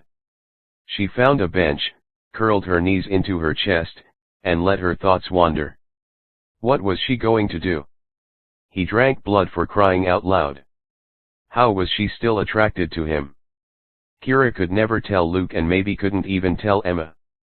Would she risk it to see if she could love Tristan? Kira fingered the gold ring that now hung around her neck. Did she have the courage? Penny for your thoughts. Luke sat down beside her, and she quickly let go of her necklace. Kira had realized one thing: she needed to learn control. When Tristan had grabbed her, she could feel herself start to explode. If it had been Diana or Jerome or John, she might have accidentally killed one of them in the costume store. Or, they could have killed her. She needed to learn more about herself and her abilities. I need to start training with you, don't I? Luke stared at her thoughtfully, probably wondering what brought this about. Yeah, at some point you need to start learning who you are and how to use your abilities to protect yourself. Can at some point be like at some point next week? She lifted her lashes to view him better. Whenever you want. She nodded. Let's do it. There's one more thing I need to tell you. Luke paused. Kira waited, hesitant. I need to start sending reports back home. I haven't told them anything important about you, not yet. But if we start training, I need to let them, the council, know you have abilities. I don't think anything will change, at least for a few months. But I thought I should tell you. Thanks, Kira replied and thought about it. Once he sent that report, there would be no turning back. The protectors would know the threat she represented. The whole conduit community would probably learn about her, her powers, and the danger she represented. All the more reason to train and to show them she had control. She had to prove to them that they hadn't made a mistake by protecting her all those years ago. Kira nodded in understanding, silently letting Luke know it was okay, as their friends finally approached. Sorry, I got distracted. Miles looked sheepish as he apologized. Emma rolled her eyes. He challenged a 10-year-old to a lightsaber duel. I swear, Miles, I hope you get into Harvard, because aside from us, those nerds will be the only ones who accept you. Hey, he started, but then paused as if realizing the truth in the statement. I sent in my early decision application finally. Did I tell any of you? They all congratulated him, and Kira prayed he would get in. They all loved him, it was true, but unlike Luke, who pretended to be really childish, Miles really seemed to be a little boy sometimes. A few hours later, Kira finally pulled open the front door of her home and climbed the stairs to her bedroom. Shopping had utterly drained her, and she was happy to finally soak in the steaming hot water of her shower and let the stress of the past few days melt away. Wrapped in a soft, fresh towel, she slipped into her room and practically passed out on her bed. What's this? Chloe appeared from under her bed, scaring Kira half to death. What's what? Kira asked, pulling her little sister onto her lap, loving the fact that nothing had changed in that relationship. She still loved Chloe with all of her heart, and they would always be sisters. Chloe shoved a piece of paper at Kira. It's pretty.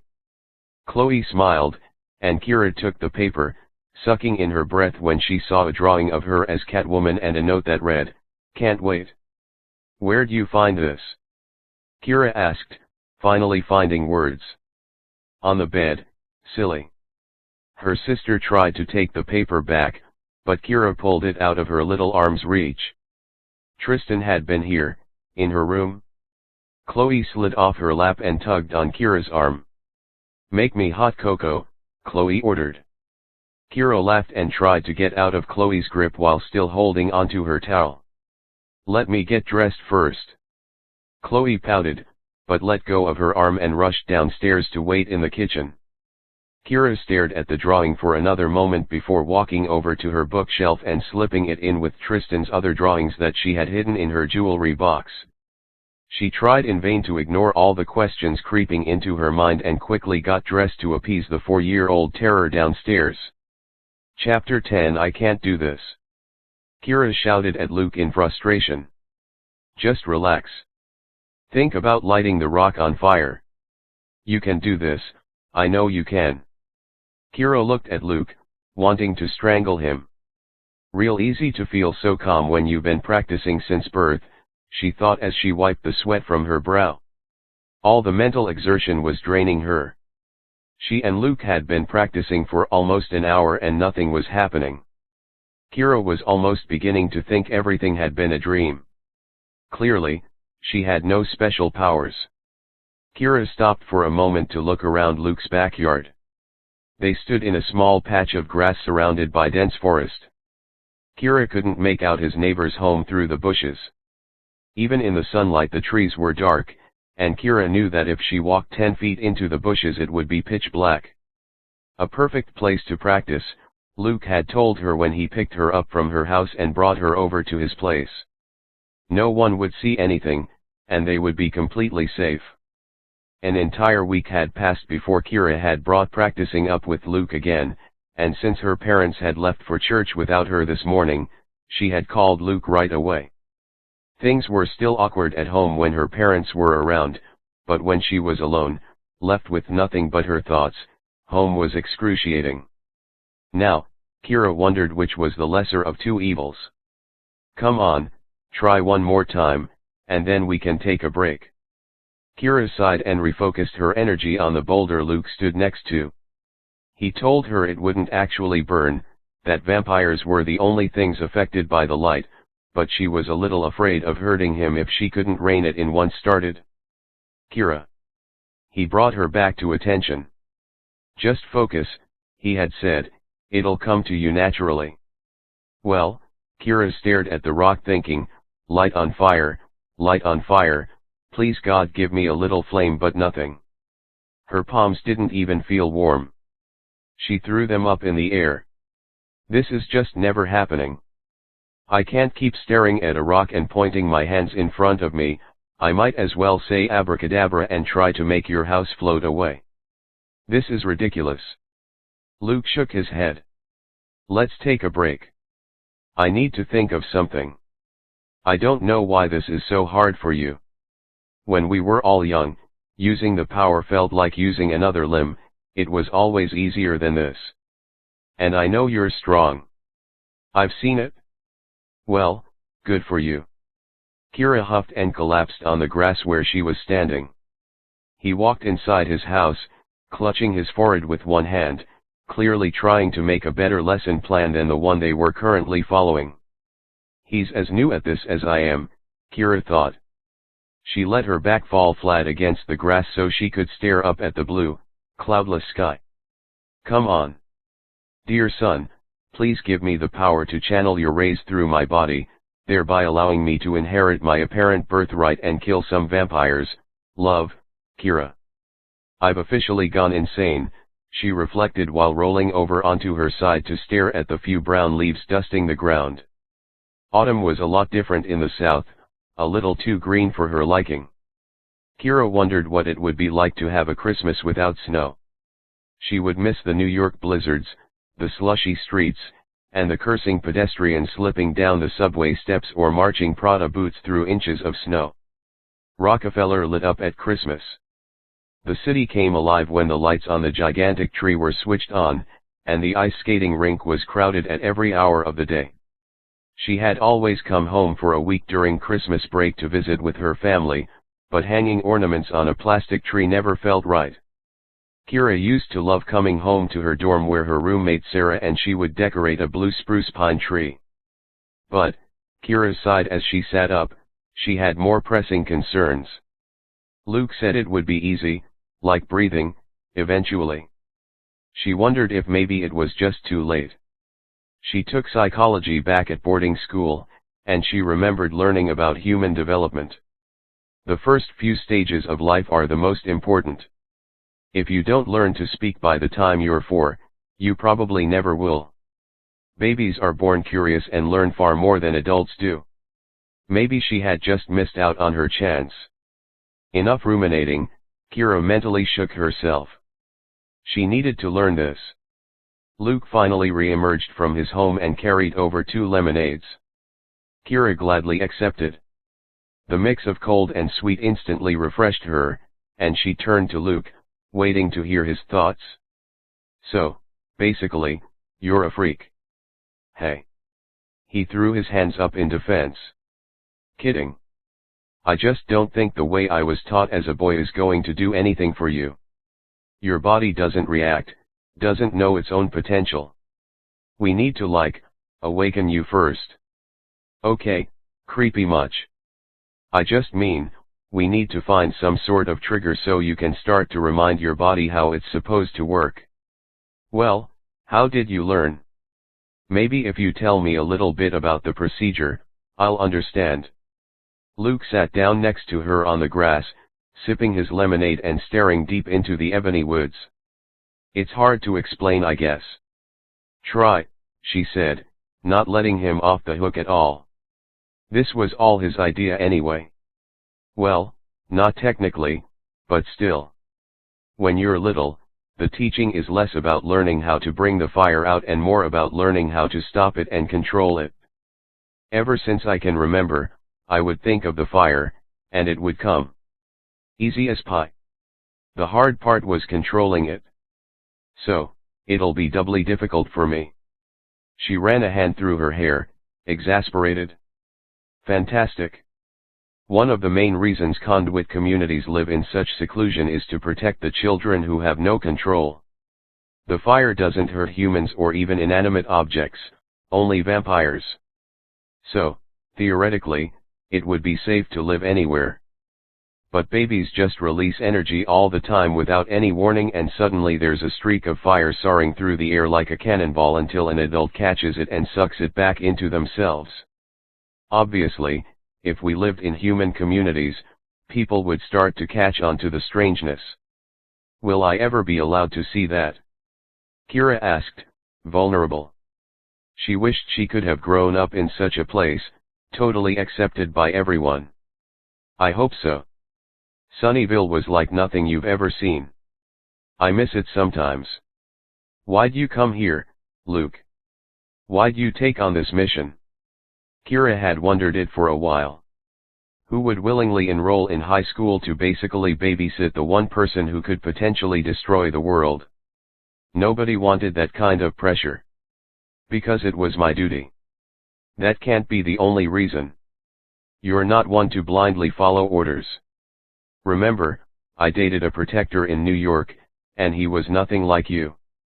Had he said duty, I would have believed him, but you don't like to always follow the rules. You mean Sai? She nodded. I spoke with him before coming here. He told me how little you knew, how he suspected you would need someone to look out for you. He did care about you, in his own extremely stuffy way. And you pitied me. A little. Luke shrugged. He was trying to be completely honest with her. A lot of it was the fact that this was such an important duty, and important missions are hardly ever granted to someone as young as me. Part of it was my competition. One other boy in my town, Nick, fit the bill. But he was a hard ass and no fun. I knew he'd never befriend you unless necessary. I knew he wouldn't provide the support a girl in your situation would need. And you know me. He broke his far-off stare to smile at her. I can't resist a damsel in distress. He lowered his voice to a spooky imitation of Dracula. Now, try to light me on fire if you dare, mwahaha. Kira stood, ignoring Luke's impression of an evil mastermind, and got right back down to business. So, I need a trigger. Yup. Any idea what kind? Luke shook his head with a sly smile. He waved her closer and she hesitantly walked over while he turned around. She moved closer to his back, wondering what the heck was going on, when he turned around and lunged at her. Luke grabbed her by the throat, knocking her to the ground, and she saw teeth protruding past his lips. He sunk his head closer, so the teeth started to poke her neck, and Kira felt trapped. She couldn't move under the weight of his body and had no weapon to fight him off with. Desperation heated her veins, and a flood of warmth surged through her body. She started shivering from the temperature difference between her molten core and the cool breeze brushing her skin. Kira willed the fire to seep out, anything to stop the unbearable scorching of her heart. Suddenly, she burst, the same way she had in the auditorium. Her hands burned and Kira opened her eyes despite the pain. Luke smiled, and the waves of sun rolled past him, leaving him unharmed. Kira felt like a river that had just been set free from a dam. There was no way to stop the waves of power bursting forth. "Control it!" Luke yelled over the crackling fire. Kira told it to stop. The flood started slowly calming, and she curved her fingers toward her palm, trapping the light in a vice-like grip.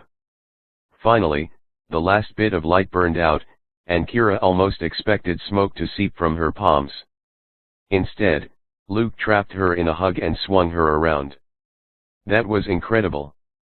I was even pushed back a little from your power, which is really hard to do, trust me. You're really strong. You don't even know how strong. It's like there's no limit to how much light you can channel. I never felt it waver until you wanted it to. People usually only last for 5 or 10 minutes, maybe less at full force." Kira swiveled. "How long was I going for?" "Like half an hour. It was incredible." "Oh my God." Kira sat down. "That felt like 30 seconds to me." "It's okay, the timing will come with the control. But for now at least, we know your trigger." She looked up at him expectantly. "Well, duh. No offense, but clearly, being scared is the only thing that brings the power out in you. We'll fix it.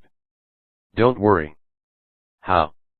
She looked up at him, noticing how the sun silhouetted his features. It almost looked like he wore a golden crown.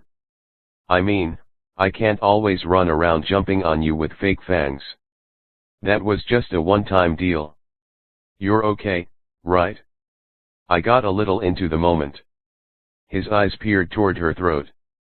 Kira reached her hand to her neck. She felt completely fine. There was no bruise even though it felt like he had choked her pretty badly. "Is it possible that channeling also acts as a cure?" "Not that I've ever heard of." He was intrigued, she could tell. "I never mentioned this before, but in the auditorium, I was hit with a brick, and my leg was bleeding really badly, and Diana cut my face. But afterward, when I came back to your place, all the cuts had closed. They seemed to have disappeared. I just assumed it was another side effect, like the burns." Luke grabbed her shoulders, staring her down. "Are you certain?" She nodded. "Don't tell anyone. I don't know what it means, but it is most definitely not normal. I promise, I won't tell. I don't even have anyone to tell." She shook free of his hold and tried to laugh it off. Just another way she was different, dangerous. Kira sighed. "So what now? How do we keep practicing?" "Try to think of things that scare you, and see if anything happens." "Like what?" "Spiders. Maybe. I don't know. This is new to me too. Just try to make yourself scared to death." Kira rolled her eyes. She just had to scare the life out of herself. How simple. Kira tried thinking of spiders, but nothing happened. She thought of their hairy legs, the clicking of sharp mucus-covered fangs and sticky webs trapping her alive. Nothing. Next she thought of flying, picturing turbulence so rough her butt picked up off the seat, and the overhead compartments fell open. She pictured oxygen masks falling from the ceiling, the plane spinning circles in the air to eventually crash in the Pacific Ocean where she would drown in the cockpit or escape to be eaten alive by great white sharks. Not even a flush developed on her skin. Finally Kira thought of the worst thing possible, a scene out of Scream where a knife-waving psycho chased her through her house killing off her friends and popping out of closets. Nada. All Kira had managed to do was give herself the heebie-jeebies since she and Luke were totally alone in the middle of nowhere, a place no one could hear her scream. Kira shivered. This isn't working. I'm just freaking myself out. Keep trying. This has to work. It's the only way you'll learn any control and be able to do anything aside from fending off a vamp right when it's about to bite you. That method is way too risky. Suddenly, Kira had an idea. She looked back at the rock, focusing on the lines of color formed by sunlight and shadow. Toward the bottom, the hard surface turned black and she stared into the abyss, letting her eyes lose focus and start to blur, until an image from her subconscious took over Diana. Kira imagined a moment when Diana leaned in to sink her teeth into Kira's flesh, the uncontrollable fear she had felt as death crept closer. How she looked at Tristan and in that moment realized he could do nothing to save her, that each of them was helpless. Kira waited for the pinprick of teeth on her neck, felt the tiniest pinch before, and then Kira felt it, her strength was gathering. Heat flowed to her palm, and, for the first time, it felt as though she called it. She pulled at the tendrils of fire with her mind, willing them to surge through her veins, accepting the pain and focusing on the darkness she was trying to dissipate. Her palms burned as the flares broke through her skin and flooded Luke's backyard. She lost whatever hold she had had for those few seconds and started sweating under the relentless surge. Distantly, she heard a man's voice calling at her, telling her to stop, telling her to rein it in, but some sort of monster had awoken inside of Kira. Like an out-of-body experience, she felt her legs give out, felt the grass crunch against her cheek, but all the while her hands aimed out toward the rock. New hands lifted her, surrounded her. Her palms pressed against something hard, and the light drained away, seeping into a different source. Slowly, Kira's vision began to return. She focused on her slightly glowing fingernails where they pressed up against soft cotton. Strings of light danced between her knuckles, trying to escape the suction cup hold of her hands against Luke's chest. Kira noticed for the first time that the light was sinking into him, weaving into his chest, and leaving her body. Kira, you have to stop. It's too much. She looked at him, at the strain on his face and the rough lines of his taut lips. Not her smiling Luke. This Luke was in pain. He squinted his eyes to squelch the feeling, trying to act like a man, but Kira could hear his raspy breath. She stepped back and folded her fingers into her palm, willing the torment to stop, and her light obeyed. It winked out almost immediately. Luke turned away and with a loud grunt, released the sunlight he had absorbed from Kira out toward the forest. For the first time, Kira understood how beautiful it was. The flames illuminated even the darkest corners of the forest, like a firework exploding at eye level. Red, yellow, orange, and blue swirls circled Luke and a yard around, leaving everything unharmed. Flowers turned almost immediately to catch the new rays and blooms opened as if commanded. But then, Luke crashed to the ground and crumpled against the grass, letting his light wink out and leaving the yard shrouded in darkness once more. Luke! Kira screamed and ran over to him. She landed on her knees beside his immobile body and turned him over so his back touched the grass. She cupped his face in her hands. Luke, please, I didn't mean whatever happened. His eyes peeked out from nearly closed lids. His fingers moved against grass, inching closer to hers. Kira grabbed his hand and moved to rest his head upon her lap, brushing damp hair from his forehead. Luke. His eyes fluttered, and Kira heard his breathing lengthen. Hi, he said quietly, squirming in his drowsiness. Give me a second, he asked and tried to sit up. Kira let him gather his thoughts and regain his composure, but she needed to know what had just happened. Did she almost kill him? Kira thought he had said it wasn't possible. I'm sorry, Kira said. He looked over at her and shook his head. What are you sorry for, Kira? It was my own fault. What happened, Luke? I thought I couldn't hurt you. You didn't. He sighed and tried to stand. Luke wobbled on his feet but took a few hesitant steps, as though he were trying to remind his legs how to work. Kira followed him back to his porch and sat beside him on the stoop. I overexerted myself, Luke said finally. Kira looked at him, completely blank in the face. I tried to take your power into my body. You looked completely lost, like you were drowning, and then you fainted, and I had no idea what to do. So, I let your light flood into me to calm the storm and wake you up, but I guess it sort of backfired. Luke looked sheepish. Some teacher he was. But, why did it hurt you? It was just too much power. You have no idea how strong you are. Once your body realized what I was doing, you kept pushing more and more light into me, and I just got full, I guess. Like a water balloon that gets filled too much, I just needed to release it. Kira nodded, finally understanding. She felt horrible. At least it worked. Kira tried to be optimistic while she mindlessly pulled little grass strands from the ground. What did you think of? To trigger your power. I pictured Diana and the scene in the auditorium. Kira shuddered, not wanting to start up again. Luke just nodded. So, we're probably done training for the day. You fainted, then I fainted.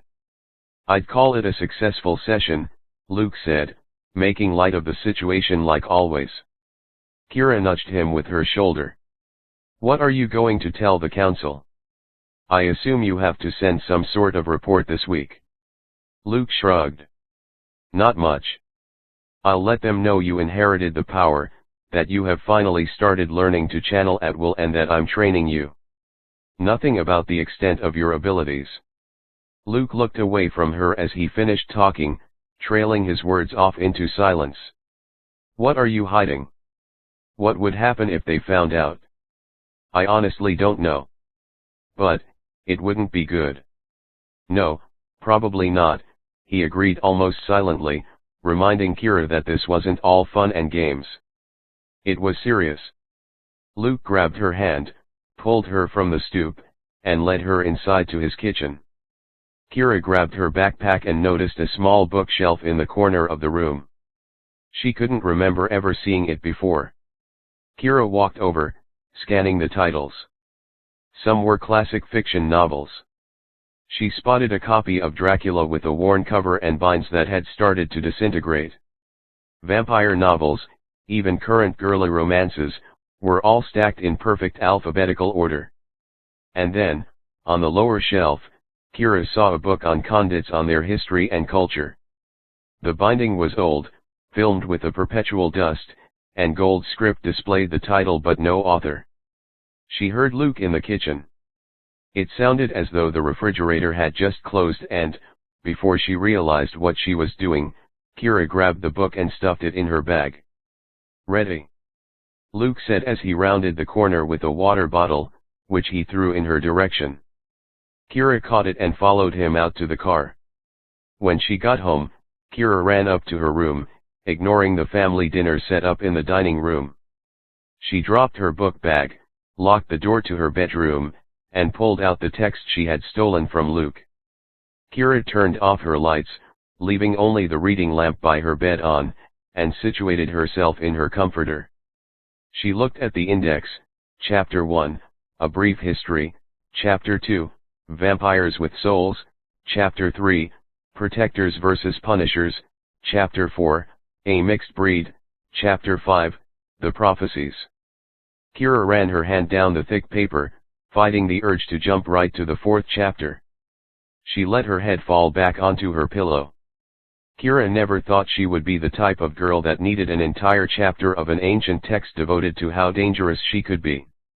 The book had no copyright or publication information. The pages were bumpy from the thick ink that rose off the page, and a thin string was all that held the binding together. Kira almost feared she would wreck it. Had Luke meant for her to find this? She was positive there had been no shelf when she had stayed the night, positive there were no books visible in his home. Training had drained her. So Kira stuffed the book under her mattress, where even her sister couldn't reach it, and vowed to start reading it later that week. But before she could even finish the thought, sleep embraced her. Chapter 11. Everyone's eyes were on Kira as she and her friends walked into the barely recognizable gymnasium. A blush crept up her cheeks, and she thanked God for the oversized cat mask complete with ears that accompanied her costume. Emma and Dave were holding hands and giggling, completely unaware of the crowd, while Luke and Miles had already headed for the snack table, leaving Kira alone and uncomfortable by the entrance. She was used to the stares she got because of her voluminous strawberry blonde hair, but she had never felt so exposed. Kira wanted to curse Emma for convincing her to wear the skin-tight getup and for cutting extra cat scratches up the sides of her legs. Flashes of her skin were exposed all the way up her thighs, and one scratch cut across her entire back. Kira avoided making eye contact with the senior boys who had all but started drooling when she walked in. 20 minutes before, when Luke's trusty pickup had stopped outside her house, Kira had sprinted from her room, down the stairs, and out the door to keep her mother from commenting on her outfit. When she sat safely in the car, Emma kept talking about how she loved the extra black glittery eyeshadow and mascara Kira had put on, but the boys had been mysteriously silent. Kira was starting to understand why, and she didn't like it. It was one thing to feel sexy but another to actually have guys openly staring at you. Kira took one more look around the room, and all the way in the back of the gym, she spotted him. Tristan sat with Jerome, John, and Diana at a table nestled in the corner of the party, away from the crowd and completely separated from the fun. All three of the boys wore suits, and Diana was dressed in a floor-length black ball gown. They looked like they had missed the memo on the costume party and had instead dressed up for a black tie affair. But even though Diana was sitting down and in the wrong theme, Kira begrudgingly thought she looked amazing. Of course, Kira mused, the one guy who I actually want staring at me is completely absorbed in his own world. And Kira left that thought at that, leaving Tristan behind to go find her friends. Emma had snatched a table right next to the dance floor, so Kira sat with her to wait for the guys who were gorging on hors d'oeuvres. Aren't the decorations just amazing? Emma gushed, while gazing around the room. Kira had to admit that the party committee had done an awesome job. Cobwebs hung all over the ceiling and walls, filled with plastic spiders and white Christmas lights. Carved pumpkins lined the floors and acted as centerpieces. They had even found black lights to make the room and cobwebs glow a creepy purplish color. Very mysterious looking, Kira agreed. She looked over at Emma, who was shifting her weight on the seat while going back and forth between speaking and keeping quiet. Spit it out, she told her friend, more curious than anything. I just have to ask about Tristan. What is going on there? I've been keeping my distance and waiting for you to talk, but I just can't wait anymore. And the way he stared at you when we came in. I mean, even I flushed. Kira snapped her head around to Tristan's table. He was looking like he wanted to devour you. So, spill. It's complicated. Because of Luke. Kira silently thanked Emma for the way out. Yeah, totally, because Luke would hate it. Not exactly a lie, but definitely not the real reason for her hesitation. You have to let that go. Luke can handle it. And I know you really like Tristan. Your eyes just lit up like stars when I said his name. Kira blushed, hating her obviousness. The boys came back, saving her from the rest of the conversation. We are definitely the best dressed here, Luke said as he sat down, and Kira couldn't help but agree. Dave made a great Batman, and Emma looked like the perfect poison ivy evil girlfriend. Miles was, well, Miles in his Robin costume, the forever geek, and even Luke had the maniacal charm of the Joker when he wanted to. He had even let the girls cover his face with costume makeup. As Kira watched Luke, he met her eyes, and for the first time she thought his gaze held more than just friendship. She quickly denied it, blaming her ridiculous costume, and looked away. Hey. He grabbed her hand. Let's go be evil and mischievous together. Kira leaned in while they discussed what villainous act to attempt, and in the end, Luke went the easy route and pulled Dave's mask off his head and ran away with it. Kira followed with Miles and Dave hot on their tails. The chase only lasted a few minutes until Dave tackled Luke behind the bleachers. So, Luke tossed the mask to Kira, who quickly found herself cornered by Miles. She threw the mask as far away as she could before Miles jumped on her, hoping the recovery at least would be difficult. Then, out of nowhere, Emma appeared, snatched up the mask, and teased Dave until he caught her up in his arms and stole it back. "No one can beat Batman and Robin, fools," Dave and Miles yelled triumphantly while the whole group walked back over to their table. "Hey, Kira." She jumped at the unfamiliar male voice saying her name and turned around. Carter Evans, the school quarterback, was talking to her. Typical, Kira thought, put on some leather and the guy commonly referred to as the most gorgeous person to ever attend this school suddenly wants to get to know you. "Want to dance?" he asked. Kira honestly wasn't sure what to do. He was definitely nice to look at, and he was a completely normal all-American sort of guy. Maybe he would be good for her track record. And with Emma's eyes practically bulging from her head, Kira knew she needed to say yes. So she took his open hand and let him lead her to the dance floor, which resembled more of a mosh pit than anything else. "You look amazing," he whispered in her ear as he put his hands on her back and pressed her body against his. The bass rumbled through her. She found the rhythm of the music and decided she just needed to enjoy herself. To forget about Luke and Tristan, to forget condits and vampires, and just be a normal hormonal teenage girl dancing with one of the most attractive guys at the school. Carter wasn't one for words, she quickly realized, as they continued to dance in silence. The music blared, the crowd of dancing students moved as one, and soon Kira began to get really overheated in her leather jumpsuit. Even the skin-showing cutouts weren't enough to keep the sweat from gathering, so after a few more songs with her body pressed firmly against his rather tall and broad chest, she and Carter went to get some punch. Kira looked around while he waited in line, noticing the jealous stares of her fellow classmates and pointedly avoiding the table all the way in the back. She was ignoring him tonight and not thinking about how his black suit set off the stark blue of his eyes so nicely. Shifting her focus, Kira quickly drank the few glasses of punch Carter retrieved and then headed straight to the dance floor again.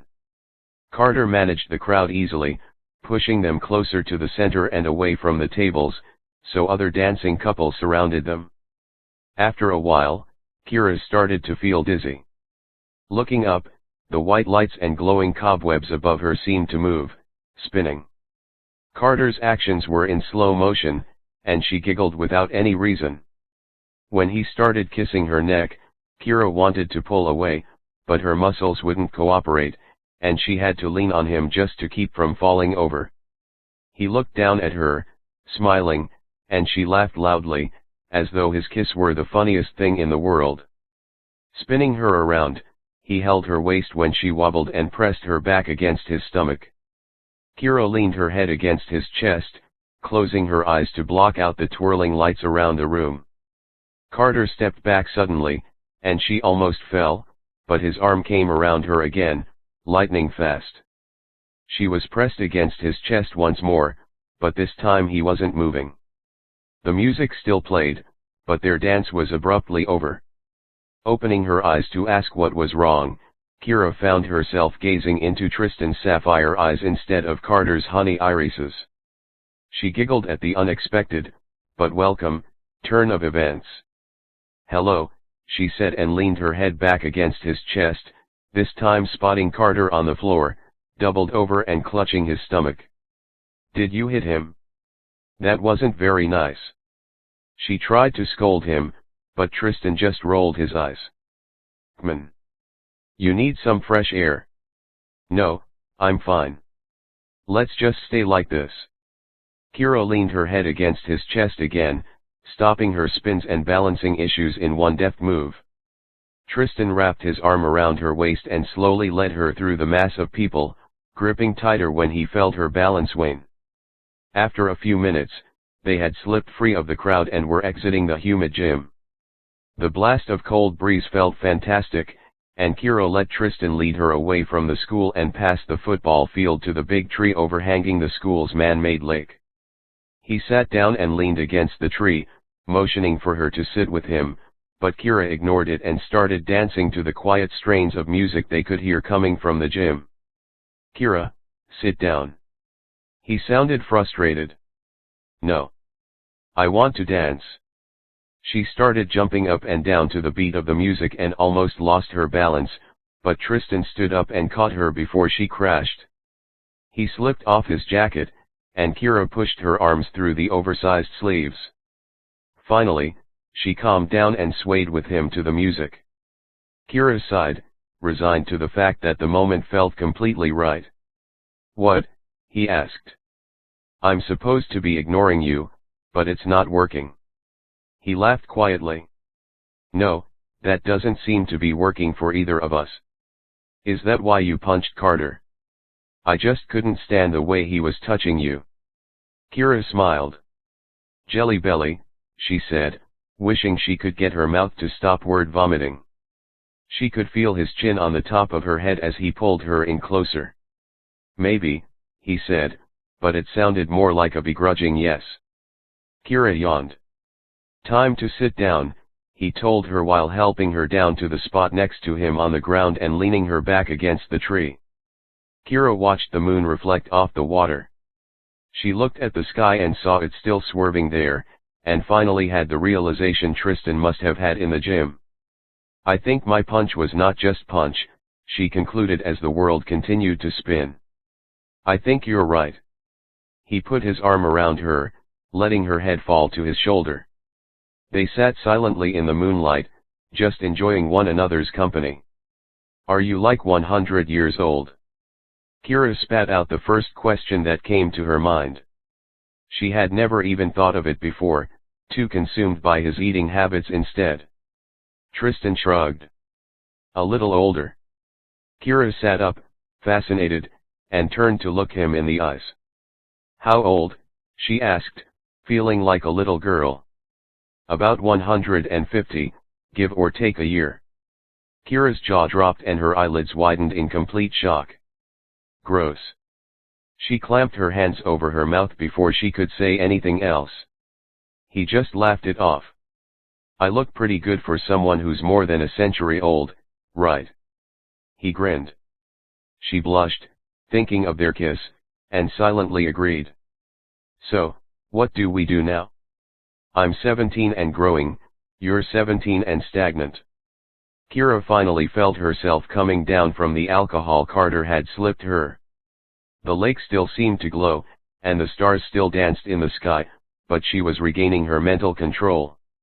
"I don't know," he whispered and reached for her hand. Kira intertwined their fingers, amazed at his cool touch against her boiling skin. Fire and ice, she thought. That really was what they were, complete opposites. Fire could melt ice and ice could douse a fire, but was there any way for the two to meet in the middle? But, she thought, Tristan wasn't just icy, he was passionate and alive too, more like a flame trapped in the Arctic, struggling for the chance to be set free. Kira snuggled in closer as his arm tightened around her shoulders, and she let her breath slow, enjoying the comfort of these moments where nothing but her feelings mattered, when her mind had shut off for a moment. A scream sounded, waking Kira from her reverie.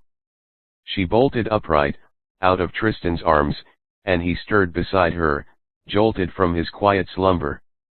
They both heard the second scream loud and clear. Kira looked to the right toward the woods by the school.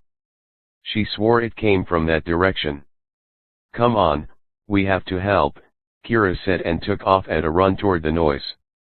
Tristan swore and ran past her, using his supernatural speed to shoot ahead.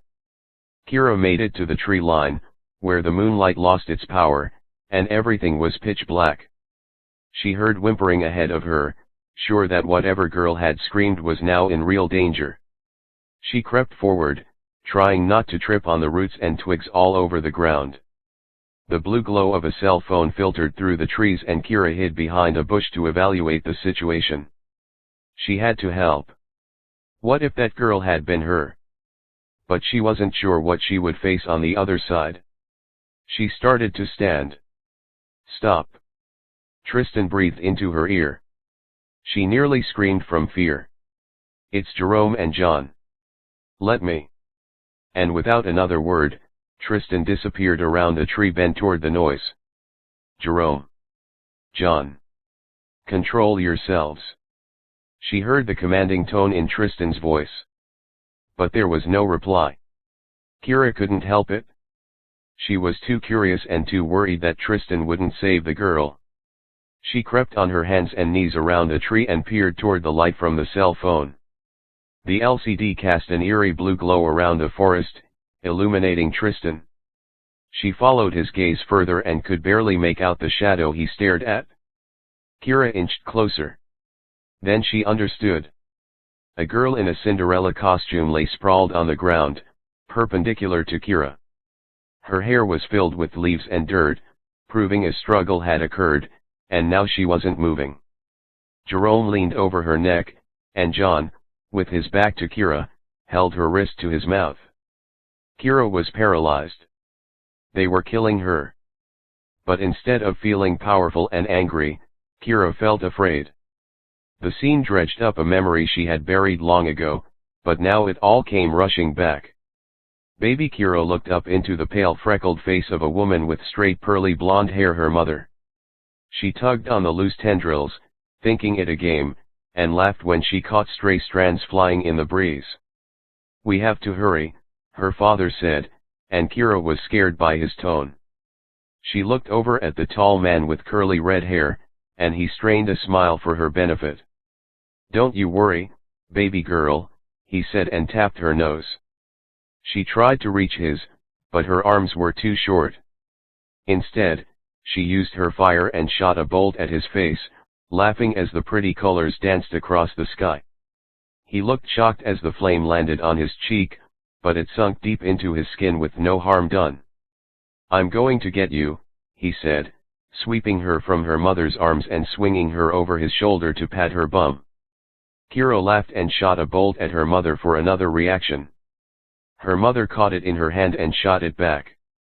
Kira clapped her pudgy baby hands and tried to squish the light, but she missed. She tried again and shot a long stream at her mother, who now caught it in two hands. She was about to send it back when 7 men burst out of the trees to their left. "Lana," her father shouted as the strangers grabbed her mother, who shot the light at them. They fell backward, but kept coming. Her father ran to the side with Kira and lifted her off of his shoulders, hiding her in the twigs and leaves of a bush. "Kira, baby. Listen to Daddy," he whispered urgently, "be quiet and don't shine your light. Whatever happens, this is very important. Do not let anyone see your power." Even as a baby, Kira knew to listen. He kissed his fingers and touched the kiss to her forehead. Then he turned and shot bolts of light from his hands like bullets, slamming them into the vampires nipping at the woman lying on the ground. The vampires stumbled backward, but more came from behind her father and jumped him, biting into his flesh. He screamed and let the light come out in a long wave. Some vampires were thrown away, others who were feeding were immune to the effects. Eventually, her father fell to his knees, then his stomach, until he too lay still on the ground. Vampires circled both bodies, lying over them, not letting a single drop of blood escape their lips. Kira sat in the bush, still not able to crawl. She didn't release her fire. She wanted to make her father proud. Kira cried silently, until a minute later another crash came, this time from behind her. Arcs of light soared over her head toward the vampires. At first nothing happened, but slowly the vampires moved back against the onslaught of light, not totally immune. Someone grabbed Kira and lifted her from the bush, but she listened to her father and didn't show anyone that she could make flames as well. The vampires moved from her father, but they could not be pushed from her mother. The woman was still surrounded and dying. "Let's go. We must hurry," Kira heard. In an instant, she had been turned from the scene and a new woman was holding her and telling her everything would be all right. "No. Kira shot up from the ground, propelled from the memory into the present day. Jerome looked up. His pupils had expanded, making his eyes ivory with bloodlust. Fury scorched Kira's veins, growing hotter the longer she met his cold stare. Quick as it had ever come, as though the memory had fully awakened her powers, Kira shot fire at John's back and right into Jerome's face. Both were instantly sent flying through the air, slamming into and breaking tree branches with the force of Kira's power. Somehow, she kept the light from Tristan and it curved around him. He was safe. He was not evil and not the force of her rage. When Jerome and John had been flung completely from her sight, Kira winked out the fire, fast and easy, as though turning off a light bulb. Well, well. Someone has certainly learned a thing or two in the past few weeks, Diana spoke, emerging from the trees behind Tristan. Can't hit me without getting Loverboy too. Such a shame. Diana pouted, glaring at Kira. Though her tone was light, her eyes sparkled with rage. Diana must have known where Tristan had gone when he disappeared from the school dance. Kira thought about trying to shoot her powers around Tristan again, but her initial anger was waning, and she wasn't sure if she could control it. Get out of here, Diana. Tristan said, trying to move out of the way, but Diana just followed, protected as long as she remained 2 feet behind him. Oh, Tristan. She placed an arm over his shoulder. I've been letting this go on for far too long, letting you suck on your plastic bags, letting you get more human with each passing day. But, it ends here. He made a move to escape her but she held steady. Oh, not right now. I'll let you live in this dream world, where you and our mortal enemy live happily ever after. But I'll be back, and you'll be my Tristan again. And when you are, Diana let him go and forced him to look Kira in the eyes, she'll be the first one you kill. Diana pushed Tristan from behind, and he stumbled into Kira with a look of horror marring his features. Kira caught him, distracted enough to miss her chance to weaken Diana. Instead, Diana disappeared into the woods, following John and Jerome, probably more than ready to concoct a plan for revenge. This is all my fault, Tristan swore. Kira hugged him, closing her eyes and comforting him for the moment he needed, before standing up and walking to the girl lying on the ground. She looked so small in her torn and now bloodied Cinderella costume. Kira figured she must be a freshman who was excited by Jerome or John's interest, never once suspecting anything bad would happen. Kneeling down, she lifted the girl's head onto her lap. She had healed herself before, now it was time to try the skill out on someone else. Kira placed her palms over the girl's ears, holding onto her head, and let her power melt into the girl's skin. Her fire traveled through the girl's veins, sealing wounds and healing bruises. After a moment, she stirred and moaned in pain, and Kira stopped. She would be safe. The girl would live. Kira kept looking down, imagining the girl as the woman she had seen in the dream, with pale blonde hair and a dazzling smile. She saw her mother, alone, abandoned by her people, left to die while her husband's body was recovered and her baby taken away. Is it painful? She asked Tristan. He understood. No. Most times, the victim is in a dream state, not aware of their surroundings or of what's happening. There are sometimes exceptions though, if no care is taken. Kira nodded. Let me have her. I'll bring her body closer to the school where someone will take notice and call an ambulance. Kira felt more than saw the girl be lifted from her arms. Exhausted, she let her body fall back on the dirt, curling into a fetal position to cry. Had her mother been in pain the whole time? Had she felt the life drain from her body? Her father had been killed quickly, perhaps because he was a man and they feared the Punishers more. Kira prayed her mother had been sucked into a dream and that she never knew what happened. That in her mind, Kira and she played with fire all the way back to a safe house where the three of them could have grown up as a family. She prayed her mother died to dreams of kissing her child goodnight, growing old with her husband and escaping the confines of conduit society. The truth would have been too hard to bear. Tristan returned for Kira. She barely noticed him pick her up and hold her close to his chest, letting her tears soak his fresh white button-down. She pulled his jacket tighter around her, relishing the smell of him, the smell of musk, generic soap, and burnt embers that might have come from her. Eventually, Tristan stopped walking and opened his car door. They slid into the back seat with Tristan still cradling her in his arms. Kira fell asleep while he hummed a jazz tune quietly in her ear and placed a loving kiss on her forehead. That night, she dreamed of the first year of her life, of her parents, of her powers, of how happy she had seemed in that memory. She remembered the games they had played to teach her how to control her flames and how to hide when she needed to. They had loved her, and she had loved them with all her heart, and when they were taken away, Kira had shut down.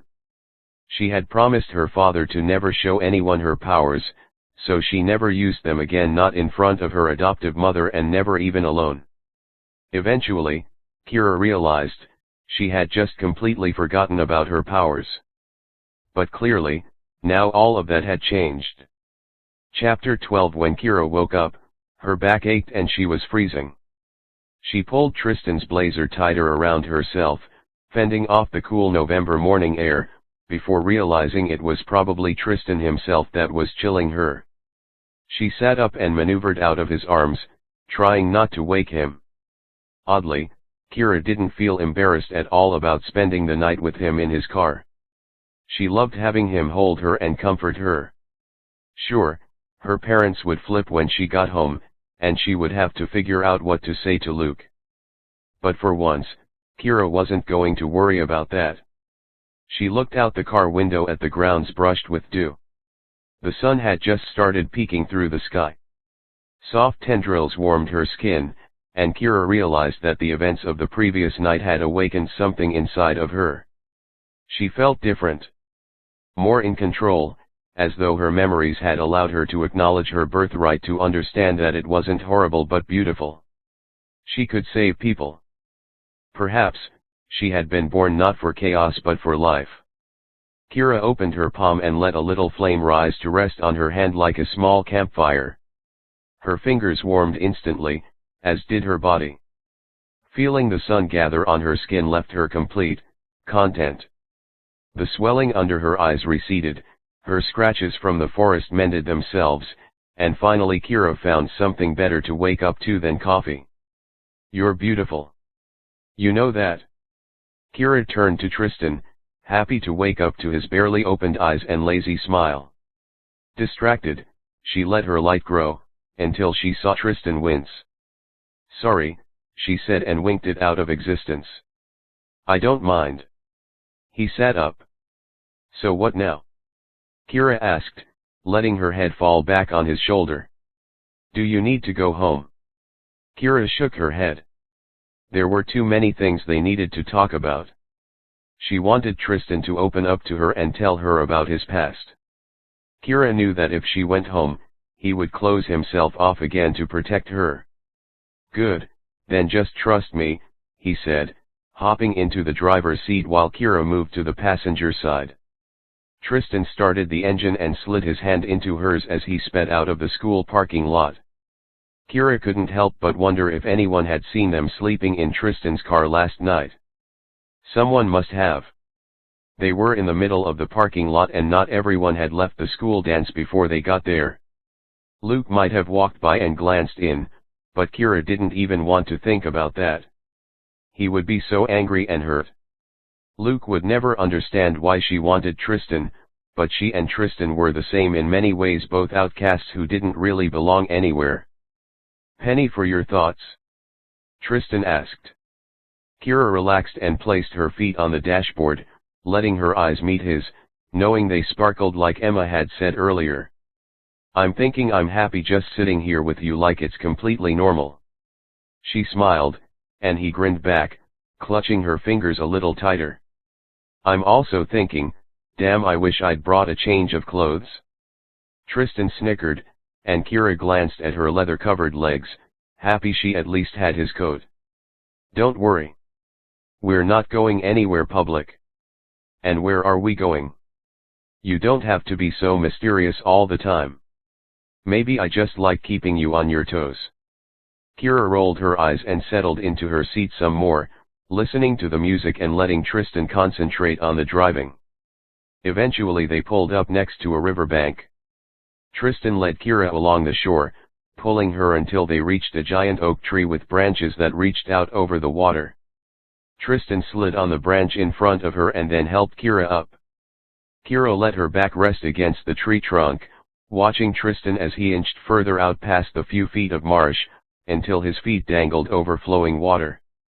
Kira listened to the birds chirp, the water swoosh, and the trees rustle, and felt at peace. It's beautiful. What river are we on? How'd you find it? The Ashley River. I've come here ever since I was a boy.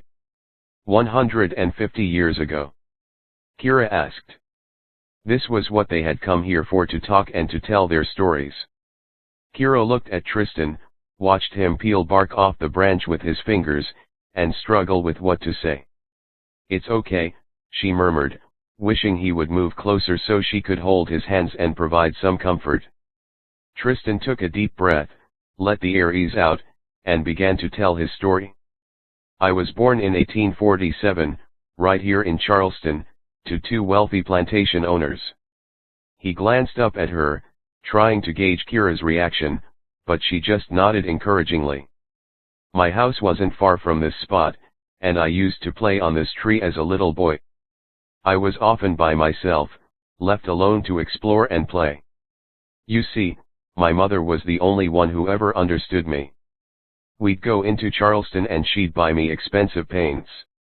The first time she bought me a canvas, she took me up to the steeple I showed you and told me to draw the city. It was life-changing. He paused, and Kira tried to picture him as a little boy, hiding away with paints and drawing pads, exploring the forests alone. It was a sad image of a lonely childhood, and Kira was suddenly more grateful than ever for Chloe and the parents she did have.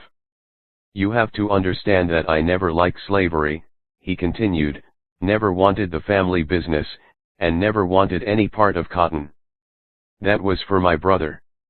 I needed beauty and not savagery. But when the war came, I did my duty. We both went off fighting, my brother fighting for power and I fighting to protect the city I loved, but not the lifestyle. One night in 1864, the Northern Army surprised my regiment and I got shot twice, once in the thigh, once in the shoulder. I fell instantly and watched as my fellow soldiers retreated to leave me stranded. Other dying men lay moaning all around me, and I slowly bled out, awake for what seemed like hours, hearing others fall silent beside me, until a man came. I saw him kneel with the dying, leaning in close.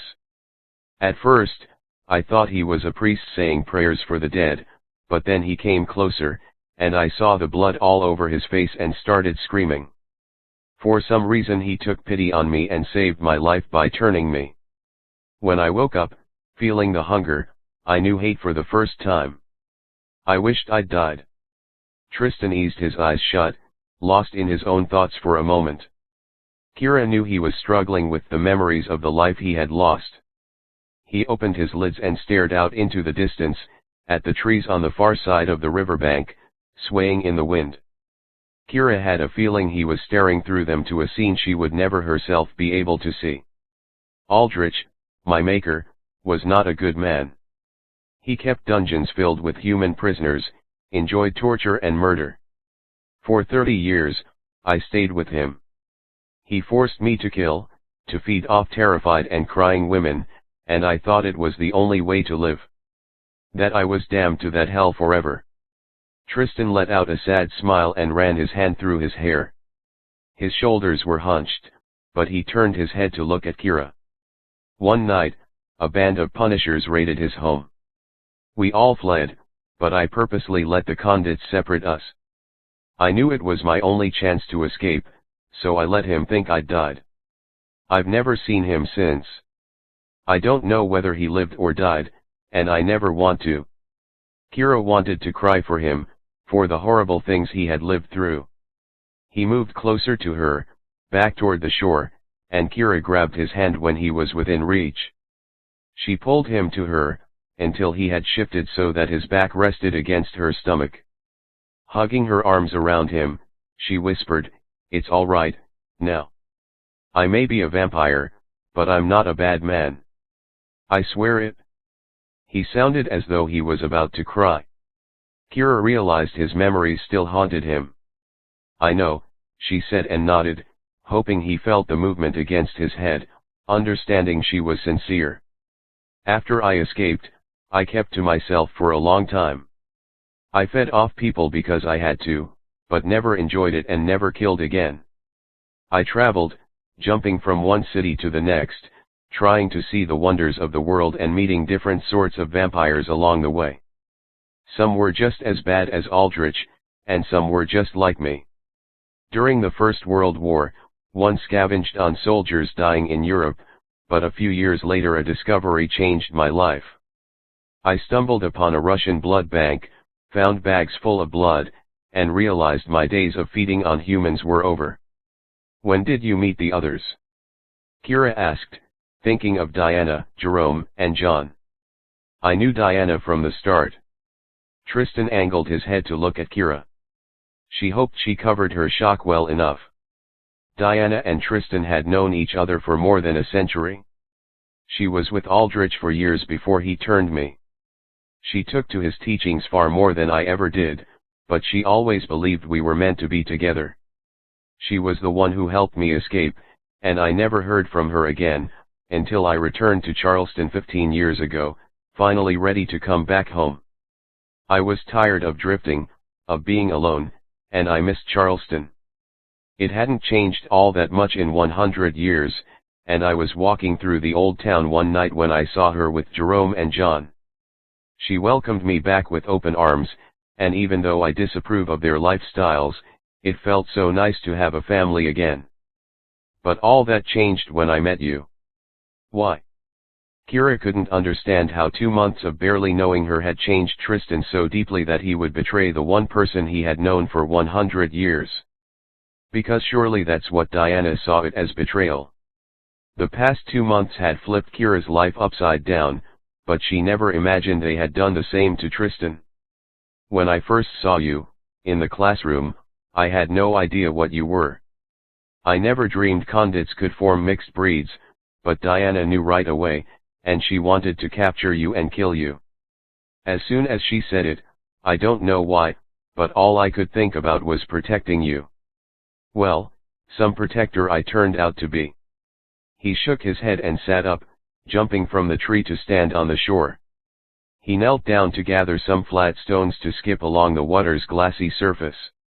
Kira watched as he beat himself up over the events of the past few weeks.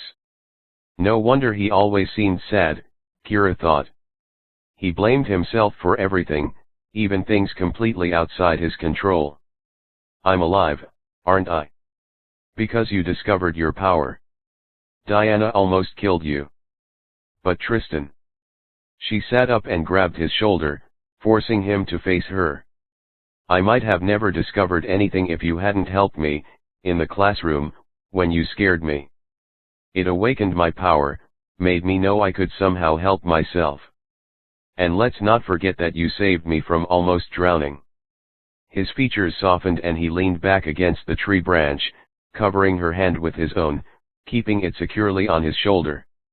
"You must have questions. Fire away." Kira chewed her lip, thinking of what to ask first. Her mind was practically bursting, but she didn't know where to start. What do you ask someone who is old enough to be your grandfather but looks young enough to date? Normally, Kira thought, a guy his age would be married. How many girls had he been with? Kira had only been dating for a handful of years, and she had already had at least one boyfriend. Tristan had been doing it for 150 years. He must have had tons of lovers. Kira pulled her hand from his, suddenly very conscious of their age difference.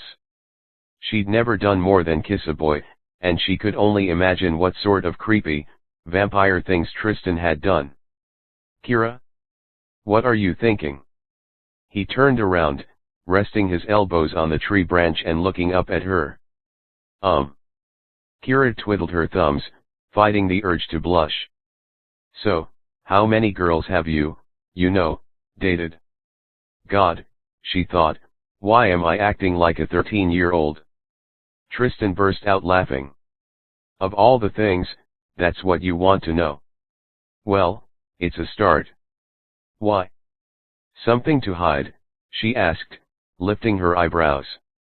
Kira was becoming defensive, and it brought her out of her dazed schoolgirl mood.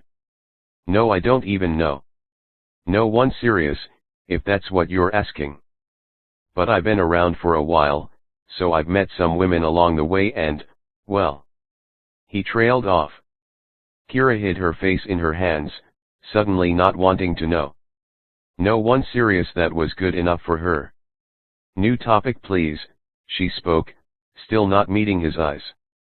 Can I see your fangs? She dropped her hands, feeling like a little kid with a new toy. Tristan rolled his eyes at her but closed his mouth and opened it a second later after a strained expression crossed his features. They were smaller than Kira had remembered with Diana, not nearly as frightening as she had imagined. Pearly white and seemingly delicate, but Kira knew they were lethal, literally. They looked sharp, she thought, and reached her finger out to touch one, but Tristan moved away. Don't. I don't want to hurt you, he said, letting his teeth recede back into his gums. Kira wasn't sure if he meant hurting her finger, or doing something a little worse, so she left it at that. So, what did Diana mean about getting her Tristan back? Can she do that? Can she actually change you? Kira leaned back against the tree again. Diana's threat had seemed real and much more a promise than empty words. No, I should probably explain more about Diana though. He sighed, resigned. When Aldrich brought me back, during the change, Diana was the one who cared for me. Afterward, she taught me how to eat and survive and control the urges. She always believed I loved life with Aldrich and that I would someday love her. But years passed, and she could see my discontent.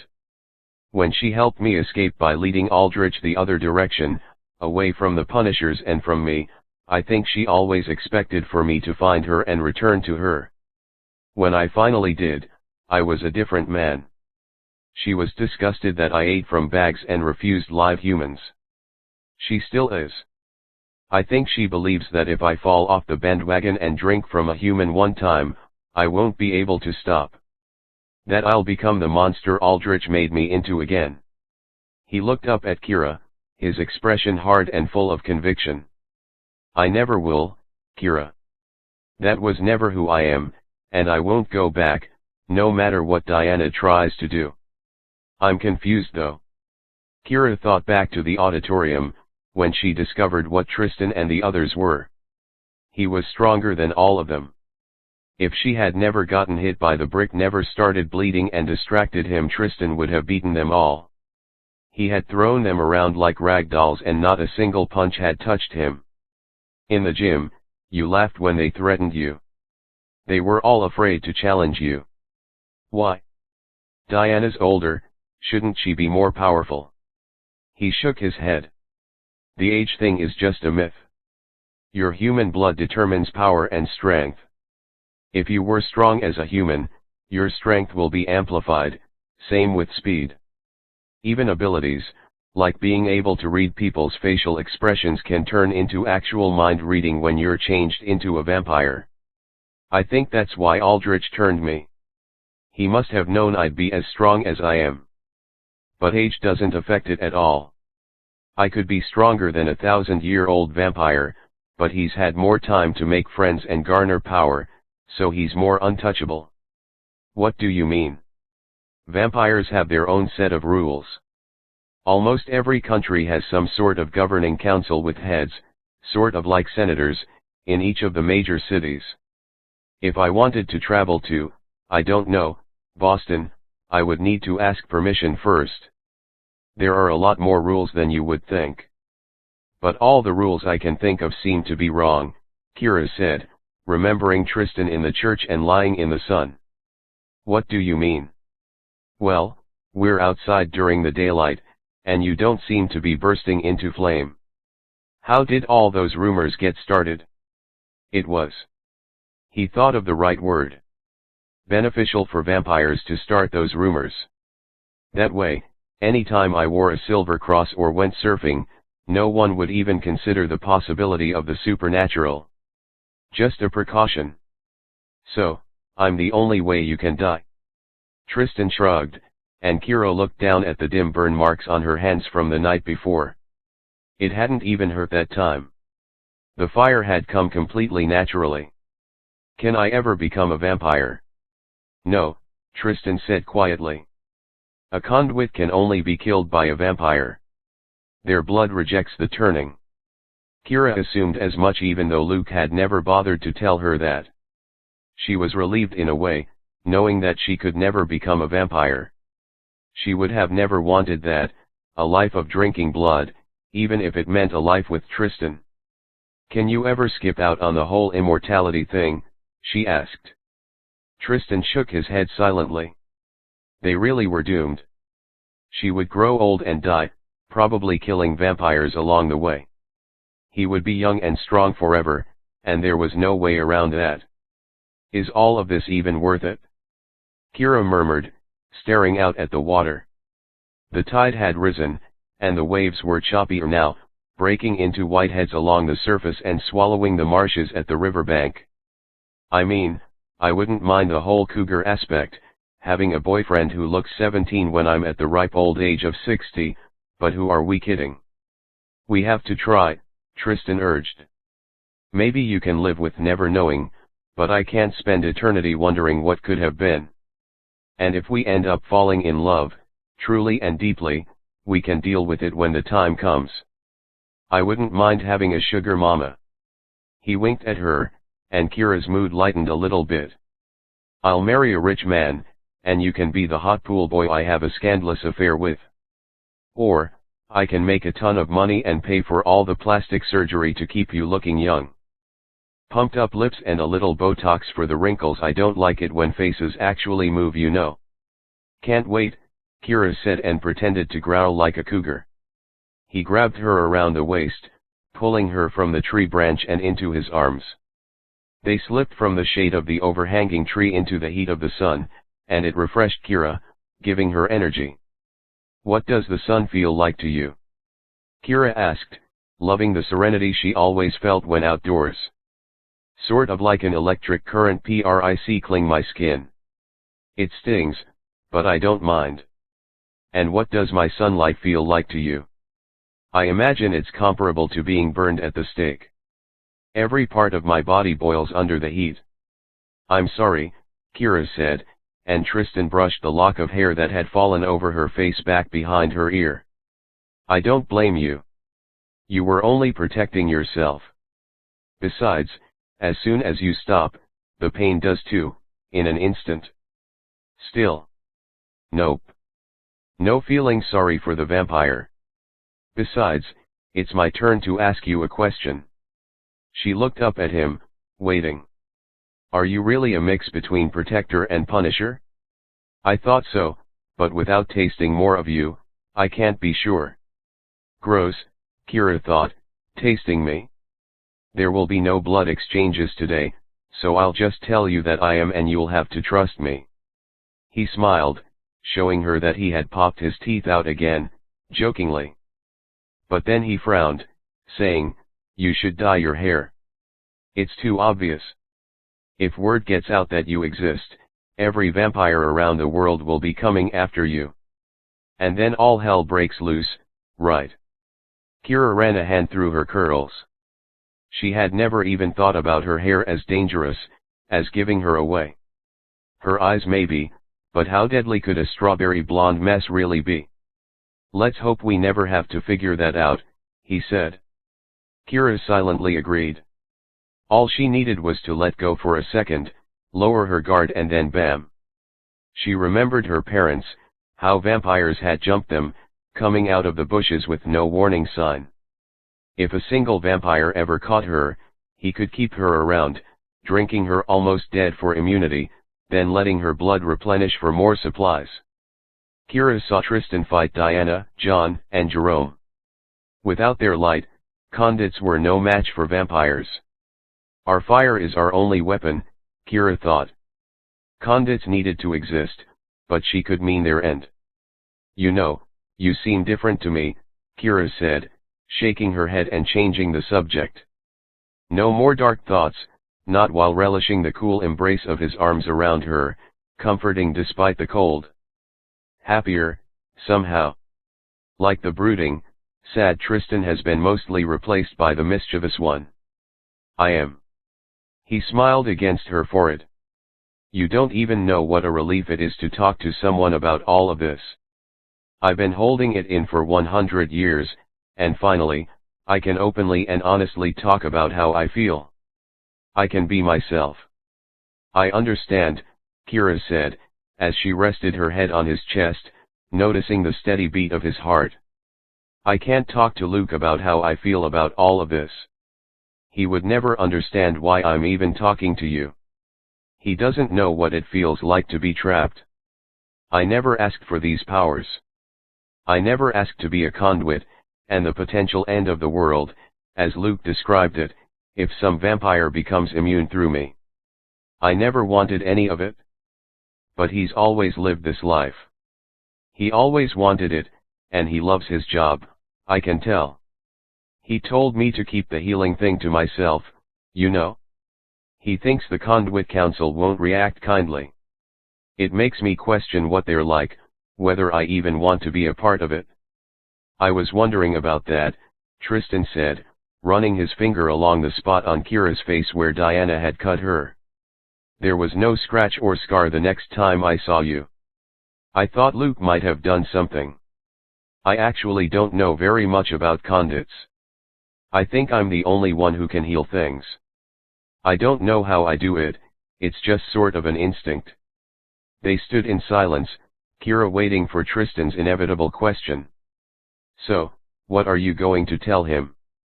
Tristan asked, and Kira moved her head to look up at him, reading the vulnerability in his features. She knew what he meant. What would she tell him about them, about this conversation and the intimacy they now shared? Surely, Kira would tell him about finding Jerome and John in the woods, about the memory she recalled and how she could now control herself so much more. But what about the dance she and Tristan had shared by the lake, or the private moments they shared now, talking about the darkest parts of themselves? She couldn't hide from Luke forever, but she wasn't sure if she could come clean and risk losing him. I don't know. I'm so sorry. I don't know how he'll react. And I need him, he's my only connection to the conduits, the only person I can learn from. It's okay, Tristan said, but Kira saw the quick flash of hurt in his eyes so icy blue she had at first wondered if there even was emotion in there. Now she saw them differently, not icy but deep, like a pond on a calm day when the surface seems hard at first, but something as small as a pebble can drop smoothly in, destroying the semblance of steel. Kira had dropped in, broken the surface of his soul, and she didn't know when she would reach the bottom. Tristan cupped her cheek with his hand, staring into her eyes as well. Kira wondered what he saw there. Were her eyes a raging fire that had suddenly calmed to a flickering flame? Her heart seemed to stop as he kept looking, reading her fears and desires, her vulnerability, and the parts of her she tried to keep hidden from everyone else. Then, almost as if in slow motion, he leaned his face down to hers, letting his lips gently grace Kira's, and the moment of calm was gone. Her heart pounded, and she stood on her tippy toes, eagerly returning his kisses. Chapter 13 When Kira awoke on Monday morning, a knot of dread tightened her stomach. She did not want to go to school. She hadn't seen Tristan since he had dropped her off at home on Saturday, and she had ignored Luke's calls all weekend, completely unsure of what to tell him. When she finally got out of bed, it took her 10 minutes to brush her teeth and wash her face, staring at her hollow eyes in the mirror the entire time. The thought of Tristan made a blush rise, but that warmth was quickly pushed away, replaced by self-loathing when Luke leaked into her mind. Eventually, her mother pushed Kira into the car and actually drove her to school. Leaving her on her own in the parking lot, her mother scolded Kira to hurry up as she was obviously late. Kira listened and ran to the safety of her class, one she shared with neither of the boys. She kept her eyes glued to the scratched hallway floor when sprinting from room to room, not daring to even chance making eye contact with either boy, and she jumped at the sound of her name a few times, only to realize she had been dreaming it. But then, the lunch bell rang. It was time. Unless she decided to eat in the bathroom stall, Kira would have to face Luke and Tristan. She meandered through the halls, waiting for them to thin and for the cafeteria to crowd, hoping her entrance would go unnoticed. Finally, she couldn't stall anymore, and Kira walked through the double doors into the chaos of lunch hour. Her eyes immediately honed in on the table outside where one lone figure sat: Tristan. He was sprawled across the tabletop, basking in the sun with his hands crossed under his head and his foot tapping to the tune playing only in his mind. Almost immediately, he turned his face to meet Kira's eyes. Her heart stopped, and he crinkled the corner of his mouth in a subtle greeting. Instantly, Kira flashed back to the hours they spent lying in each other's arms on Saturday, when all conversation had ended and all there had been were feelings. She had never been kissed so passionately, yet held so gently and treated like a lady. He had respected her and let her set the pace, which, yes, had ended at kissing. Kira's pulse started racing at the memories, switching from dread to excitement in a matter of moments. Her brain ran on overdrive, confused by the complete momentum shift that could only be caused by the delightful torment of falling in love. She mindlessly bit her lip, hiding the grin that threatened to spread across her face, and looked away first, right into the eyes of Luke. He was dodging students, weaving his way through the lunch crowd, and staring her down with a look of relief and anger. Without hesitation, he pulled her into a bear hug. "What the hell happened to you? I thought you'd died. Why didn't you call me back?" He set her back down, but kept his hands on her shoulders, ensuring Kira couldn't run away. "Nothing." Kira avoided his question when she saw the others making their way over. "We need to talk." "Not here," she whispered, and then shirked his hold to greet Emma, who squealed loudly and hugged Kira in a vice-like grip. "We were so worried." "Oh my God. You don't just run out of a school dance like that." I'm fine," she said when Miles and Dave leaned in to hug her as well. Geez, she thought, they really must have been worried. "My phone died, and I completely didn't realize it. I'm so sorry." Kira shrugged, feeling terrible. "So what happened?" Emma asked when everyone had sat back down at the usual table. "One minute you're dancing with Carter Evans." Emma wiggled her eyes. "And the next you've disappeared." Crap, Kira thought. She had forgotten to prepare a cover story for the rest of the gang. Eventually she would have to tell Luke the truth, but what would appease them in the meantime? Go with something gossip-worthy, she thought. Emma would do all the work. "You'll never believe it, but Carter slipped alcohol into my drink. I got totally drunk, and he started freaking out, so he just drove me home. It was insane. I mean, he always seemed like such a nice guy." As Emma's mouth dropped, Kira smiled to herself. Perfect. Oh my God. What a creep. I can't believe this. That must be why he gets so many girls. He totally tried to date rape you. Okay, maybe too far, Kira thought, and interrupted to rein Emma in. No. I think I just didn't realize. Someone else could have spiked the punch, I guess. I mean, he drove me home. That was nice. Drove you home after he drugged you? Emma looked over at Carter, shooting daggers across the room with her evil eye. Carter actually seemed to sense it, because he looked over and quickly sank down into the sea of Letterman jackets that composed the football team's lunch table. "Yeah, that's right. Hide. Emma. Kira grabbed her friend's arm, forcing her around. Seriously, it was no big deal. I just went home. I don't even blame him. Woman scorned, Kira thought with a mental shrug. So, where were you Saturday? Luke interrupted. Yeah, what did happen? Emma let Carter go and turned her attention to the bigger mystery. What do you mean? Kira stared down at her sandwich, taking it out of the Ziploc bag she had packed it in that morning and pointedly ignoring her friends. I called you on Saturday, and you never picked up. It rang, by the way, which is unusual for a dead phone, and then I drove by your house, and your mom said you hadn't come home yet. Strange. Kira assumed from his sarcastic tone that Luke was pissed, but the raised eyebrows and rage-filled stare really cinched it. Kira's mind was racing. Nothing would sound convincing at this point. I snuck in after they were sleeping and didn't wake up until like 4. You know, drinking, hangover. Kira nodded, trying to sound convincing as she let the sentence trail off. Under the table, she pinched Luke, hoping he would connect it to conduit business, and let it go. He understood, and Kira sensed he had known it was conduit business all along, but wanted to make her squirm. Damn, Dave chimed in. Sounds like Carter really got you wasted. Totally.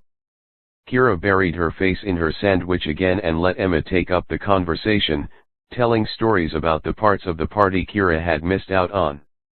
Apparently a bunch of guys from the basketball team pantsed a cheerleader. Kira was actually disappointed she had missed it. The lunch hour rolled to an end, and Luke grabbed Kira's hand as everyone started flooding from the cafeteria. Come with me, he instructed, leading her against the crowd toward the back door. Kira let him pull her along. Just as they reached the door, she took one last look across the empty tables and through the windows at Tristan. He was sitting up now, his white t-shirt a little rumpled from the breeze, and he returned her gaze. His eyes were pained, almost as though he had been waiting for her eyes all lunch hour and hated to be the afterthought Kira had as Luke took her away. She wished she could give him one quick peck on the lips, letting him know he had been in her thoughts all along, but she was shoved through the door instead. Tristan's eyes stayed with her as she and Luke snuck around the school grounds toward the parking lot. Kira knew she had to fess up and tell Luke everything. She just prayed he would be all right with it. Easing into Luke's car, Kira let him drive, okay with wherever he wanted to go to talk. She thought Luke had maybe expected it. He had to have known she had been keeping things from him, especially things about Tristan. It wasn't fair to Luke, she realized, to be lying and going behind his back when he had given up everything to help her inherit her powers. Luke pulled over next to a big empty playground, once slumbering until the town kids all got let out of school. He walked across the open field toward the jungle gym, and Kira followed. They sat on old swings that were covered in flakes of rust and squeaked in the breeze. Kira played with the wood chips at her feet, waiting for Luke to start. I'm not an idiot, you know. I know, Kira said softly. Ever since he saved you on the beach, I knew something was going on. Once you realized who you are, I never thought you'd be so stupid. Luke's eyes bored into her head, daring her to challenge him, to say it was a lie. I mean, he's a vampire. We were made to kill them.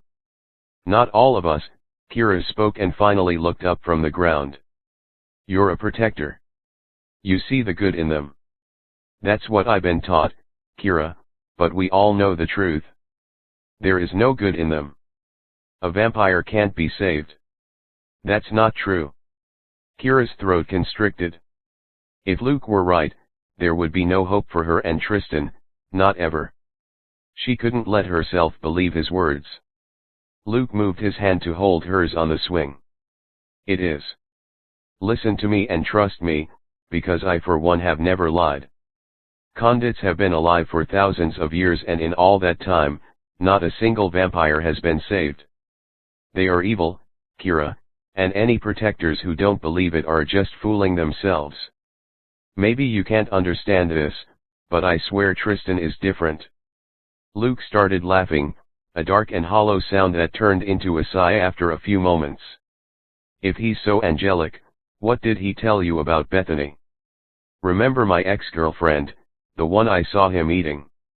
He swore to me that he hasn't had anything but bagged blood in decades. And I believe him. He said he was saving her, closing the wound after Jerome had bitten her. Kira shook her head, defiant against the charge. She knew Tristan. And you believe him? Just like that. Luke released her hand, swinging away from her in his frustration. I do. She stood her ground. If Luke actually got to know Tristan, he would see it too. She knew he would.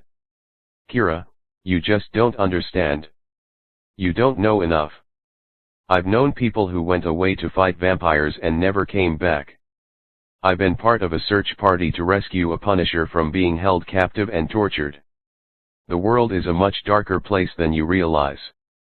And I joke and I make fun because you have to be happy or you won't survive, but there's a different side of things you're just too naive to see. I've seen some things, Kira said, lifting her hand away from the chain and letting her palm face the sky. She brought a flame up, small and controlled, and let it dance along her fingers. Throwing a tiny ball of light up in the air, she caught it with her other hand and absorbed the fire back into her skin. I had a vision of my parents' death. I relived it, and I think I know more about the world than you realize. Kira stretched her arm out and placed a palm on the fresh cut she had noticed on Luke's bicep. She waited until the skin underneath closed shut, seamlessly melding together, then took her hand away. He let out a breath she hadn't realized he had been holding. Kira looked at him, at the freckles that spanned from cheek to cheek and the slightly crooked bend of his nose that was beautiful in its strangeness. Kira noticed the luminescent quality of his hair and finally the flaming irises they both shared, but she saw a difference for the first time. He always looked on with concern and fascination, but now sadness and maybe even defeat rimmed those eyes. What happened in your memory? Luke asked. It was like you said about the conduit societies. I was a baby and I was playing around with my power, trying to control it and make my parents smile. But then we were jumped by vampires and they were killed while I hid under a bush, powerless to stop anything. I'm sorry, Luke said and reached for the hand Kira had let dangle beside her swing. She shrugged her shoulders, trying to act indifferent, as if the past was just that, in the past.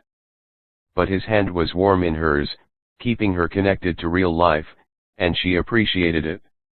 How'd you remember? Or did you dream it? It was Jerome and John actually, Kira said. She continued to hold onto his hand, which now seemed more like a lifeline, and then told him about what had happened. How John and Jerome had almost killed that girl, about Diana's sudden appearance, and a little bit about her afternoon with Tristan and his history. Luke listened quietly, his morose frown slowly replaced by worried stress lines. I don't like it, he finally said. Revenge is the worst kind of evil. But Tristan said it would be fine, that Diana wouldn't be able to do anything to make him go bad.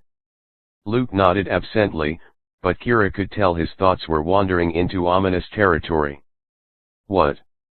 What is it you're not telling me? Nothing, Luke said, still half aware. Come on, Kira said and jerked on his hand, almost pulling him from the swing, but at least gaining his attention. It's just, Tristan might not have a choice. Conduit blood, it's like a drug to vampires. It makes them go crazy. But he would never bite me, Kira said dubiously, flashing back to the moment in the gym when she had been cut and all of the fighting had ceased. Even Tristan had been totally distracted by her blood, and, for a second, had become completely animalistic because of it. When Diana smeared some on his lips, he couldn't resist taking a taste. Willingly, no. But, what if it's not in his control? How could they do that? Kira twisted in her swing, coiling the chains and facing Luke. I have my powers now. They can't surprise me anymore. I'll fry them. All I'm saying is that they have a plan, or at least the start of one. And it involves you, and Tristan eating you, and some factor we don't see yet. This is serious, and we need to prepare somehow. Kira sighed and turned slowly in a circle, winding the chain holding the swing a few more times. She lifted her feet off the ground to let her chair unravel, and spun around, bouncing from side to side, done with these dark conversations that seemed to be creeping further and further into her life. When the world was a blur of green grass, blue sky, and sunlight streaking past her eyes, unidentifiable except for the array of colors, she felt much more at peace, like a carefree child. All the worries seemed to slip away when there was nothing to focus on but the wind in her hair and the dizzying of her brain. When the twirling stopped, Kira looked at Luke, who watched her with a slight smile finally showing on his features. She let her feet fall to the wood chips, took a few steps back to gain some leverage and then released, surging forward. Kira pumped her feet, using her arms for extra power, and propelled herself forward with every lean back and thrust of her legs. Luke began to swing next to her, catching up to her height quickly with his longer legs. Their clothes fluttered in the breeze and Kira's hair flew all around her. Her butt jumped off the seat as she started beating gravity's pull, just for a moment, and Kira felt like a kid again, when she was so young that she thought she could swing high enough to flip over the bar and even gain wings, like a fairy. Finally, the time came when Kira knew she couldn't go any higher. She pulled her forearms and shins in, racing backward one more time, and then gravity shoved her forward.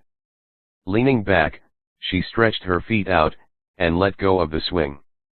The seat slid out from underneath her as she catapulted forward, flying through the air while her limbs flailed ungracefully, until the ground seemed to rise up and smack against her feet.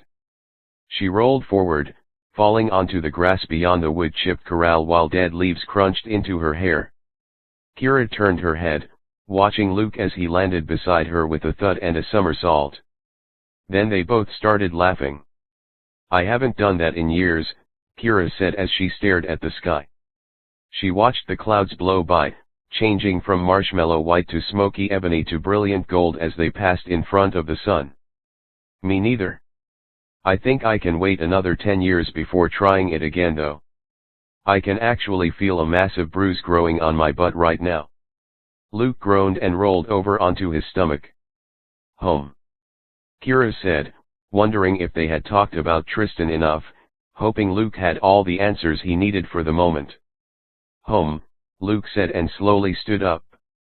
He leaned over Kira, grabbing the hand she offered, and pulled her from the ground's clutches. She dusted the dirt and squashed leaves from her clothes, and followed him to the car. The ride home was safe. They steered clear of vampire-related topics and instead talked about their friends and the holidays. Every time Kira looked over at Luke, she knew he was only half present. He was her guardian and her friend, and she knew he must be worried about her safety, but Kira couldn't think of anything else she could do.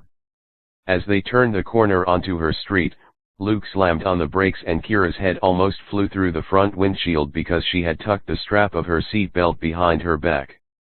"Luke. What the hell?" She whipped around to berate him, but noticed the hard look in his eyes. Turning slowly, she followed his line of vision as it trailed right to the steps of her front porch where Tristan casually sat against the rail. Kira's pulse raced at the sight of him. The whites of his eyes reflected the headlights and seemed to glow, while the rest of him, dressed in dark jeans and a black t-shirt, melted into the night. He saw the car and gracefully stood up, like a panther easing out of a nap. Kira smiled at him, feeling giddy, before twisting back around to say her goodbye to Luke. She noticed, was not smiling at all. Instead, he had a vice-like grip on the steering wheel, one that was stopping the circulation to his fingers. His stare was so forceful, Kira feared beams of sunlight would burst from his pupils and melt his front windshield. "Luke." He twisted his hands around the wheel and the leather whined in protest. His entire body had tensed up, and Kira noticed the bulge of muscles under his long-sleeve shirt. "Luke." Kira hesitantly extended her hand, barely touching his shoulder before he snapped his attention to her, still stiff, and now with bloodshot eyes from the strain of not blinking. Look, Kira, I tried to be a good friend and stay calm, I really did, but how can you be so blind? He took his hands from the wheel, running his fingers through his hair, practically ripping the strands from his scalp. He's a killer, okay. A killer. It's what they are. Every time he sees you, part of him wants to kill you. Every time. And I know he promised it wouldn't happen, but you're a fool to believe him. An idiot. Kira reached for Luke's arms, trying in vain to calm him down. She tried to speak, but he cut her off. No, okay, no. You have to hear this. He lives by drinking human blood. Do you understand? Human blood and human blood, only. And he's going to live forever while you get old and die, and there is nothing, absolutely nothing in this world that will change that. Even if you wanted to become a vampire, you couldn't. There's no need to risk your life dating him when he'll just kill you eventually. Luke was yelling now, fogging up the windows with his spat-out words. Maybe not now, but what about when you're 50 or 60 and he still looks 18? What then? When you're old and wrinkled, he'll kill you while you sleep and you won't even know until it's too late because you trust him. He made the word trust sound dirty, and Kira listened to his heavy breathing, failing to think of any response. The door behind her swung open and Kira jolted backward, into the hardness of what she knew could only be Tristan's chest. While I do love seeing you act like a complete ass, Luke, I've heard enough. I won't just sit here and listen to you talk crap about me. If you want to tell me something, say it to my face or shut up. Kira watched Luke grow angrier by the second. She was too afraid to move, too fearful that any action she made would just add fuel to the fire. Kira? Tristan asked, and a hand stretched out in front of her, offering escape. Stop. Luke grabbed her around the wrist. Yup, Kira thought, I'll just stay right here and not move a muscle. Luke was glaring at a spot just over her shoulder, and based on the tingle prickling her neck, Kira guessed Tristan's face was right about at that spot. They sat like that for what seemed like an hour to Kira, a complete standoff before Luke released her hand. For a futile moment, she thought that he had relented and was going to end the absurdly macho fight. But then he reached for the handle, jumped out of the driver's seat, and sprinted around the front of the car with his hand extended. Kira knew what he was doing before the fire shot from his hand. Luke, she shouted to no avail. Tristan was hit right in the chest with the full force of Luke's power. He flew off the ground, sailing through the air to land on his back. Kira knew he could have run away had he wanted to, that the fire was hurting him but was meant to remove him more than to harm him. Still, he let Luke attack, not fighting back, but Kira saw the strain on his features and the taut pull of his lips.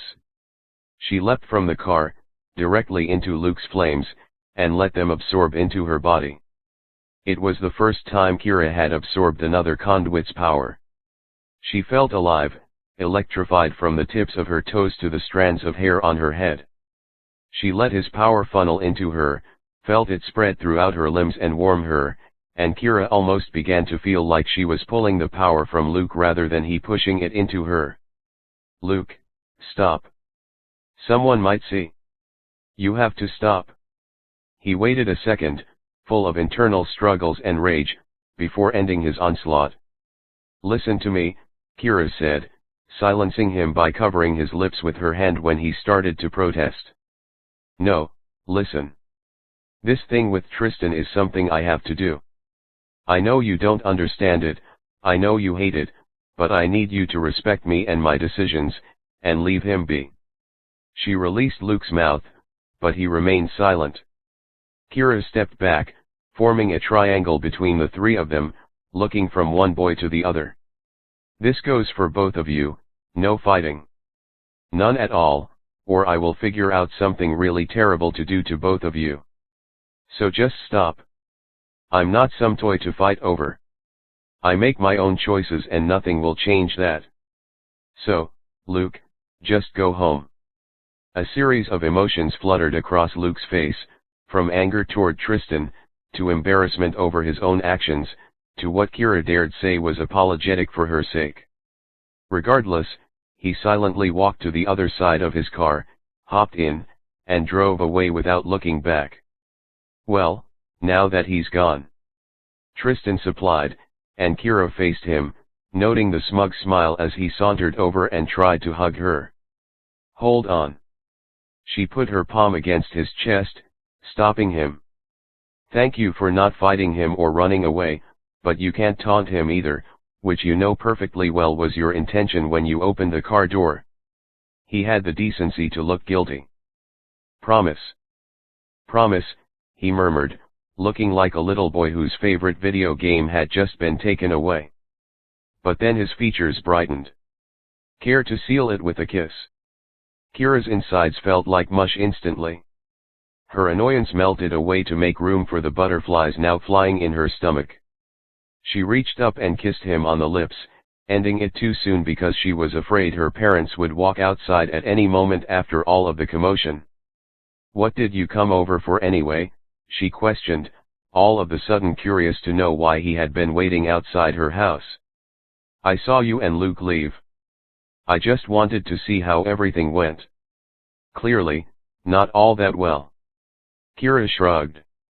Until about 10 minutes ago, things were going great. She presented him with a wry smile, but he became suddenly alert and jerked his head toward her house.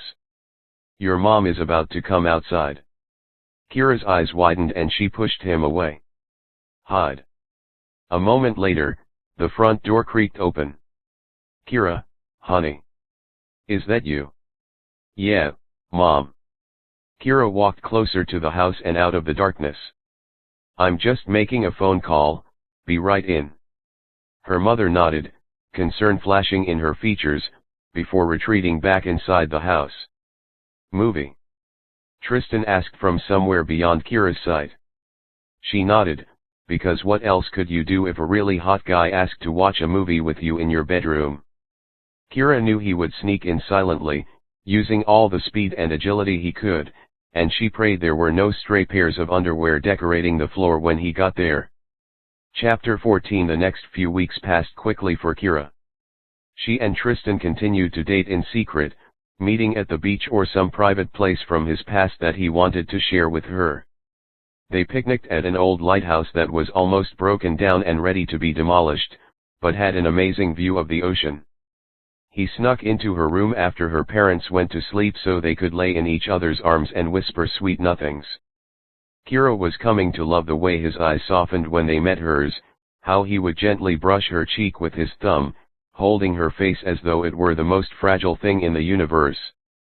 He shared his travels with her, the years he spent in Europe, his impressions of English accents, how frightened he had been on his first African safari before he realized he could do more damage to the animals than they could to him. And most of all, Tristan shared his art, the most personal part of him. He had sold most of it throughout the years, but he showed Kira some of his favorites: models in Paris, architecture from Russia, the natural beauty of the American West, and best of all, his family and the friends he had met along the way. Each drawing held a different story, a different facet of Tristan. Kira could tell which aspect of his personality fit with each work of art, and it was more intimate than talking could have ever been.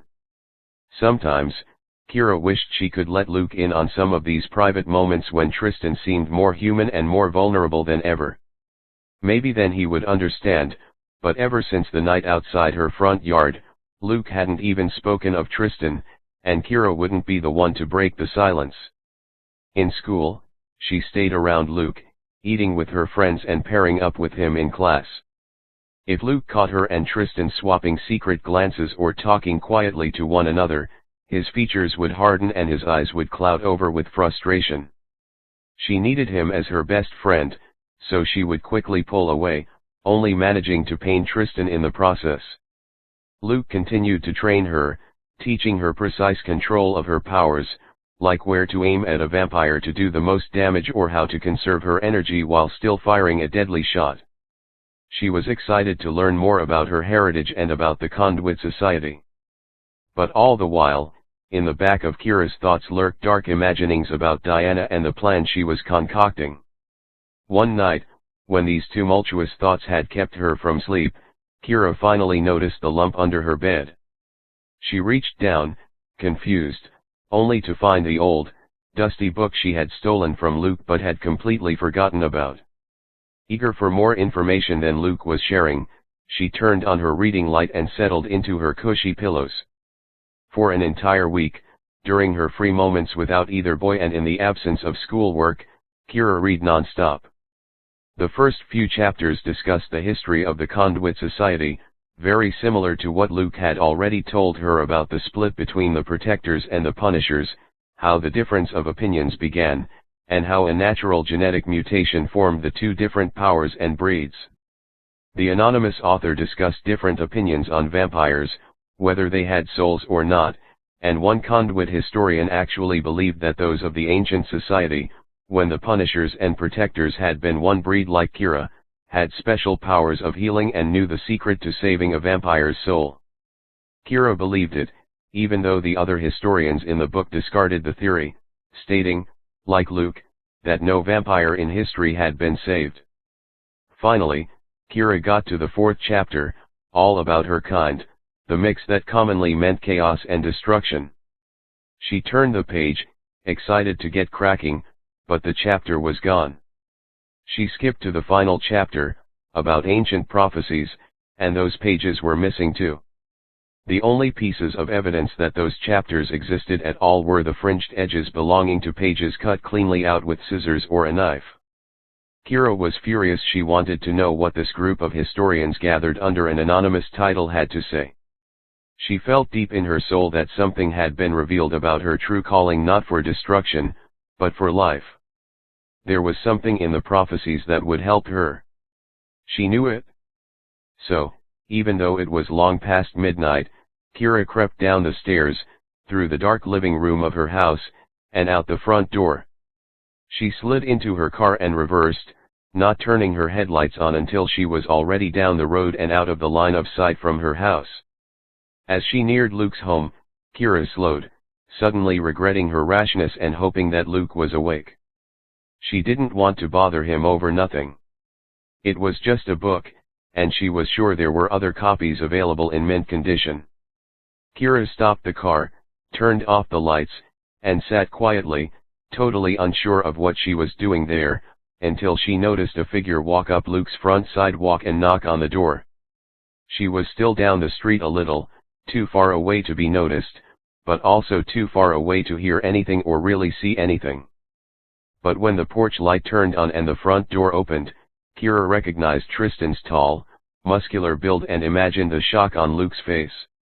When Tristan sauntered inside and the door shut behind him, Kira imagined the shock that must have been displayed on her own face at that moment. What are the two of them possibly discussing?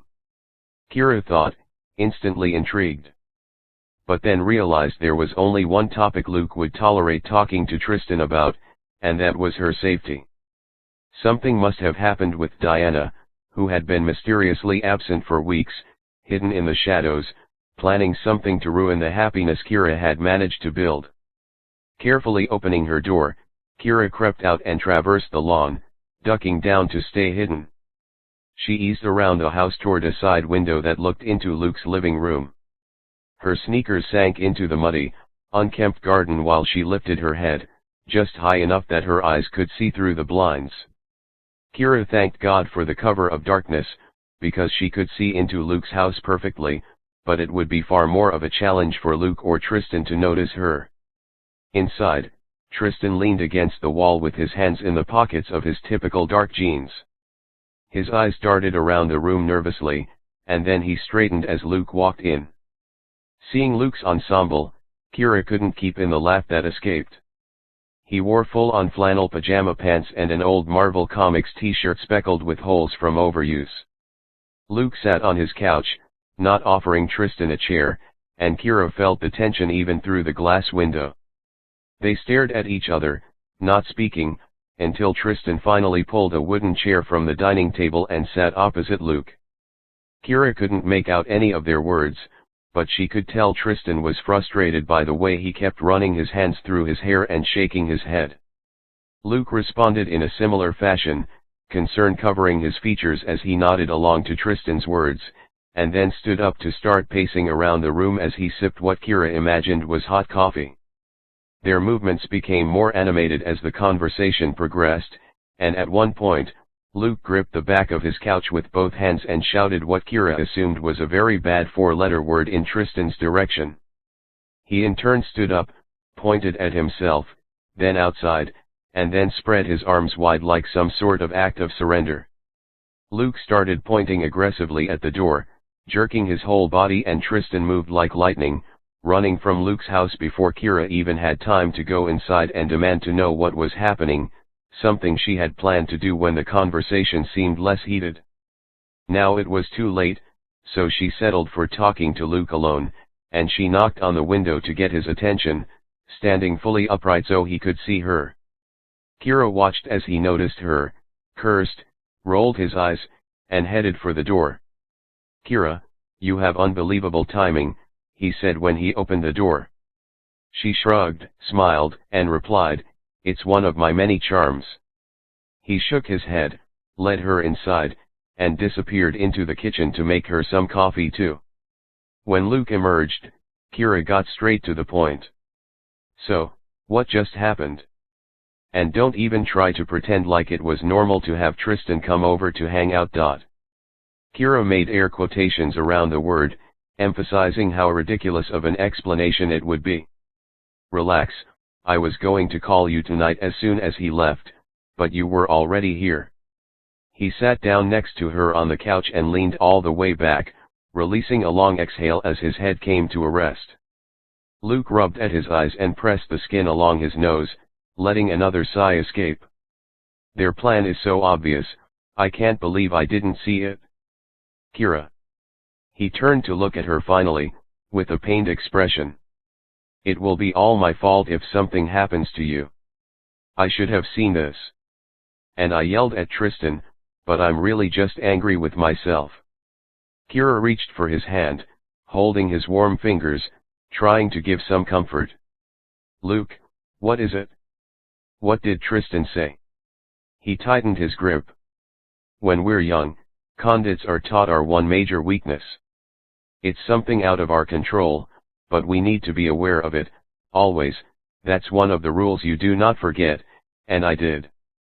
Luke, just tell me." Kira was dying from the not knowing. Finally, the fears she had pushed to the back of her mind during these few weeks of blissful oblivion were coming to the forefront. She didn't want to see Diana ever again, didn't want to face her, especially if Luke was this scared too. A total eclipse. That's the only thing that can take our powers away. Being in the eye of a full eclipse makes the sun inaccessible and makes us vulnerable to a vampire's attack. We lose all our strength. And, Kira. He grabbed her shoulders, driving the point home.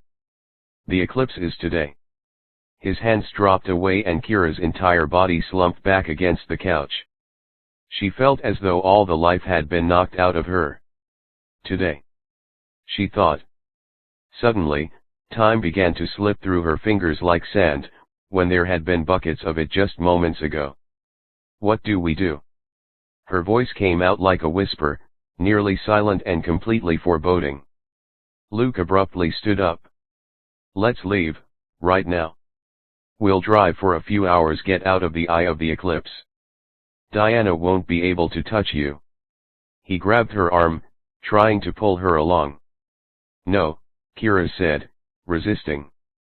"Luke, think for a moment.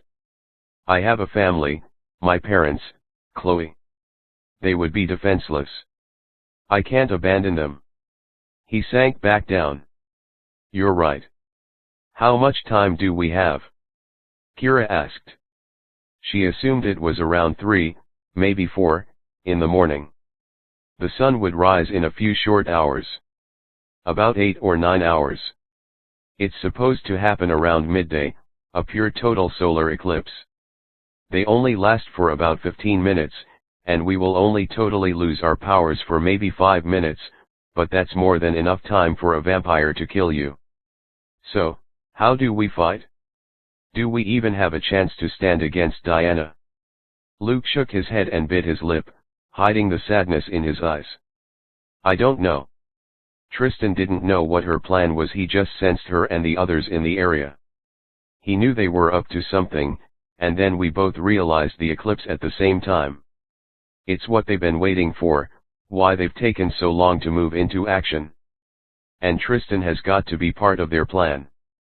Kira grabbed her phone and dialed his number straight to voicemail. She tried again, hoping it had been a mistake, but the same thing happened. He's not answering his phone. Do you think they took him? Are they hurting him? Luke just shook his head. Neither one of them had any answers. Kira's eyes wandered around the room, hoping the answers were written on the wall somewhere, but stopping when they came to rest on her handbag.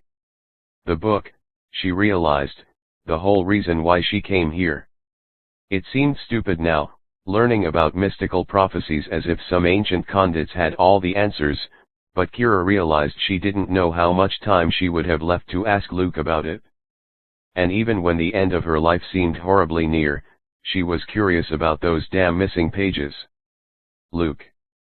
He gave her his attention as she pulled the old book from her open purse.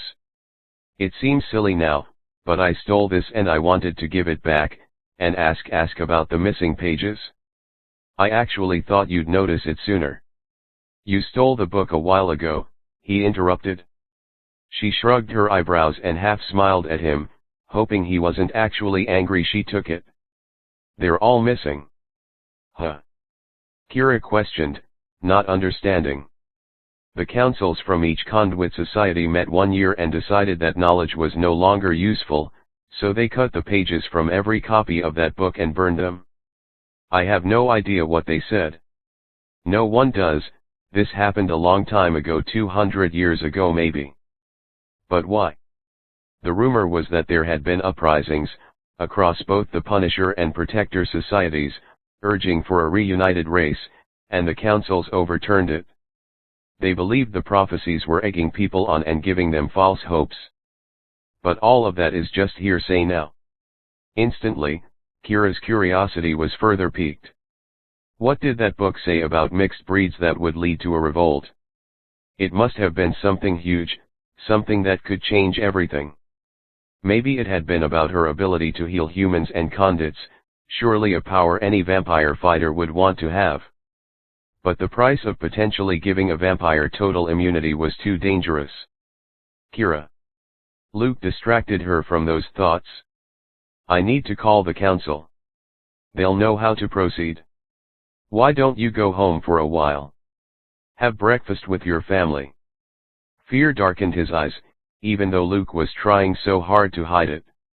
He worried that this could be her last meal. Kira knew he wanted to run, that he didn't care about her family as much as he cared about her, but when Kira thought of sweet, innocent Chloe, she knew there was no other option. She hugged Luke, pulling him in tight enough to lose her breath in the process, and closed her eyes against the emotion threatening to brim over. There was no time left for tears. Kira drove home quickly, ignoring stop signs and racing past the speed limit. Suddenly, being home was the most important thing in the world. She knew Luke wouldn't sleep, that he would be working on a solution for all the time they had left. He was going to meet her at her house at 11, an hour before the eclipse. Plenty of time to sit and wait and be terrified together. She hated pulling him into this. It was her fight with Diana. Luke had done nothing to deserve any part of the scorn, but she knew there was no way to stop him. He would never let her go down alone. After she parked, Kira tried to slow her racing heart. Her parents couldn't know anything was wrong. She wanted them to live in blissful oblivion. There is time, she kept thinking, enough time to work out a solution. The answer would come eventually. All she could hope now was that Tristan was working on a plan of his own and was trying to save her as well. Kira feared his plan was to confront Diana before she could confront Kira, but deep down Kira knew it wouldn't work. 3-to-1 odds were too large, and Tristan had probably been caught already. The sky was lightning when she finally went inside. Kira could only sit in the car and ruminate for so long. Being afraid was no way to spend the potentially last few hours of her life. So she went inside, straight to the kitchen. Cooking always calmed her, and Kira grabbed the pancake mix from the pantry, cracked open some eggs, and let the serenity of whisking distract her. When her mother walked down the stairs, Kira had a feast ready. Stacks of fluffy pancakes, bowls of fresh whipped cream, candied berries of all kinds, and freshly squeezed orange juice decorated the table. She had gone a little overboard, Kira knew it, but she was also extremely satisfied with the way everything turned out. "Kira, my goodness. What are you even doing awake? I just couldn't sleep." Kira shrugged, feigning indifference, and pulled out a chair for her mom. Not a second later, Thump signaled her dad was descending into the kitchen too. "Smells amazing, honey." "What's the occasion?" her father asked, sitting down next to her mother to dig into the food. "Nothing, I just couldn't sleep." "Can't a girl do something nice for her family once in a while? Not on a school day." "This is more of a Sunday morning thing for you," her dad said with a mouth already full of food.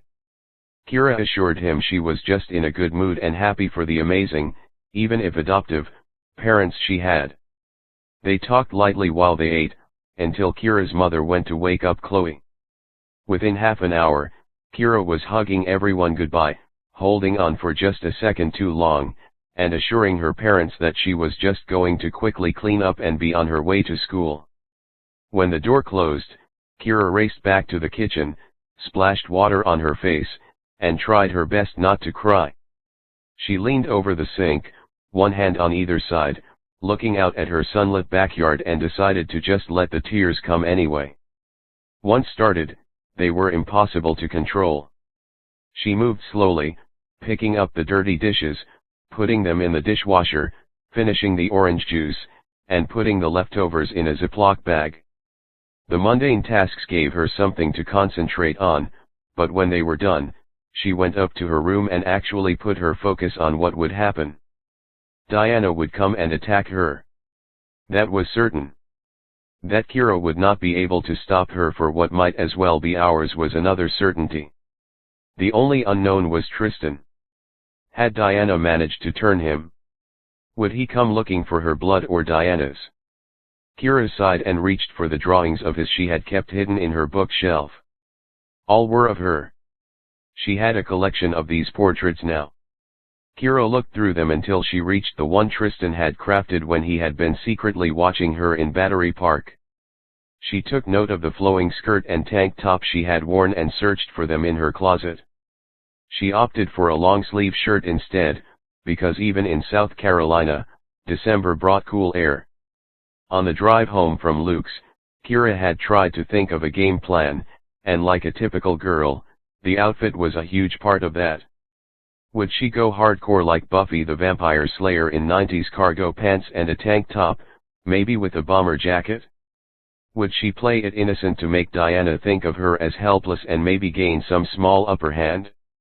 Or, would she appeal to Tristan and the human parts of him she knew existed? He was her last hope. Unless Tristan could fight Diana, Kira knew she was doomed, so she decided to wear the same thing she had worn when they had shared their first kiss and when he had first decided to open up to her and to let her inside his secret world. By the time Kira had finished brushing her hair and getting ready, Luke had arrived. He came dressed in jeans and a sweatshirt, deciding to downplay the situation just like she had. Kira tried to change her morose mood, but when she saw his face and the worry lines creasing his forehead, she allowed herself to be sad. "What did the council say?" Kira asked as she led Luke through her house and out to the back steps where they had decided to wait for Diana to make her move. "They said we should run. Ordered it in fact, because of how dangerous your capture would be. I told them to go to hell." Kira laughed. Luke always had been a charmer. I bet they loved that. Actually, I hung up as they were screaming at me. Assuming we survive, we'll definitely have some things to answer to. No point to live if not dangerously, Kira replied as she sat down to wait. When did that become your motto? About the time I moved to Charleston. Kira let her tone become darkly humorous. Had she listened to Luke in the beginning, none of this would be happening. But it still all seemed worth the risk. She knew Tristan would be trouble from the start, but she guessed with boys, you never really could know how much trouble until it was too late and you loved them enough not to care about the consequences. If you could take it all away and go back to New York, would you? Luke shifted his gaze from one of her eyes to the other, earnestly searching for the truth in her answer. No, I suppose I would have been a target no matter where I was. At least, down here in South Carolina, I had you. You have me. He reached out his hand. Kira squeezed it, letting him know she loved his support, but then released him. I wish you would go and save yourself, Luke. We don't know what's going to happen here, and I don't want you to die for me. Please, just go. You know I won't. He settled down, stretching his hands up toward the sky, acting brave and like he had no worries in the world. And just like that, there were no words left to say. Kira knew Luke loved her, and he knew she loved him too. She could beg him to leave and fall into hysterics, but it would be useless and mentally draining. So instead, the two of them sat in silence, watching the sun rise higher, waiting for it to disappear. Chapter 15. Before long, Kira heard a rustling in the trees. Luke did too, and he sat up from the hammock, instantly alert. They moved as one person to the edge of her porch, 4 hands resting on the white painted banister, searching the woods at the back of her house for any movement. Out of thin air, Diana appeared in the middle of her yard. She was dressed in a sequined, black party dress, one that reminded Kira of the pictures she'd seen of flappers in her history books. Her black hair flowed freely in the breeze, and her skin was like harsh marble, starkly white in the sunlight. Her sudden appearance struck Kira more like a magic trick than a natural movement. She had little experience with the special powers vampires possessed, and Diana seemed faster than even the wind. Luke's muscles tensed beside her. Diana was far quicker than they could hope to be, but Kira knew a lot of it was for show, to intimidate her and Luke before the real fight even began. My dearest little Kira, how are you on this fine winter's morning? The words rolled from Diana's tongue. She knew she had complete control over the situation, and she lazily walked forward, trying to stir fear in Kira's heart. Diana, Luke said tersely. Kira remained silent, not wanting to give Diana the satisfaction of a response. Well, what a welcome. I hardly think you're even excited to see me. What gave us away? Luke let the biting remark out evenly. Kira recognized his self-defensive sarcasm and used it to give her strength. She would resist for as long as possible, just like Luke planned to do. Kira let a small flame rise on her palm, letting her power heal any weakness Luke and she carried, before firing it at lightning speed toward Diana's face. It struck before Diana had time to move, and she was thrown backward as if punched. Kira let herself have a moment of satisfaction. She and Luke knew some cool tricks, too. Diana stood slowly, her hand to her cheek and malice in her eyes. Kira watched her battle to keep her emotions in check, and Diana's weakness became all too clear. She wanted to draw this out and make Kira suffer. So Kira wanted to make it as quick as possible.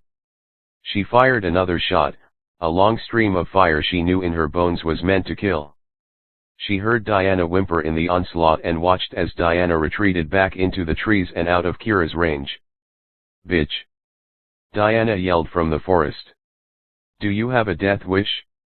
I'm here to kill you, you know. Do you really want to egg me on? I think I'm the one who almost killed you, Diana. Care to come out for another go? Kira found her voice and her defiance. She was ready to fight, eager for it almost. I hope you don't think your boyfriend is going to save you, little Kira. Diana rushed out again, her calm demeanor returned but her hair clearly worse for the wear. The imperfection gave Kira a jolt of pleasure. I can handle myself, thanks. And what about when you can't spit that little flame of yours and chase me away? What then? Kira shrugged, playing it cool, but was actually wondering the same thing herself. As if on command, Jerome and John walked out of the forest slowly, with Tristan chained between them. Kira gasped. She couldn't help herself. Tristan was shirtless and covered in blood. The streaks started at various points of his chest and arms, flowing from wounds that had since closed up because of his quick healing. Only another vampire's nails or teeth could have caused that damage. Jerome and John had broken his arms, the same way they had in the auditorium so long ago, and Kira knew they had only been able to catch him with those cheap tricks. They had twisted Tristan's limbs free of their sockets, tying his forearms to the stick they were using to carry him forward. His feet were chained too, but he still tried to put some weight on them, refusing to let his former friends drag him helplessly along the ground. He was trying to be strong, even though his face was the only thing not trapped in constraints. When his eyes met hers, Kira wanted to rush to Tristan. They were full of pain, both physical and emotional, and Kira knew he was killing himself over his failure. He had been her last hope, and though she hated to admit it, the will to fight left her a little bit. Diana saw the opening. What? Did you think he would come in and save the day? I told you already, you stupid girl, he is going to kill you, and he is going to like it. Isn't that the promise I made? Diana walked in front of Tristan and held his chin in her hand, forcing him to look at her. With her other hand, she slapped him across the cheek, and Kira heard the crunch of his neck breaking and saw his limbs go fully limp. Jerome and John didn't even flinch. Tristan groaned, trying hard to clench his lips together to keep a scream from escaping. Even vampires could feel pain, especially at the brutality of their own kind. A minute later, his neck snapped back in line. Diana leaned back for another slap. No. Kira yelled. Diana stopped her hand, just barely. More than anything, Kira wanted to throw her fire like a huge blanket, smoldering them, but it was too risky with Tristan so weak and so close to the others. How sweet. A lover's plea. Diana clapped like a little child playing with her favorite toy. Everything was working out just as she had planned. And as if on cue, the sky darkened just one shade, but it was enough. All six of them looked up, despite the blinding light, to take note of that small sliver of black piercing the sun's surface. There wasn't much time before her powers would be useless. 5 minutes, maybe. Kira started forward, but Luke grabbed her hand, stopping her. You can't save him now. We have to get out of here, he whispered. Yes, run. It's so much more exciting that way, Diana responded, hearing Luke's request and playing off of his fears. Kira looked up again, already more of the sun had been covered. She needed to use the time she had. With all the control Kira could gather, she shot flames at Diana, John, and Jerome and amazingly pushed them back. Jerome and John dropped Tristan in their shock, and Kira broke free of Luke to run to Tristan's side. He managed to get onto his knees and she sunk down to her own, all the while keeping her arm outstretched, creating a wall of flames behind the two of them, one that was weakening with each passing second. I can't hold it for long. Undo the chains now, Tristan. She cradled his face with her free hand, trying to split her attention. It's no use. I can't. I've been trying. You have to run, Kira, now, before Diana has the chance to grab you. Go to your car and just start driving as far away as possible. Kira shook her head. Tristan opened his mouth to argue, but she covered it with a kiss, breaking it off when her power weakened further. She pulled Tristan into a hug instead, looking past his shoulder at the 3 cowering vampires waiting for her shield to fall so they could pounce. Kira shifted her gaze to the sky, where the sun was now more than half covered by the black hole of the moon. The earth was being steeped in shadow, and even her light was dimming in the process. Slowly, like a ticking time bomb, the power seeped from her, until finally it winked out. The total eclipse had come. "I love you," was all Kira had time to whisper before hands grabbed her shoulders, throwing her like a rag doll away from Tristan. She landed, hearing the crunch of her ankle as a fierce shot of pain traveled up her spine, and let out a scream.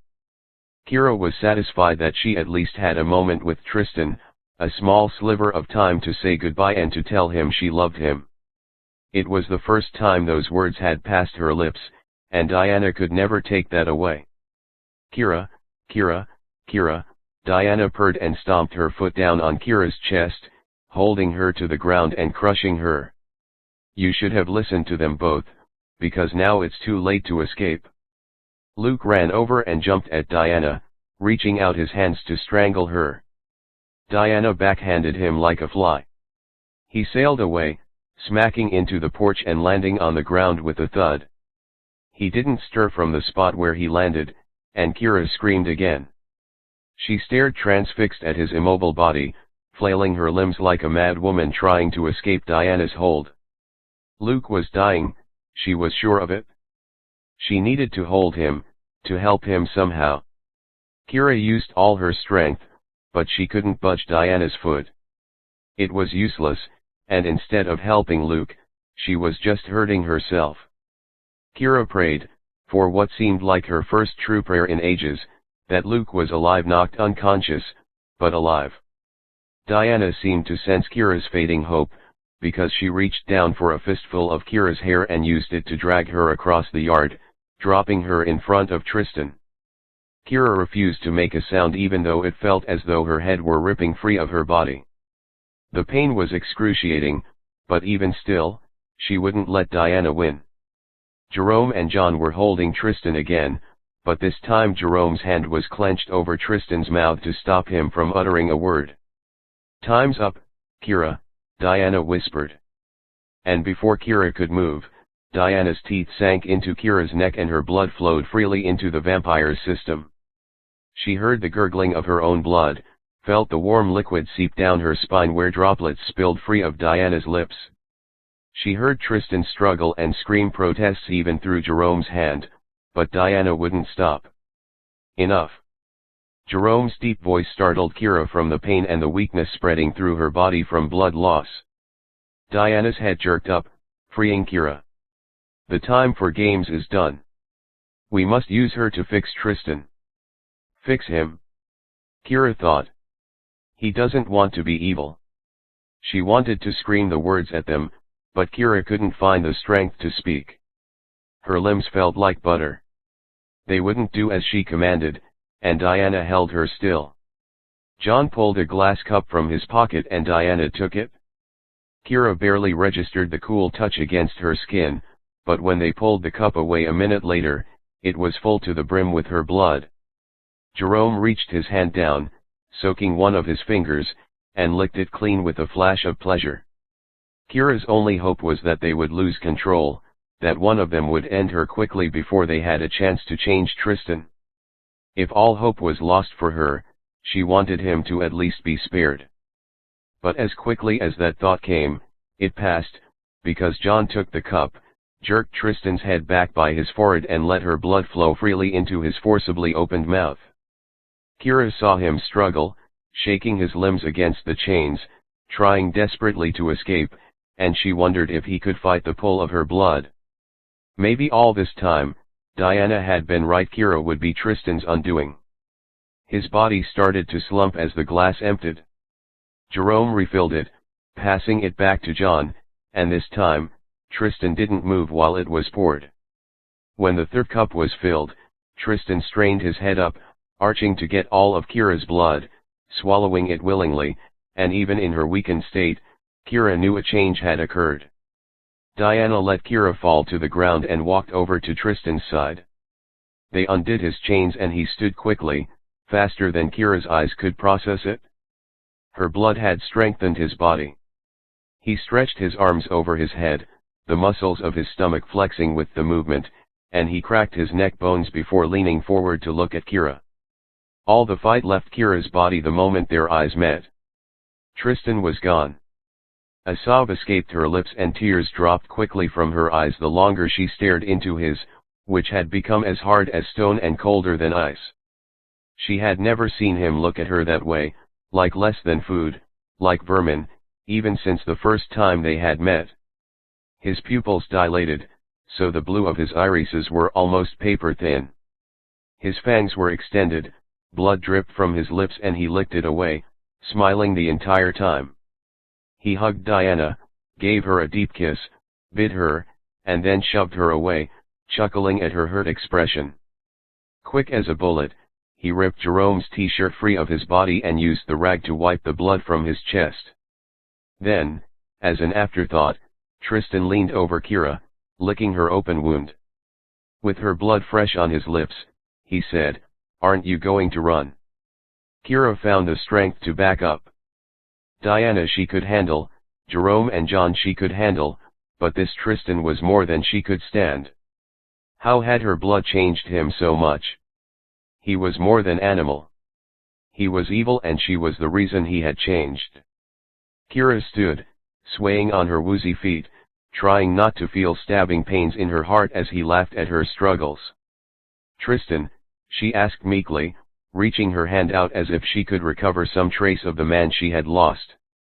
"Yes, honey." Tristan smiled, blood staining his white teeth. The word honey felt like a slap in Kira's face. The sky confirmed what she felt in her bones. The eclipse was still complete. There would be no refuge in her power. With one last look at Tristan, one final gaze to see if he was acting, one final search of the lines of his face for some sign, Kira turned and ran away from the sound of the man she loved laughing in the face of her death. "I'll give you a head start, little Kira," Tristan called. She winced as he used the name Diana had condescendingly called her but charged on into the woods beyond her neighbor's backyard, into the darkness where the eclipse had stolen every hint of light that ever previously existed. Kira limped on the ankle she was sure she had broken. With each step, a knife seemed to pierce her leg. She was dizzy from the blood loss and her vision receded, warping into a tunnel, letting her see only the leaves directly in front of her. Kira tripped on tree roots and leaned against giant trunks to stabilize herself. She stopped for a moment to catch her breath before pounding forward again. Self-preservation was all Kira thought about. Her instincts had taken over because her thoughts had become too much to handle. All she could do was concentrate on running as far as she possibly could. And then she heard the cackling, a shrieking, high-pitched noise, right behind her. A finger, one she knew must belong to Diana, poked her back, sending her flying forward, and Kira kept running. A hand gently caressed her cheek, another slapped at her arm, another pulled on her hair, and Kira knew there was no escape. She felt like millions of ghosts were pawing at her, invisible but tangible, and Kira just stopped, tired of all the games, ready to see if this Tristan was so changed that he was willing to kill her. "I'm done," Kira said to the empty clearing she stood in the middle of, knowing all four of them were close enough to hear. To keep herself going, she had to think of Tristan as a thing. Not as the human she knew, but as the vampire she needed to kill. "That's no fun." Diana pouted and emerged from the shadows. A hand clenched down on Kira's shoulder and spun her around. She stared directly into Tristan's face. His fangs popped out and he leaned down to her neck to finish the job.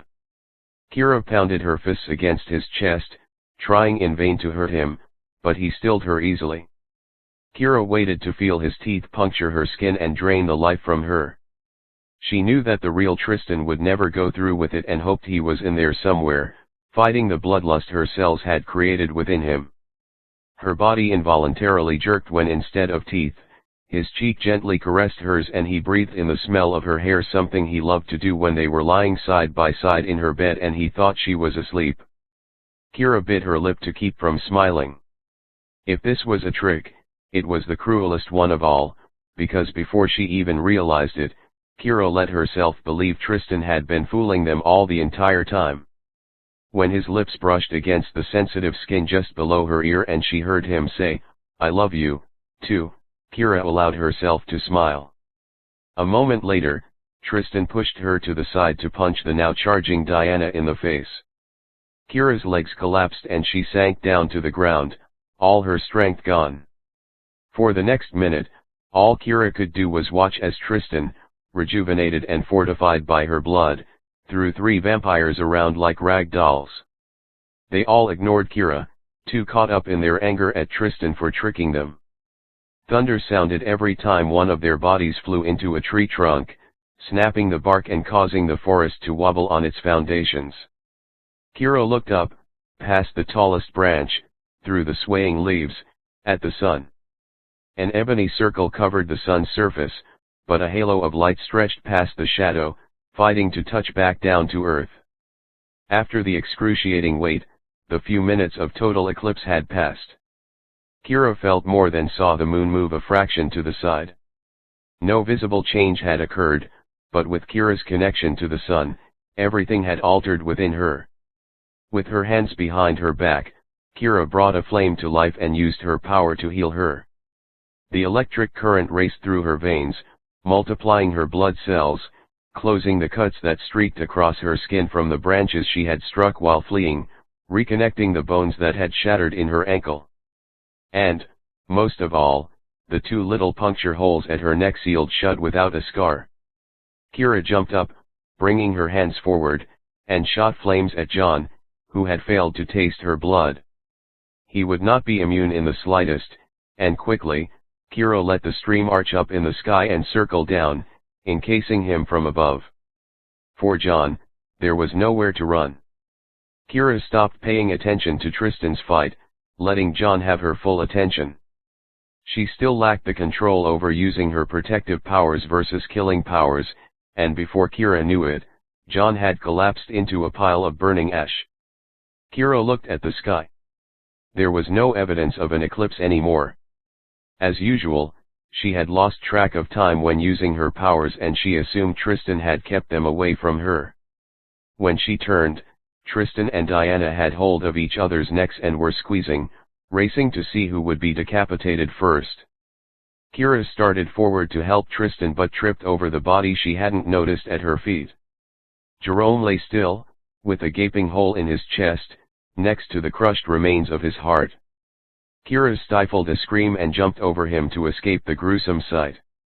Diana squeezed free of Tristan, realizing he would have killed her first, and Kira used the open opportunity to shoot a blaze right at Diana's heart, crushing her against a tree, not letting her escape. Kira wasn't sure if enough time had passed. She feared that Diana's immunity hadn't waned, but Kira's emotions put extra force behind the punch, and Diana had nowhere left to run. The fight was over, but Kira was not playing nice this time. Diana was evil, pure, and simple, and evil needed to be destroyed. Kira stepped closer, slowly, until her palm laid flat against Diana's chest, killing her all the faster. "You don't want to kill me, Kira." Diana forced the words out, struggling to make a sound. "Why not? You tried to kill me. You tried to turn my boyfriend against me. You might have killed my best friend. Give me one good reason." Kira leaned in with each word, staring into Diana's clear blue eyes, letting her meaning sink in. "Your mother is alive, and I know where she is." Kira jumped back, too shocked to maintain her control, and in that split second, Diana disappeared. "No!" Kira screamed, trying to run after her. Tristan grabbed her around the waist, picking her up off the ground. "It's useless. Don't hurt yourself. Diana has the gift of speed, even I couldn't catch her." "But, my mother." Kira let Tristan hug her close to him. She had given up on her parents ever since she learned of their existence, but now Kira felt the loss all over again. She imagined the woman in her vision, with long golden hair that almost sparkled in the sun, and she wanted nothing more than to know her. She still wore the locket and ring around her neck, and even now its weight seemed heavier, seemed to weigh her down, until Kira broke free of Tristan's hold and reached into her shirt to bring it out. She opened the picture, the sole image of her real family, and felt like she had been punched in the gut. That was the most horrendous trick Diana had played, because now Kira would never stop wondering. "Come on." Tristan lifted Kira up as if she weighed nothing and started walking through the trees back toward her house. "Tristan," she asked, trying to push thoughts of her mother to the back of her mind. He looked down at her, waiting for the question she had prompted. Hoping it wouldn't hurt him, she said, "That was all an act, right?" He stopped walking, set her down, and cupped her face in both of his hands. Staring into her eyes, he said, "I swear it was. I hated every second of it, I promise. Never, ever doubt that. For 30 years, I did evil things under Aldrich's control. All I did there was show you a part of my past that I never wanted to let resurface." Tristan wiped her cheeks clean of the salty tears she had let streak down and kissed her softly. "I love you. If I had lost you, I don't know what I would have done. I love you, too." Kira reached her arms up around his neck as he picked her up again. They both knew she could walk, but it was much more comfortable this way, she thought as she played with the short hairs at the base of his neck. When they emerged from the forest into the freshly cut but now blood-covered grass of her backyard, Kira told Tristan to let her go. She surveyed the damage, wondering how she would clean it up, when she noticed the body, Luke's body, slumped under the porch where he had fallen from Diana's throw. She screamed and threw her hands up to cover the sound as it escaped her mouth. Instantly, Kira darted forward, dropping to her knees beside him, leaning her ear down to listen for a heartbeat. "Tristan, on my God, Tristan. Is he dead? I can't hear his heart. I can't hear his heart." Kira was yelling, but she couldn't stop. Tristan forcibly moved her to the side, leaning down, listening. "I forgot about him," Kira said, hardly understanding herself. How had she forgotten about Luke? Her guardian, her best friend, her protector for all of these months? Kira couldn't breathe. She tried to suck in a breath, but she was hyperventilating from the shock. His eyes were closed, and the normally healthy tanned glow of his skin had been replaced by the ash gray now covering his body. She cradled his face in her hands. His body felt warm, but cool compared to the normal heat of a conduit's skin. She pushed open one of his eyelids, but his pupil had rolled back into his skull. "Tristan," she yelled again, and he sat up, shaking his head. "He's not dead yet, but Kira, it'll happen any moment." His heart stopped. "I don't know for how long." "No." Kira wailed, and then repeated the word over and over again, cradling Luke in her arms. He couldn't be dead. It wasn't possible. Kira thought of how he jumped on Diana, risking everything to try and help her. She wasn't worth it, she realized, and she hugged him to her, letting tears fall freely. Without even meaning to, her whole body began to glow, not just her hands, and Kira encased herself and Luke in her power. Tristan was catapulted away, thrown onto the other side of the yard, and Kira kept her eyes closed, chanting, "No, no, no, no," as if it were a prayer. Her power seeped out and melted into Luke's body. She was draining everything she had into his corpse, her very own life force. "Kira," she heard Tristan shout, distantly. "Kira. You're killing yourself. Stop." Hands grabbed at her, but she resisted, not allowing anything to move her from Luke.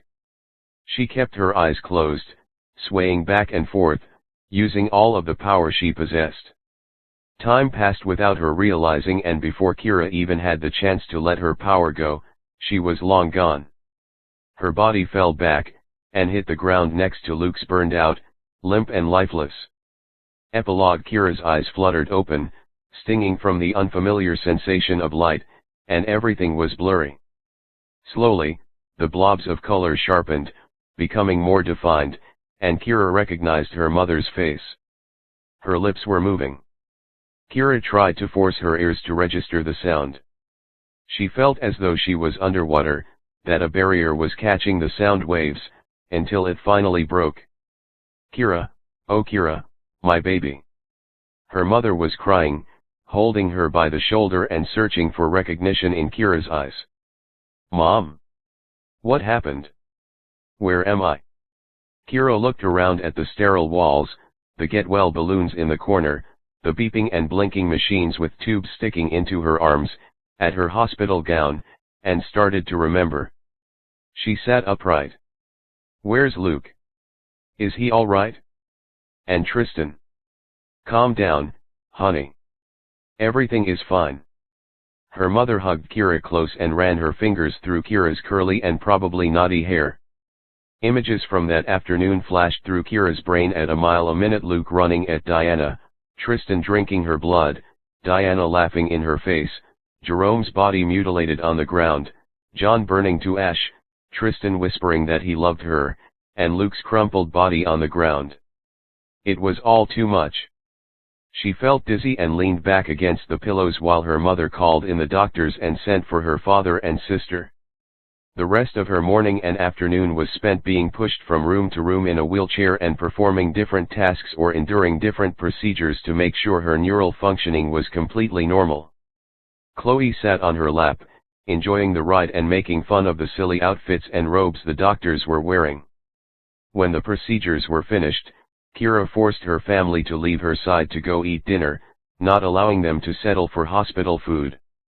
She asked them to bring back leftovers and let a nurse take over her care. When the nurse finally rolled Kira back to her room, she had a visitor waiting. "Tristan." Kira tried to stand to hug him, but he ran to her side almost before she had the chance to move. His arms encircled her, pulling her up to a standing position. His lips kissed her neck sweetly while he smelled her hair. His mouth widened into a smile and she leaned back, staring into his soulful blue eyes that were searching hers for recognition and love. Kira grabbed his face, pulling him in for a kiss. The nurse left in a hurry, with a little cough and an "excuse me," making Kira laugh against Tristan's lips. She let her fingers sift through his silky black hair, and they pressed their foreheads together, sitting in the most comfortable silence she had ever experienced. They loved each other and it was obvious even without words. "Sorry to break up the moment, Luke." Kira had turned around, reaching her arms out for a hug before he had the chance to finish. He gripped her around the waist, lifting her up off the ground before setting her down and helping her back onto her hospital bed. Tristan sat beside her, grabbing her left hand, and Luke leaned on the mattress to her right. Kira looked from one boy to the other, her two loves, one friendly and one romantic, but both meaning the world to her. "So, what happened?" Kira looked over at Luke. "The last thing I remember is trying to heal you. I thought you'd died." She had to grin now, happy beyond belief that he was all right.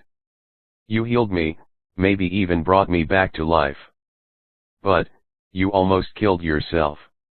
He looked down at her, concern clouding his features. "And when I sat up, Tristan was leaning over you, shouting your name, but you weren't responding. We rushed you to the hospital and you've been in a coma ever since." "How long?" Kira looked from one boy to the other. "About 3 months, Tristan said and squeezed her hand in comfort. Kira's body slackened in the cushions as she thought about that. It felt like she had been asleep for a while, like taking a really long nap, but 3 months? That was a long time. "Are you guys friends yet?" she questioned, hoping 3 months of worrying about her might have done the trick. Luke and Tristan stared across her bed, sizing one another up, and finally Tristan replied, turning to Kira. "I think we've come to an understanding." Kira smiled. It was something. She asked about everything she had missed, about Emma and the boys, about school in general, and about her family. Tristan and Luke told her stories, all three of them smiling and laughing together, and a warm glow started inside of her, not from power, but from pure happiness. After a while, a doctor told them visiting hours were almost over for non-family members, and Kira knew her own family would be back from dinner soon. "Before I go," Luke said, poking his head through the door he had just vacated, "I just wanted to let you know that the council semi-forgave us, but they want you to visit Sunnyvale with me, immediately." "Okay, bye." Luke jumped out before Kira could even mutter a protest. Coward, she thought. He knew she had no interest in the council, but she guessed seeing the Conduit Society could be interesting. "What do you think?" she asked Tristan, liking how he rubbed her palm with his thumb while they held hands. "It's probably inevitable," he sighed. If she went to the Conduit Society, he would not be able to see her or visit her for a long time. "Well, there's still plenty of time to figure it out."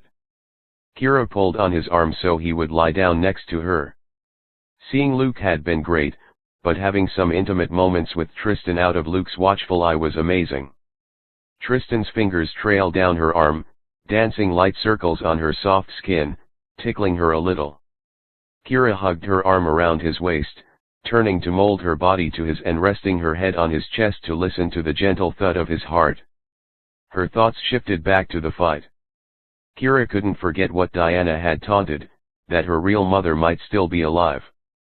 And she didn't want to imagine what sort of hell she had been living in all these years, probably trapped in a dungeon, the feeding toy of an evil vampire. Kira silently vowed to hunt Diana down and get the truth. She would find her mother and she would free her mother, no matter how many vampires she had to kill along the way to do it. As if sensing her dark thoughts, Tristan started to hum a tune quietly in her ear. Kira recognized the jazz song.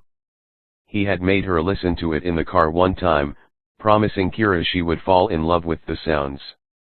She didn't love the song, but she loved Tristan and she loved the sound of his voice, a deep tenor that reminded her of rolling waves. Kira let her body relax and drift off into a deep sleep, content to push all thoughts of the future aside for the moment, to lie safely in the arms of her lover. #bonus scenes. Join Kaitlyn's newsletter to receive 3 exclusive Ignite bonus scenes told from both Luke and Tristan's perspectives. What was Luke thinking the moment he met Kira? How does Tristan remember his daring rescue by the sea? Just visit the link below and sign up for the newsletter to find out. bit.ly/Kaitlyn Davis newsletter #simmer, Midnight Fire Book 2, is available now wherever ebooks are sold. Keep reading for a preview of the first chapter. Description: slowly, like a whisper almost blown away in the wind, 2 words streaked across her mind. Kiss me. Kira may have survived the eclipse, but her troubles are far from over. She's headed to Sunnyvale with one goal in mind, to learn more about her parents. But with Luke and Tristan competing for her heart and Diana gunning for her head, time is running out on the search for her mother. And the closer Kira gets to answers, the more terrified she becomes. The Conduits fear her, the vampires fear her, and Kira is starting to wonder if maybe they're right. Chapter 1. I hate packing. Kira whined and collapsed onto the heap of clothes piled high on her bed. She did not want to move another muscle. Just pick out some outfits. Tristan chuckled, not looking up from the pad of paper he was scribbling on. Kira arched her head, glancing in his direction. He sat with one leg outstretched and one knee bent, leaning against her headboard in relaxed concentration. With squinted eyes, he focused on rubbing in the graphite pencil marks he had just made with his already blackened fingers. If she wasn't so tired, Kira would have crawled a little closer to see what he was drawing, but instead she dropped her head with a sigh. Easy for you to say. You just have to sit on my bed looking all artistic and mysterious while I run around like a crazy person trying to get ready for 2 months at Conduit boot camp. Then my plan is working perfectly. He smirked and finally put the sketchbook down. Kira peeked over at the pages, wondering what image of her he was crafting, but saw the last thing she ever expected: a self-portrait. Fighting her exhaustion, Kira jumped up in curiosity. "What are you doing?" She spun the image to look at it closer, noting the strong cheekbones and crystal eyes he had drawn perfectly. The hairs that always threatened to fall over his eyes seemed just ready to spill, and Kira saw the faint outline of her own features. She realized he had been sketching both of them. "Just something for you to take to Sunnyvale, to carry around and show everyone, especially any guys ages 18 to 22. Kira rolled her eyes. "You know I don't date men who are younger than 100. I can't stand the immaturity level." Tristan grabbed her hand and pulled her against his chest, making her giggle. With her arms wrapped around his waist, she let her breath slow to the pace of his heartbeat. Tristan's strong arms encircled her, hugging her as tightly against his body as he could, and he sighed. "I'm going to miss you," he whispered, and Kira's mouth widened into a smile. She rested her chin on his chest so she could look into his face, taking in each hair on his head and memorizing the features she already knew better than her own. "I'm going to miss you, too." She leaned up and kissed him quickly, her thoughts already wandering to what lay ahead. A few months had passed since Kira had woken up from the coma. Luke had convinced the council to let her recuperate before forcing her to go to Sunnyvale, and they all agreed that the day after graduation would be, what Kira liked to call, Doomsday. Just this morning, she and her friends had all donned their robes and received their diplomas. And before she knew it, time had all but slipped away. But more than anything, Kira dreaded saying goodbye to Tristan. Luke had promised to sneak him into Sunnyvale at least once, but Kira wasn't sure if it would even be a good idea to bring Tristan around so many convicts. Tomorrow morning they would have to say goodbye, and even though Kira knew it wasn't goodbye forever, 2 months was starting to seem like an impossibly long time apart. "It's going to be fine," Tristan said and kissed her forehead. "And you'll be safe there, which is the most important thing." "I know. I just wish it wasn't for so long." "Do you think you'll be able to find Diana soon?" Kira questioned, bringing up the topic they had skirted around for the past few weeks.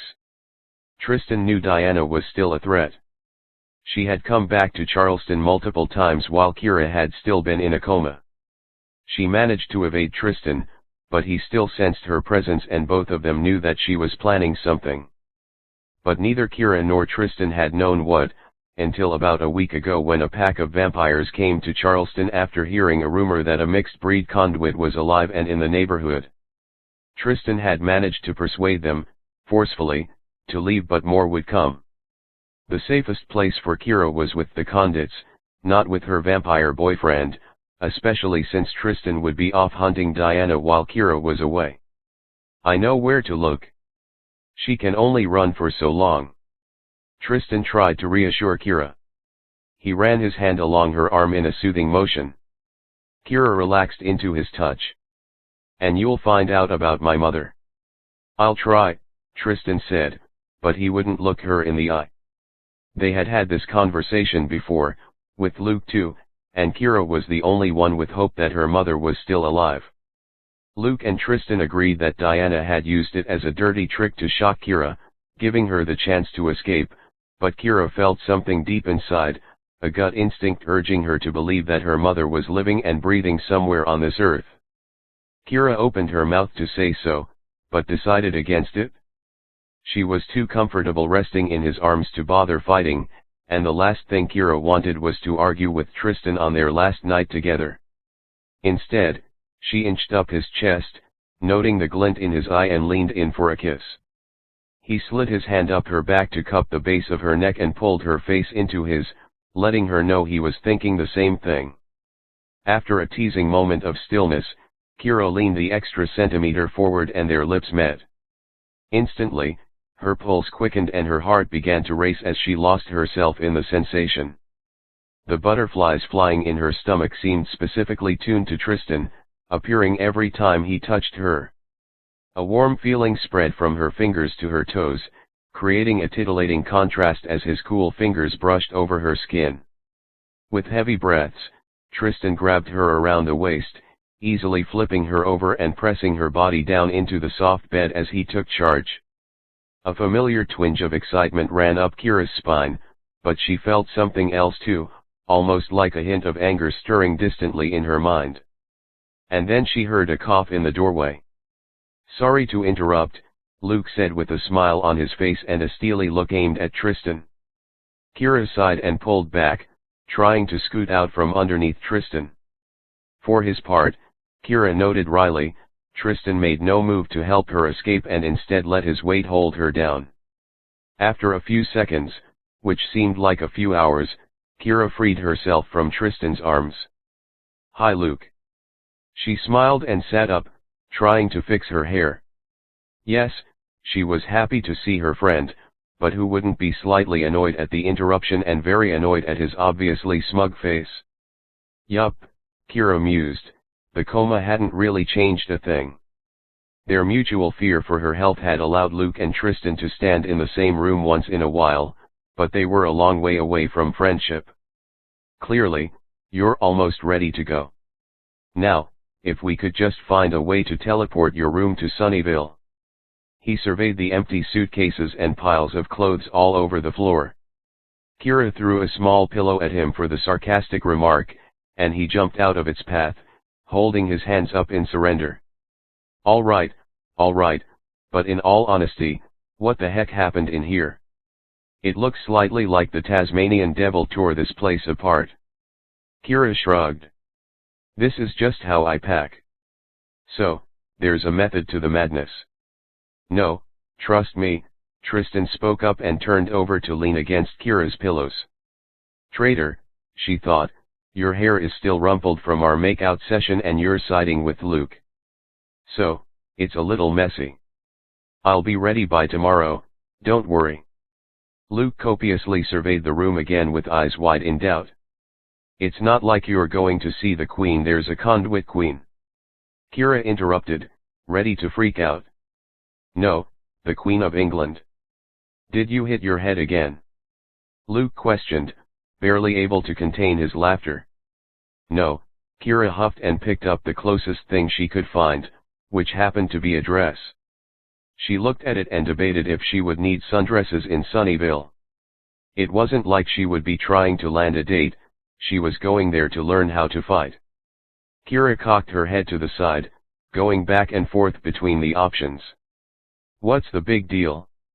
Just put it in your suitcase," Luke said, exasperated. "That's what I said," Tristan chimed in again, and Kira dropped her hands to her side, giving him a stern look. It seemed they had no trouble ganging up against her, but when she wanted everyone to get along they were enemies again. "I mean really," Kira thought, "this is absurd." A beep sounded from the street, and Kira threw the dress back onto the floor, excited for the escape. Their whole gang was going out together, one last hurrah before Luke and Kira left, which meant she could put off packing for a few more blissful hours. "Time to go." Kira chirped and raced from the room, not waiting for either of the boys. Her parents were gone for the night, at a preschool summer event for her little sister Chloe, so she walked right out the door and into Emma's car. Luke appeared a minute later and hopped into the back seat. Kira suspected that Tristan had already slipped away. Her friends liked him, but the tension with Luke was always obvious, and Kira and Tristan had both decided it was not worth the battle, at least not on her last night in Charleston. So, where to? Kira looked around, eyeing her friends. As per usual, Emma drove and Kira sat in the front seat while the boys piled in the back. She took in Emma's short jean skirt and professionally applied makeup, then looked back at the boys again, seeing that Miles had replaced his usual comic book t-shirt for a button-down. It seemed as though everyone had gone fancy for their last night. It suddenly dawned on Kira how strange it was that this would be the last time the five of them could hang out, at least for a while. They were sort of her family, especially after helping with her recovery. But with Miles going to Harvard, Emma and Dave both going to Texas, and she and Luke taking a year off, things would definitely be changing. Kira wasn't sure what she thought about it yet, but decided to just try to enjoy this night. She needed to have fun, because even though Luke hadn't said so, Sunnyville would be far more work than pleasure. Well, Emma began, and Kira knew there was a saga of a story about to begin. I wanted to go out to a fancy dinner, and the boys wanted to play video games. So we decided that we needed to meet in the middle. You know, not go too fancy but still have fun. So, we thought about it and thought about it. We're going to my place, Miles voiced up, knowing Emma could have easily talked for another 10 minutes without reaching the point. She shot daggers at him through the rearview mirror. So, yes, we're going to Miles's house. His parents had to leave right after graduation, so we'll have the place to ourselves. And not that we really need to, but we thought about it and now we can throw that rager we've always wanted to. Luke cheered. Kira rolled her eyes when she heard the slap of a high five. Dave and Luke were clearly excited by the idea. Kira, not so much. Wait, you threw a party. She turned to look at the three boys in the back seat, each with a goofy smile plastered on his face. She had been hoping they would have some time with just the five of them, not a crazy high school party. Not my idea. Emma threw an apologetic look in Kira's direction. Come on. It'll be awesome. We'll be leaving with a bang, Luke said. His hand landed on Kira's shoulder and he shook her a little, trying, she assumed, to shake her into the idea. So, where's Tristan? Emma asked, clearly trying to change the topic. Kira knew Emma was on her side. She could already envision the two of them chatting by the punch bowl, watching Luke and Dave try to convince Miles to talk to some girl, knowing that it would fail miserably. Kira hoped he would have better luck at Harvard, a fellow nerd would really love him, much more than the cheerleaders or goths that Luke and Dave antagonized him into asking out. I didn't realize we were having a party, so I told him to go home for a while. He has some packing to do. You know he leaves for his backpacking trip around Europe tomorrow, Kira said, ending with the cover story she, Luke, and Tristan had all decided on. Tristan was spending the summer in Europe, while, totally randomly, Kira got a job at a restaurant in Orlando, and Luke was working at Disney World. Don't worry, I told him before we left. He's going to stop by, I think, Luke said quietly from the back seat. Kira turned around, shocked, and heard Dave mutter "dude" under his breath. What? I'm a nice guy, Luke said and shrugged. Kira turned back around in her seat, stunned. It was no secret that Luke hated Tristan. It meant a lot to her that he made the gesture. Maybe, she thought ruefully, he was only being nice because he knew she would be with him and not Tristan for the next 2 months. By the time Emma pulled over outside of Miles's house, the party was already in full swing. His house had been closed off, but his family owned an old plantation, so their backyard was gigantic. With one look at the parked cars on his yard and ring of headlights, all Kira could think was that his parents would freak out when they got home.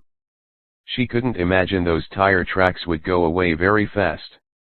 And it looked as though their entire class was there, dancing on the grass to music blaring from a ton of cars set to the same radio station. Plastic cups already spotted the ground, and Kira saw that the football team had set up multiple kegs in the beds of their pickup trucks. She almost felt strange as they approached the house she had visited so many times before. We barely know these people, she whispered to Emma. The two of them were arm in arm, a few feet behind the boys who were rushing to join the fun. I know, but it'll be fun. And now, we'll be the people who everyone remembers for throwing an awesome party after graduation. Emma grinned at the thought. Kira started to smile too, she could get on board with this. It would be far better to be known as a member of the party-throwing brigade than the weird coma girl. Yeah, the last few weeks of school had been fantastic with her friends and Tristan, but everyone gave her strange looks. No one in the school really knew what happened on the night of the eclipse except for Kira, Luke, and Tristan. When Tristan had rushed her to the hospital, Luke stayed behind to clean up as much of the blood on her yard as possible. The cops still came to her house, and they had found traces of human blood despite Luke's attempts, so they started investigating. There were rumors that Tristan had beaten her up and Luke had to stop him, or that Tristan and Luke tried to kill each other. The three of them had tried to play it off as an animal attack, but it was still the town gossip for weeks. After a while, it became old news, but in high school, old news almost never disappeared completely. Going out with a bang suddenly didn't seem half bad, and Kira let Emma lead her forward to the party. They both grabbed diet sodas and walked over to the boys who were stationed on Miles's porch, looking out over the party, surveying whom they could get him to dance with. "I say, Susie Harp." Luke pointed at the small, pixie-like girl with brown hair. Kira slapped his hand down when she and Emma got closer.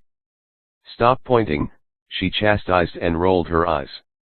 Maybe Miles wasn't the problem, Dave and Luke could easily be holding him back. Luke ignored her and pointed at Susie again. "Come on, she's cute and this is the last night I get to watch you in action." "No way, man." Dave put his arm around Miles's shoulder, steering him in the opposite direction. "Amy McDougal, she's the girl you should go for." All five of them looked over at Amy, who was dancing on the hood of a car while one of the basketball players stood at the ready in case she fell over. Her dress had wet spots from where she spilled her own drink all over herself, as Kira had witnessed 5 minutes before. They all looked back at Dave. He was clearly going for the "she's drunk so she'll definitely dance with you" approach. "David," Emma started, pulling him away to reprimand him for basically telling the group that Miles's only hope was someone who had no control over her senses. "So, I win." "Susie it is," Luke said, pushing Miles forward. He shrugged his shoulders as if to say okay, shook his head to get in the zone, and then straightened his glasses before walking over. "This is going to be good." Luke put his arm around Kira so they could watch together. "Why? What do you know?" Kira asked, not liking the mischievous glint in Luke's eye. Nothing," Luke shushed her. "Luke," Kira said harshly. He looked over at her, slightly deflated, as though Kira were totally ruining his fun. "Okay, so I might have already told Susie that Miles had a crush on her, and she might have already told me she would love to get to know him better, if you know what I mean." He wiggled his eyebrows and they watched as Miles led Susie to the pseudo-dance floor that the circle of cars created. He shot both of them a not-so-discreet thumbs up, and Kira silently prayed he didn't screw it up. "You're quite the matchmaker." She laughed. "I do what I can," Luke said and looked over at her. Their faces were close together, and Kira could almost feel his pulse quicken. Not for the first time, she thought maybe she was reading his mind, because Kira knew before Luke even made a move where his thoughts were going. She broke his gaze, pulling away, and Luke released his hold on her arm to step a few feet backward. When she heard his shuffling feet pause, Kira turned her eyes around to face him and eased her body back to rest against the railing. The small space between them might as well have been miles. "So, what about you?" she asked, trying to break the tension. "Amy's up for grabs, you can always try for one last high school hurrah before we leave tomorrow." Luke grinned at the joke, trying to ignore the fact that Kira had very clearly just blown him off. She wondered what would happen when they went to Sunnyvale. He had not been overtly obvious about his feelings for her, and sometimes Kira thought she was making it up in her head, but at moments like this, when she caught a glimpse of his small tendrils of longing, Kira wondered what really went on behind his goofy exterior. "So, are you excited for tomorrow?" he asked, crossing his arms and leaning against the wall opposite her. Under the porch lights, Kira thought his bleach blonde hair seemed to glow, and she realized she would be the only person for the next few weeks who didn't have almost white locks. It's strange to think about being surrounded by conduits. "I'm excited, but it's a little nerve-wracking too," she said honestly. "Everyone will love you, don't worry. My little brother can't wait." I think he thinks you're a shiny new toy for him to play with. Kira smiled, already picturing a miniature version of Luke running around with a wide smile on his face, fascinated by everything around him. Luke's family would be interesting to finally meet. Kira wondered what his sister and parents would think. Had he told them about Tristan? And, Luke continued talking, recognizing that Kira still needed reassurance, the council really isn't that bad. Everything is going to be great, you'll see. I hope so, she said and glanced back out at the party. Miles and Susie were still dancing, getting friendlier and friendlier, Kira thought, and Dave and Emma had disappeared. So much for the five of them hanging out. Everywhere she looked, she saw her classmates, but they seemed more like strangers to her now than ever before. She wasn't sad to be leaving this town, just the few amazing friends she had made there. Kira looked back at Luke, ready to ask more questions about their travel arrangements for tomorrow, when she saw him focus on something beyond her shoulder. The muscles in his face tensed, his usual laugh lines disappeared, and Kira saw his whole body stiffen. It could only mean one thing. Loverboy is here, he said, and Kira turned to see Tristan weaving his way through the crowd. Like a shadow sneaking between the rays of the headlights, he molded into the dark. Every part of him was hidden except for his pearly skin. Kira tried to smother the smile threatening to spread across her face and turned back to Luke to silently let him know she wouldn't abandon him to spend time with her boyfriend. I'll leave you two alone, Luke said, pushing against the wall to straighten his body and prepare to walk away. Luke, stay. I want to hang out with both of you. He shrugged, as if to say that's not possible, and started to leave. Kira heard the porch steps creak behind her, knowing it was Tristan, and spun around. We need to talk, Tristan said, his voice full of concern. Luke stopped walking and looked back, alert. What's going on? He asked. Kira could tell he had transitioned to business mode and had let the personal drama go for the moment. Privately. Can we get inside? Luke nodded and walked over to the door. Reaching above the door frame, he pulled out a spare key that Miles must have told him about and opened the locked door. Tristan grabbed Kira's hand, entwining their fingers, and quickly kissed the top of her head before following Luke inside. Luke shut the door behind them. The kitchen was eerily dark and the soundproof glass dulled the strains of music coming from the party. Heavy shadows crept around the lines of light peeking through the windows, making the three of them seem very alone. Kira shivered with a sense of foreboding and dropped Tristan's hand to lift herself onto the granite countertop. She knew she would need a seat to hear the news Tristan clearly felt was urgent. What's going on, Tristan? She asked. With traces of sadness lining his clear blue eyes, Tristan looked at her and responded, You and Luke need to leave now. Immediately. I brought Luke's car and packed your stuff. He ended quietly, as if not wanting to believe the truth in his words. Kira reached out to grab his arm, pulling him closer. There was something else, something he didn't want to tell her.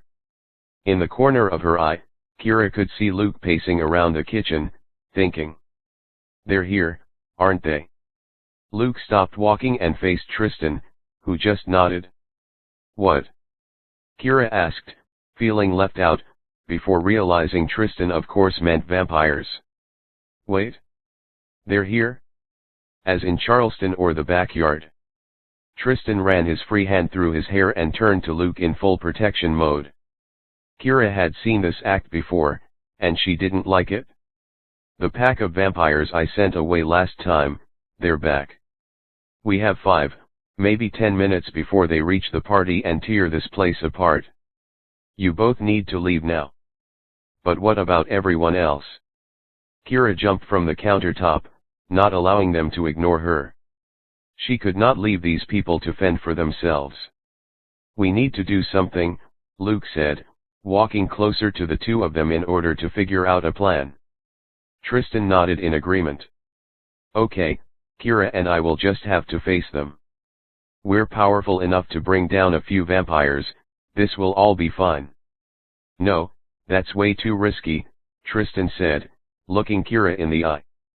You have to leave. You and Luke get in the car and start driving. I'm going to lure the vampires away, pretend I'm with them and that I saw you leave. Hopefully, I can lead them in the wrong direction for a while so you and Luke have a chance to escape. Oh, and your plan is totally foolproof, Kira smarmily replied. I would rather fight them. It's what, 8 or 9 vampires. Luke and I can handle it. You can't do this on your own, Tristan. She reached her palm up to cup his face, letting her finger brush against his hair. She wouldn't let him do this alone. No, Kira, Luke spoke forcefully. Tristan's right. He needs to do this. It's the best way to make sure you don't get caught. Kira turned to Luke angrily. It's not like you wouldn't gladly watch him die, she hissed, then looked away, instantly sorry for the remark. Luke was better than that. She knew he was better than that. This isn't about that, okay? Luke replied softly, staring at the ground to hide his involuntary wince. Everyone at this party is at risk right now, and you being here only amplifies that. Tristan's plan is the best way to keep everyone safe. So, let's go. He grabbed her hand and started pulling her from the kitchen toward the front door of the house. Wait, Luke. Wait. She tugged against his hold and stopped walking to glance back at Tristan.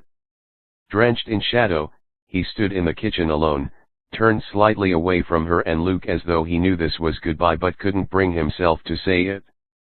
Meet me at the car, Luke said and dropped Kira's hand to leave the two of them alone. He disappeared out the door, and before Kira could blink, Tristan was by her side. His hands gently cupped her face while he stared into her fire-laced eyes. It's going to be all right, he said, urging her to believe him. Kira tried to quell her racing heart and believe his words, but even if it was all right tonight, neither one of them knew what the future would hold in these next 2 months apart. He would be chasing down Diana, and though Kira knew he could take care of himself, even vampires could die. Kira rested her forehead against his, enjoying the brush of his cool breath on her cheek in this one moment of peace. I love you, she whispered. He leaned in to kiss her, and Kira pulled him closer, not wanting to let go and lose the touch of his soft lips on hers. Tristan lifted her off the ground, hugging her close to his body, and she wrapped her arms around his neck. Everything felt perfect, at least for an instant before his body stiffened. He broke their kiss, pulled her in even tighter for a final hug, and then set her back down, still holding her. Kira stared into his sapphire eyes, reading the sadness-tinted longing in his irises and knew the vampires were here. Tristan let her go and stared, moving his eyes so he could take in every inch of her face. She ran her hand through his hair, pushing the ebony locks off of his forehead one last time, breathing in the moment. In the time it took for Kira to blink away a tear, Tristan had vanished, leaving just a memory, and she was left alone holding only the air. ### Simmer, Midnight Fire Book 2, is available wherever ebooks are sold. More information available on my website, www.KaitlynDavisBooks.com. About the author. Best-selling author Kaitlyn Davis writes young adult fantasy novels under the name Kaitlyn Davis and contemporary romance novels under the name K. Marie. Always blessed with an overactive imagination, Kaitlyn has been writing ever since she picked up her first crayon and is overjoyed to share her work with the world. When she's not daydreaming, typing stories, or getting lost in fictional worlds, Kaitlyn can be found indulging in some puppy videos, watching a little too much television, or spending time with her family. Join Kaitlyn's monthly newsletter for exclusive content, updates about her upcoming releases, book recommendations, and more.